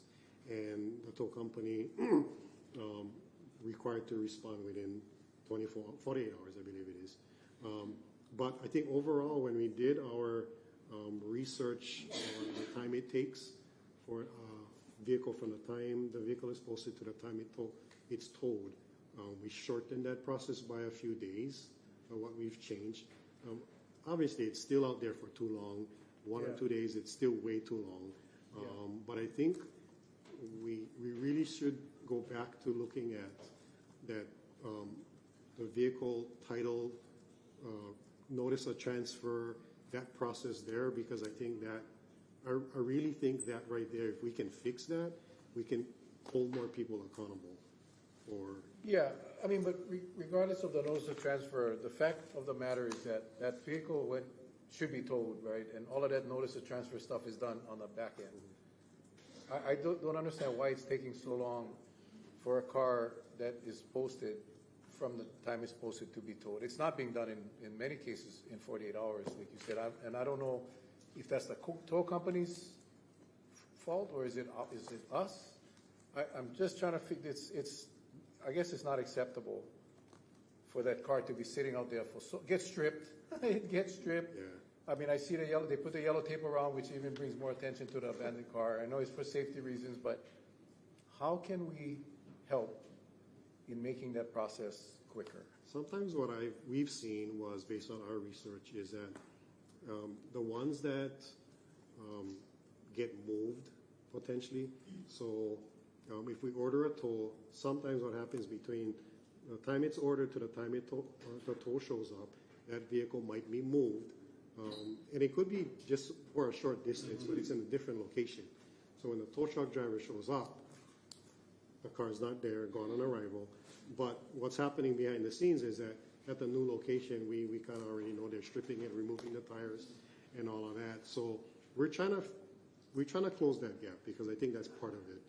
And then just making sure that our officers follow up and make sure that they turn their documentation in on time. If the report doesn't get submitted on time, that potentially could be a day there. So every day really counts. The officer going his days off, and right. That's when there's got to be a system. And when I was there, it was done. And I'm trying to figure out what did we do differently back then? What has changed back then to not have that these cars being towed away in a quick manner. It's the broken window theory, right? You leave them there, you're just going to end up with more. So I'm asking not to criticize, but to say, is there anything we here can do to make it quicker? Is it something that we can do to expedite that process? That's why I'm asking. I don't think so. I have a follow-up. Councilmember Holland with a follow-up. Councilmember Cowden. I'm just wondering what is the time frame? Like I'm hearing you say 24 to 48 after the tow truck's called, but generally, do we have an estimate? Is it 5 days from the time it's initially tagged as abandoned to removed, or? Right now, it's looking like it's about 7 days. It's about a week. Yeah, it's about a week. Okay, and just the yellow and the green tags, can you just clarify for me what the difference is? The orange-looking ones, Yeah. that is abandoned vehicles. The green ones are derelict vehicles. Okay, but they're both marked for tow. Yes. Are one of those prioritized based by color, or it's just The green ones can be towed pretty much immediately. Oh, okay. So if we have those, if they submit those, they should be getting towed within a few days. Okay. Okay, thank you. Councilmember Cowden. Yes, we discussed it on the floor before. When we have now this new challenge with electric vehicles, when they have batteries, those are hazardous materials. Is that given any consideration right now? We just have to leave them sit. So we haven't solved that one at all. Yeah, we're not towing any of those because I believe the recycling is not accepting any of them. And then the vehicles that are sitting on the beach, that are abandoned on the beach, I've been getting letters and posts. Maybe it's gotten picked up now, but there's like an SUV that was at Kitchens, it looks like, Lidgate. And it just shows us that was basically like a black SUV and then eventually just completely ruined by the ocean and the sand. Like, I would think that's more of a DLNR thing, but what do we do with something like that? So like that one you're referring to is actually being done today. It's getting moved today. Okay. Thank God. Thank God. We should have budget meetings more often. This has been, I've been posted with my name That on one it. is a little complicated because it's in the middle of, in front of the driving range, I believe. So it's out of scope. Our tolls don't cover that. We had to work with our partners, Public Works, to get that vehicle towed up onto, or dragged up onto the golf course so that a tow company could get access to it. But I believe that today they were getting that moved. Okay, so ultimately the county handled it. I probably answered wrong. I said it is probably the Department of Land and Natural Resources because it's on the beach, but with that's the county tow still yet. Okay, well, I'm glad it's gone. That's been a big. Just following up on that, so it's always the county that tows, right? Like we're the ones, like the state doesn't really, whether it's the highway, DOT, it's still KPD that picks up those abandoned vehicles. I don't know what DOT has in place for contract for towing vehicles, but for the most part, county's been towing. Yeah, so does the state initiate that pickup? So like, for example, Ahukini, I've been getting a lot of complaints about Ahukini the last few weeks. And there's like, and I talked to the DOT and they're like, oh, well, you just reported to KPD. And I was like, well, it's a state highway. Don't you guys report it to KPD? So then I get confused about that.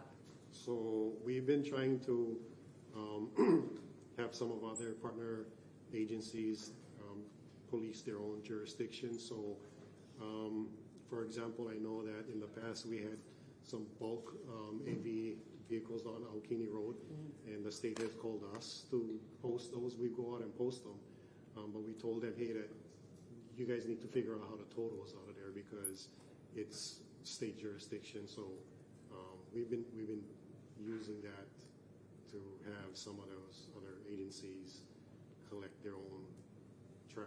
Okay, that's helpful because in the DLNR case as well, like when it's low tide or like below the high tide line, it's like not our jurisdiction. It's like it gets confusing as to how we are always the ones doing that. But then the state just kicked it back to me and was like, no, it's up to KPD. And I was like, well, can somebody go tell somebody that this? Anyway, thank you. It's been a work in progress. Councilmember Bulasan. For the abandoned and derelict vehicle tolls, that budget, is that contract with KPD or is it with? It's with The towing contract is with KPD. KPD. And the amount that we said is, do we have we ever exceeded the amount or the request to? We haven't exceeded the amount. It's been sufficient. It's been increasing steadily. And I know the coordinator makes a big difference, that position. Is that? The coordinator and also our officers in the field, because they do all of the posting, the follow-ups, the citations, submitting of certain documents that starts that whole process. Thank you.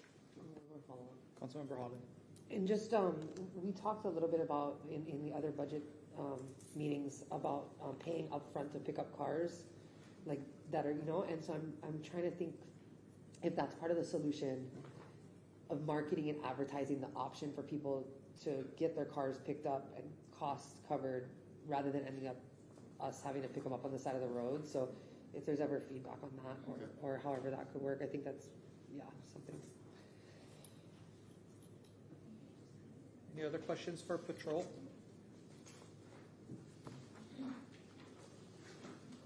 Not. The final item is Criminal Assets Fund.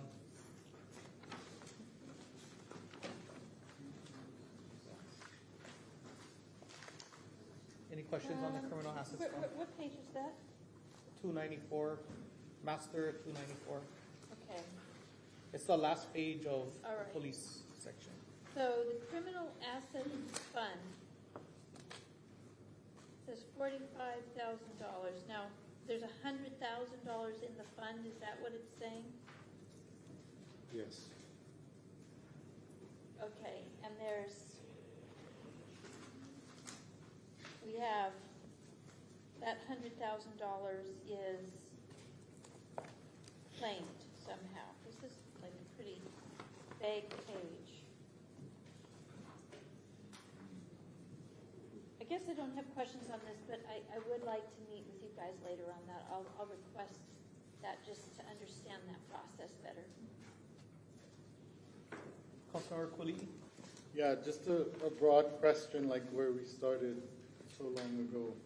On last year I asked for data and you provided it to the department for the last 4 years, 4 fiscal years.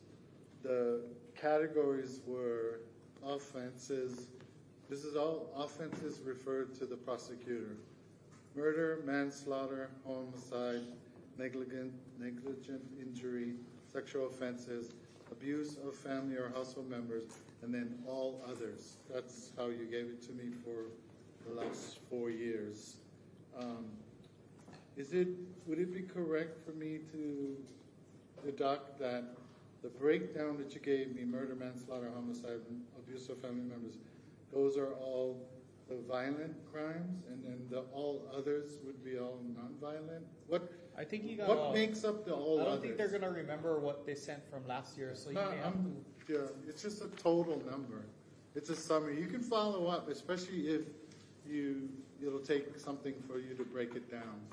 But you gave me 4 years of data, and like I just said, those categories which all sound like more violent crimes. It sounds like it. I remember we prepared that, but I haven't looked at it since we sent it on. I'm sorry. Yeah, I asked it in last year's budget, and you were very quick. You got it back on May 2nd. So I'm going to ask for, in writing, 1 more year, because you gave me 4 years' worth. And then I'm also going to ask for how do you break down this all other. That's all. Okay, thank you. Councilmember Collin. And I just have a follow-up on that. I know I was a big part of that request too, so what I was most concerned about is violent crime. My presumption is probably a number of those crimes probably have drug issues going right alongside of them, right? Is that kind of the case? Is that a lot of crimes that happen?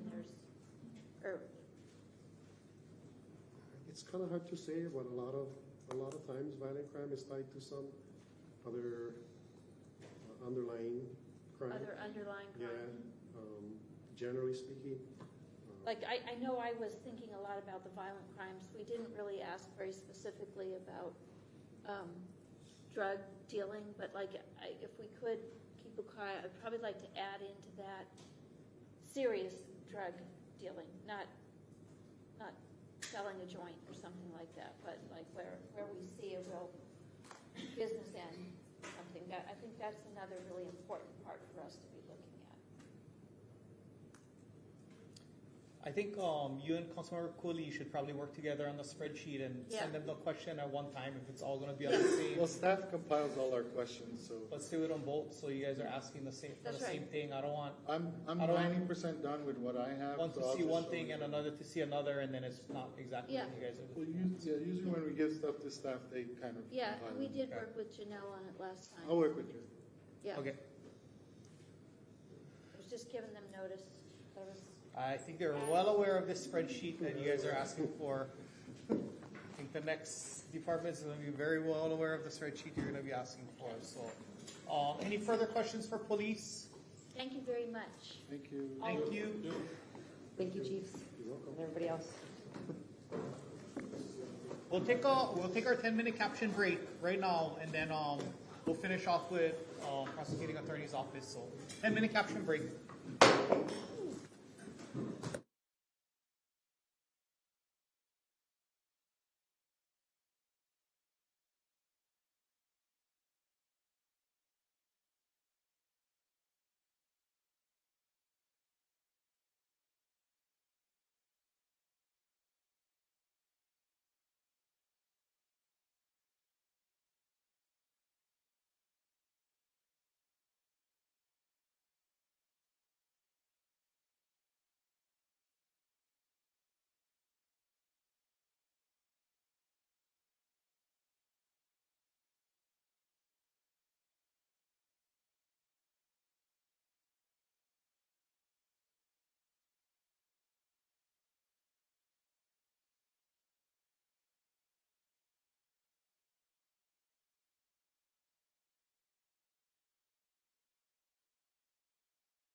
Okay, welcome back. We have our last department, Office of the Prosecuting Attorney.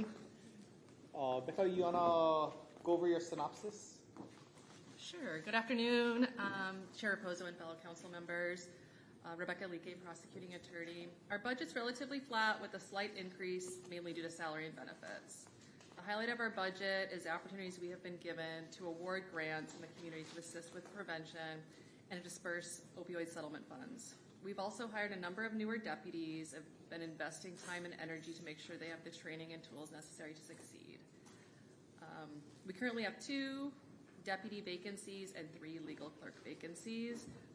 Continuously recruiting for the deputy positions and had a number of interviews last week for the legal clerk positions and have more scheduled for next week. And we're hopeful we'll be able to fill those vacancies based on those interviews. Happy to answer any questions. Okay, Councilmember Cowden, Mike. So you had a really interesting sentence in here that caught my attention on page 2 under operational challenges. So it says the maximum salary for deputies on Kauai is $75,000 less than the maximum salary for Maui and close to $50,000 less than Hawaii Island and city and county deputy prosecuting maximum salary. So that's a big difference. Why is that? I mean, is that our, who makes that choice? Salary Commission. The Salary Commission makes that choice. So have you sent a letter to the Salary Commission telling them that? They're aware. One thing is we're constantly recruiting, constantly interviewing, and I tell folks, and I think some people have come, that Kauai is the best place to be. And I don't say that jokingly. I just, I'm sure most of you watch the news and you see what's happening in the other counties, and we're certainly fortunate to not be dealing with the levels of violence and just violence in general that's happening elsewhere. Also, I feel like our office is a perfect size, so I think that those things do help with recruiting and retention, but it's certainly hard when deputies can be making $215,000 on other islands for recruitment. It's just the reality of the situation. I'm not saying that that's how much we should be paying our deputies. It's just a challenge in recruitment when they can go to Maui or Hawaii Island and get paid more. And then just a rough estimate, how many of your deputies are still paying off student loans? Handful, most of them? I'm not sure. I would say probably less than half, but still a handful. So that's quite a bit. And then my other question that I asked also the Office of County Attorney, are all of our prosecutors, do they live on Kauai, or do we have some remote working prosecutors? We currently have one deputy who doesn't reside full-time on Kauai, but he's regularly in the office. So okay. He lives on Oahu or something. He lives on the continent, but he's in the office routinely. So his significant other is on Kauai, and he's in the office pretty regularly. Okay. So everybody else is here. And how many positions do we have filled? Prosecutor positions, so we have a total of 15, including myself, that are filled and 2 vacant. Vacant. Okay. Yeah. Any other questions on the write-up? If not, we can move into the budget also. Councilmember Quilly. Just at the bottom where you talk about life choices staff being housed. So how many Life Choices staff and clerical team members are over at Halikokua? 4. 4 total. Okay. And the clerical team, that's to support Life Choices, or they also support you from afar? They do both. They do both. Okay, thank you. I have one question. Councilmember Cowden. So you heard our conversation we were having with the police department. So you understand you'll be getting similar email question, just trying to look at where our convictions are on what gets sent under. Yeah. And then if whatever you can give us that says where the gaps are, if there are gaps, in terms of how much information you receive or why there might be Thank you. Understood. You mentioned operational challenges, having issues with the state. Can you elaborate on that a little bit more? Sure. Unless it's going to dig you in a deeper hole and we can talk offline on it. No, I think most folks have seen either on social media or just heard anecdotally from others that the Sheriff's Division has been increasing enforcement, traffic enforcement, both at the airport and other places around Kauai. Although I was sort of aware that that was going to occur, we weren't really looped into a discussion about that, and we're responsible for prosecuting those offenses that come from those reports. So, we work really regularly with KPD in making sure that they're trained and up to date on the latest case law. So, for example, there was a recent case that requires that all Mirandai statements be recorded visually and audibly. So these are things that we need to make sure that our law enforcement partners are aware of. So it can be challenging when a state agency does enforcement and they're not interacting with our office to make sure that we can successfully prosecute those cases. That's just one example. Also, we just want to make sure that everybody's working together so the appropriate parties can be dispatched to a scene, right? So there was just there was a little bit of a lack of communication. If that answers your question. I get it. I've seen that sheriff's vehicle giving a lot of tickets out like within the last few months. So, any other questions on the write-up from the members? If not, we'll go into the budget. Councilmember Quilly.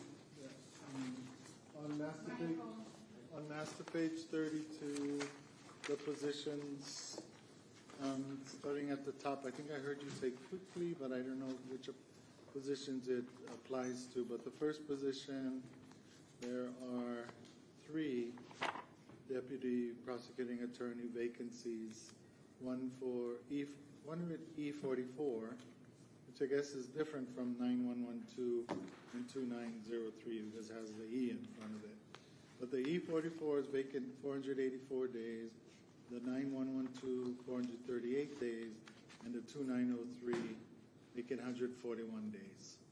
E44, the status on the vacancy report was no recent activity with HR, so that was as of March 15. What has changed since March 15 on this position, if anything?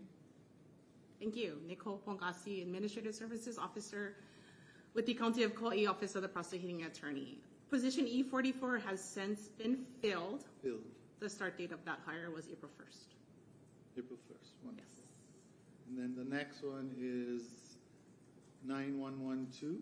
Position 9112 has been effectively vacant since January 1st, 2026. There was actually an error in the date. It wasn't 25. January 26th was what the vacancy. So are you recruiting and filling this position? That is correct. And then, follow up on that one. go ahead. Is 9112 a special investigator? No, 9112 is a deputy prosecuting attorney. Okay. And then the next one is 2903. Okay. Oh, it said selection made, so did you offer, get an acceptance, and did they start? We did make a selection and we did make an offer. However, that has since fallen through. So not accepted. Correct. So like 9112, while you're recruiting for that, you'll be recruiting for this also? That's correct. Okay. And those are all the prosecuting attorneys? Yes. Vacant? Yes.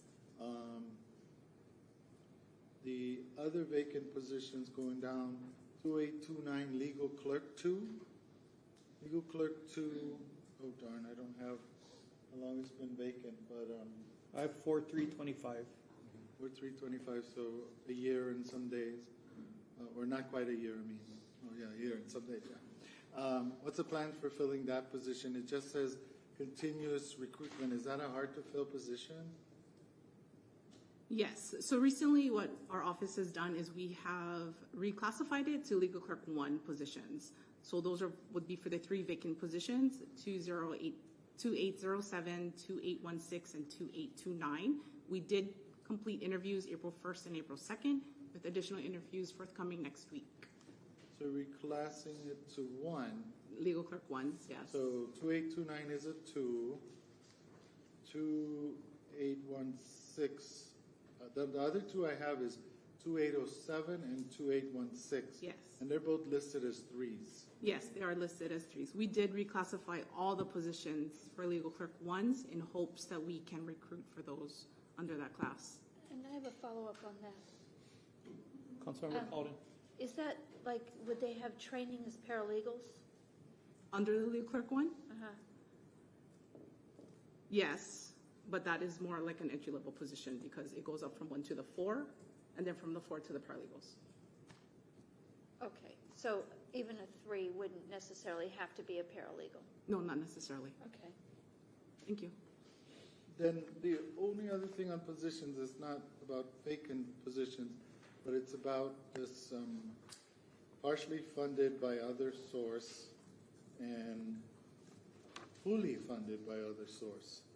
So the singular asterisk, the description is fully funded by other source, but then there's a dollar amount there. Why isn't it there's dollars in there, so why isn't it a dollar amount? And that would be 2804, victim witness counselor 1, and 2825. Same title, victim counselor 1.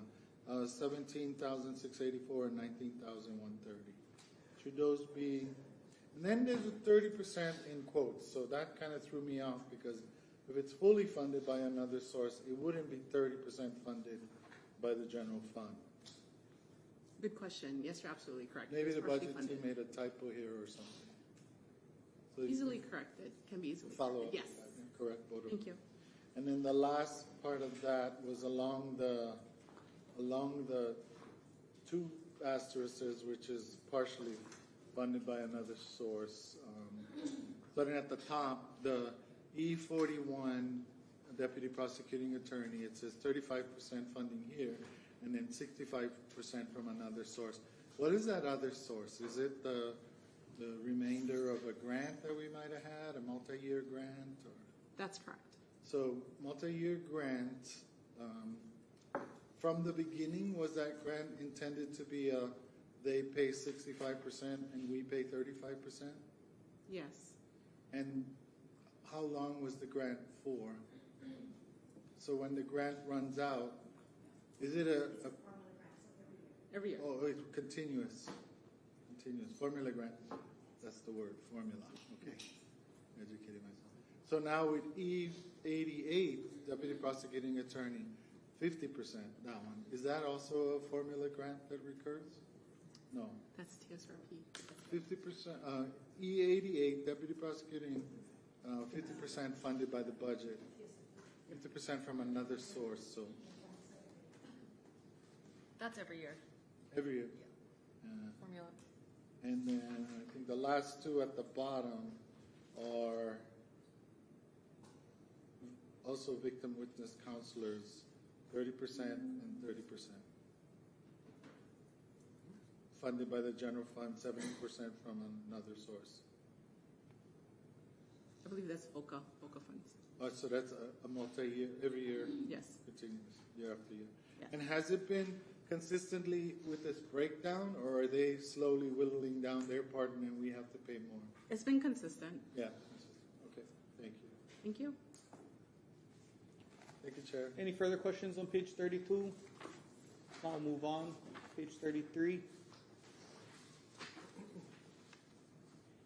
I have one.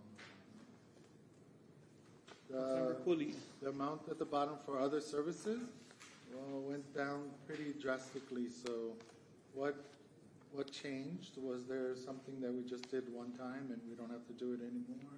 Got moved to grant and aid, the YWCA items. Okay. So that's the one. YWCA family violence, YWCA Got it. sexual assault treatment. You're so good with your last year budget. All in your brain? Write it down. Thank you. Keep the meeting moving. Did that for everything? Thank you for that work. 33, now we're going to 34. Yeah, it was 85 and 75, and I think Yeah. the amount's bigger now. Yeah, Good job, Errol. in the grant and aid. I have a question on the grant and aid. Councilmember, Council Chair Raposo. Thank you, and thank you all for being here. On the grant and aid, the family abuse or family violence shelter sexual assault treatment program, in the past, it was clearly designated for the YWCA. Is there a reason why that was removed? It's the same thing that happened with KEMA and the Civil Air Patrol. I'm a little concerned when we leave it open because then the appearance that we might be going out to bid. I'm just curious, what is the intention of the prosecutor's office? We were following the guidance of the administration and not specifically putting that service provider in there. And we also absorbed OED's grant funding. Oh, you got Hōʻike's one too? Yes. Where is that at? It's in there. Huh? She didn't say Hōʻike, she said OED. OED. Oh. Economic development. Sorry. I misheard it a little too. You're deafer than me, and I you know, picked that up. I was watching her lips. Okay. That's why the amounts went up. It's going to go to the same place. There's not another provider for that service, so. Yeah, and I think, I've shared my appreciation for them for over all the years, so. Okay, that's something that I'm not sure why the administration doesn't want it in there, but we can put it in there. Councilmember Holland. So just for my questions on this same topic while we're here, the 170 is traditionally that family violence shelter YWCA funding, and then the 150,000, is that the OED that you're referring to, or what was taken from OED? I think it was split between those two. So it wasn't for one or the other. So we already had funding allocated for both of those, but we just absorbed some of their funding as well because it made more sense for us to administer it all than to have it in separate departments. And so both of those are generally YWCA? They are. Right, okay. And then the adult and adolescent mental health and substance abuse community program grant for $1 million, is that specifically going to certain people, or where's that? Yes. So we have a listing of the awards that were given out. This focus this year on youth programs, but there are also some treatment providers. So that's all open and bid for that $1 million, right? Yes. Okay. I have one more question on this page. Go ahead. Just my only other question is up a little bit under IT, the background search via the internet. Is that that's only 2,000, right? And then the other one, case management, 118,000. What does that cost? The 118,000 case management? That's for our case management software. Software. Oh, okay. Wow, it's expensive software. Very much so. Yes. Our software is linked to KPD Spillman, and it electronically provides all records through that system. So wow. It's pretty critical to our function. So it costs us that every year? Yes. Wow, that must be good software. Councilmember I have a software question. When we were looking in the past year or so, some of the challenges in tracking, because I really like to look at those statistics, was that the software was inadequate. Yes, and we're still working on contract review in the hopes that we can possibly move to another provider if we're able to get the contract through OCA. We're working with them currently on possibly procuring a different case management software. A different software. Correct. So because the one that we have, we just haven't been able, it doesn't have the capacity that we need in it, or not well. I'm hopeful that the other one will be able to provide more information. I'm just hesitant to say anything negative about our current provider, but it hasn't been able to provide the data as easily as I would like it to be provided. The statistics and the information about case dispositions. Part of it is, we're working with our staff to make sure that we're consistent in inputting all the information the same way, because there's a lot of different options and ways that things can be input. So that's something we're working on our end, but our hope is that we'll be able to upgrade the software to something that can better meet our needs and answer more questions. Okay, thank you. Any other questions from the members? Yeah. Councilmember Cooley. I'm not finding my notes, so I'm just having pulled it out of my head. On the line item that is the adult and adolescent mental health and substance abuse community program grants. So I noticed I have the last 3 years of this year 24, 25, and 26. In each case, $1 million. This might be the 3 years of the program. I don't think it even existed prior to that. The first year we had 6 applicants for 1.8 million total. Obviously we could only give out $1 million, so it went to 6 applicants. But they got lesser amounts. Second year was 24 applicants for 5 million total. 8 were awarded, obviously broken down by the $1 million limit. And then this fiscal year we're in now, 25 applicants for 3.6 million, and 13 were awarded. So 13 out of 25, half are being awarded. Nice to have $1 million. I know the homelessness grant only has 500,000, and there's some interest by council members to up that. But I'm wondering are we in any way guaranteeing an amount of that to go to one piece of the purpose? The double purpose is substance abuse, community-based initiatives focus on prevention, treatment, and pro-social youth engagement. But I think it was substance abuse and mental health was the 2 areas that in general was listed versus mental health. Are we putting half of that, 500,000 towards substance abuse and half of that towards mental health? Or is it just one pot of money and depending on the applicants, we kind of, go where we think it's needed most? Because you kind of said this year it took a youth focus or kind of. So there was a priority points given to programs that focus on youth. But in response to your question, no, it's not split like 50-50 mental health and substance use. And the things are kind of hard to separate too in my mind a little bit. So because I think the 2 things really are interwoven a lot of the time, substance use and mental health issues, which kind of a chicken or the egg situation. We did give an award to Hōʻike, which I know does a significant amount of both of those things. So, we try to do, our committee tries to award them in a balanced way and seeing the big picture, but we don't have, 50% here, 50% for one or the other, or adult or adolescent. Focus on adolescent just because we're really hoping to go upstream as much as possible to get youth connected with mentors and coaches and physical activity that's going to help them lead a more pro-social life, not get involved When in you criminal said activity. our committee, so who makes up this committee? Is there a committee of volunteers from the community or from within that? We had on our committee this year Nalani Brune, Ellen Ching, Jamie, and didn't you leave this? Jamie Shakes and Diane DeHart are the one that's over in Kukukalikuku. Yes. I just met her a couple weeks ago. so that was our committee. She's probably been there a while, Excellent but I committee. just met her. I guess what I'm getting at is I wanted to know if, and we might have to create another line item, there was a way to dedicate funds to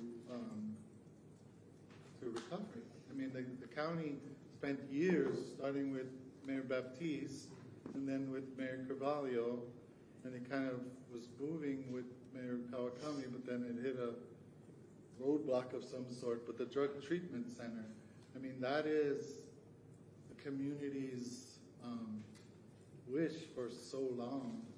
And if they're going to be the lead, and perhaps only residential youth drug treatment on this island, then at some point we got to invest in it somehow.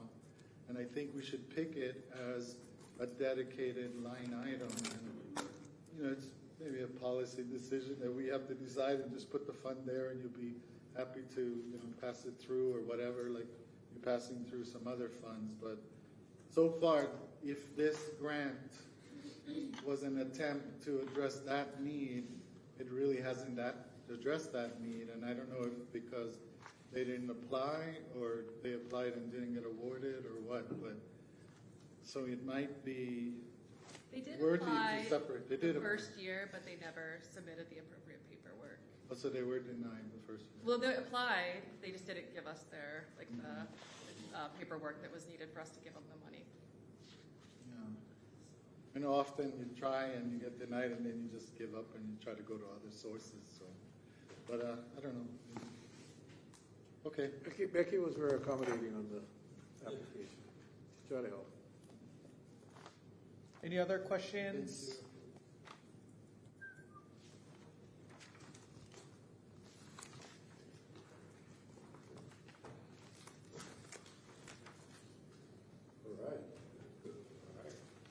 Oh wait, I'm just to notify you. I see all your notes, so I don't wanna close the meeting while You were get here your actually notes. when we were talking with the police, so you know where I'm going or where it's at, and I'll for sure submit it in writing, but it might take me a couple of days working with staff to put it into a master spreadsheet, if you will. But last year I asked for some things, and it required you to do some work, so you couldn't get it to me right away, and then when you did respond, it was already past decision making. So I think we're closer now, so we can probably get it before decision making, which would give you a month. But I'm going to submit a request for a follow-up on the data that you've provided already and that KPD has provided. And I think if anything, my biggest holes in the data is what makes up the largest of all the categories when it's broken down by arrest or charge type, which is all others. Because in 21, 22, 23, 24, it was 1,967, 2019, 2,155, and 2,138. And so I got that broken down from KPD of what they refer to OPA. So the biggest chunk of what they referred was there. But I don't know what that is. So in writing, we're going to ask for maybe a breakdown of that, not only from your side, but from KPD's side too. And then as well as asking for just the last fiscal year that's completed. So we got up to 2024, we'll be asking for 2025. 26, we're still in it, so we can't do it. And then the only other missing piece of actual data too was the piece on other dispositions. So other dispositions, which I think includes cases dismissed, trial not guilty, and again, all others. So those three different categories I'm going to want for the 4, now 5 fiscal years. So 21, 22, 23, 24, and 25. So that may be the hardest part. Maybe there's some explanation of why it wasn't able to be gotten for the prior years already when everything else was provided. But yeah, it's going to be a master spreadsheet. I think we'll have done most of the work using what you've already given us and what KPD has given us, and then they're just asking you to just fill in the pukas and finish the final column. And then I'm going to work with Councilmember Cowden to make sure this is including all of her stuff. I think maybe in the all others, and then maybe we're not understanding some of these categories, but it'll come forward in writing. Bless you. Bless you. That wasn't really a question, but I do want to kind of give a little bit of an answer. Okay. No. Because when I saw when it was mentioned, when the police were up here, the 350, that just seemed like a really large amount. So on lunch, I went home and I went to the office and looked to see what we received, and we received like just about half that many cases. So I had a chance just to chat briefly with Captain Carrera, and she said that, well, if somebody had like a bench warrant, they didn't show up for court for a family abuse case, that would be counted. If they got arrested for assault and abuse, that would be counted twice. If they got arrested and then we decided to charge them via indictment or felony information, we dismissed that original case, they would have gotten arrested twice on the same charges.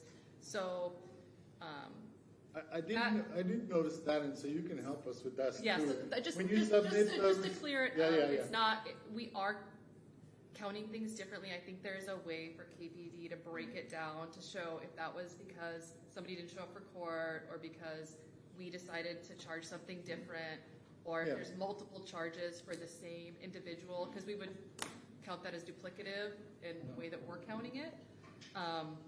Also, in the family abuse cases, we do charge a lot of cases that we cannot necessarily prove beyond a reasonable doubt in the hopes that we can get folks into services.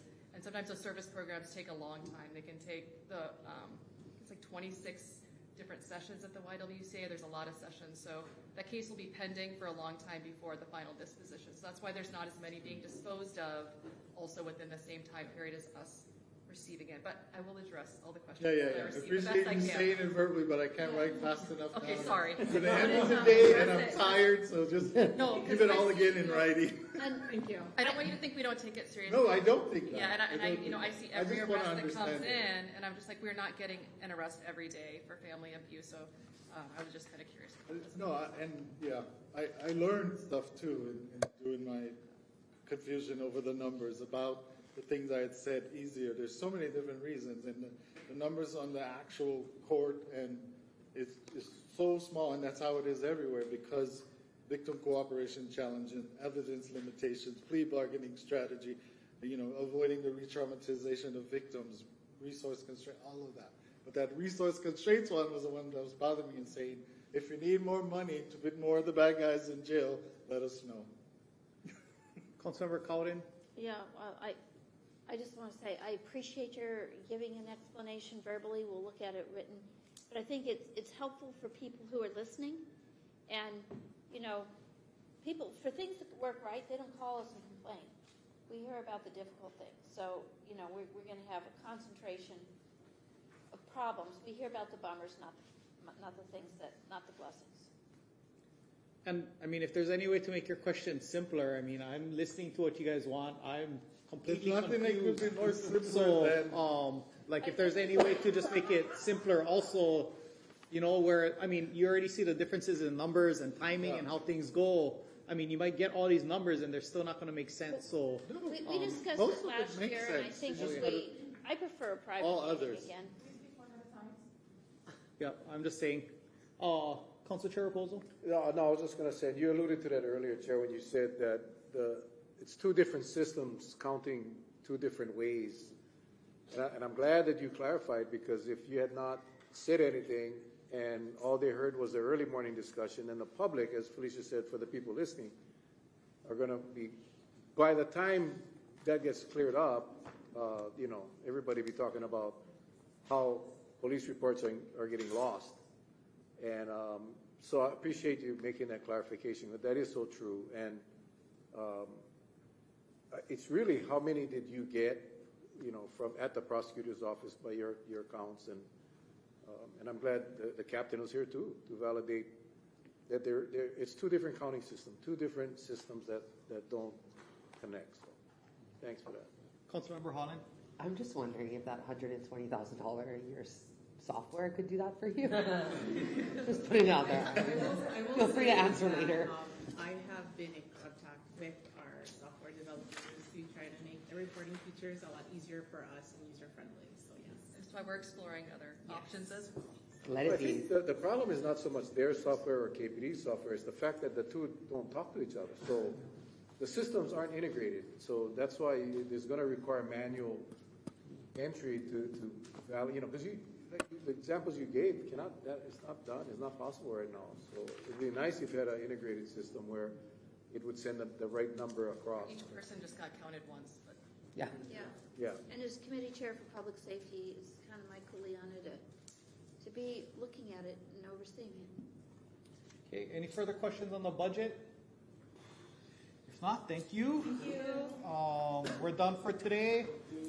At this time, I'd like to recess the departmental budget reviews. We'll reconvene tomorrow, Tuesday, April 7th, 2026 at 9 a.m. when we will hear from Department of Finance, Office of Economic Development, and the Planning Department. Oh, you know, I have a question for the. Send it in writing. The victim witness. Oh.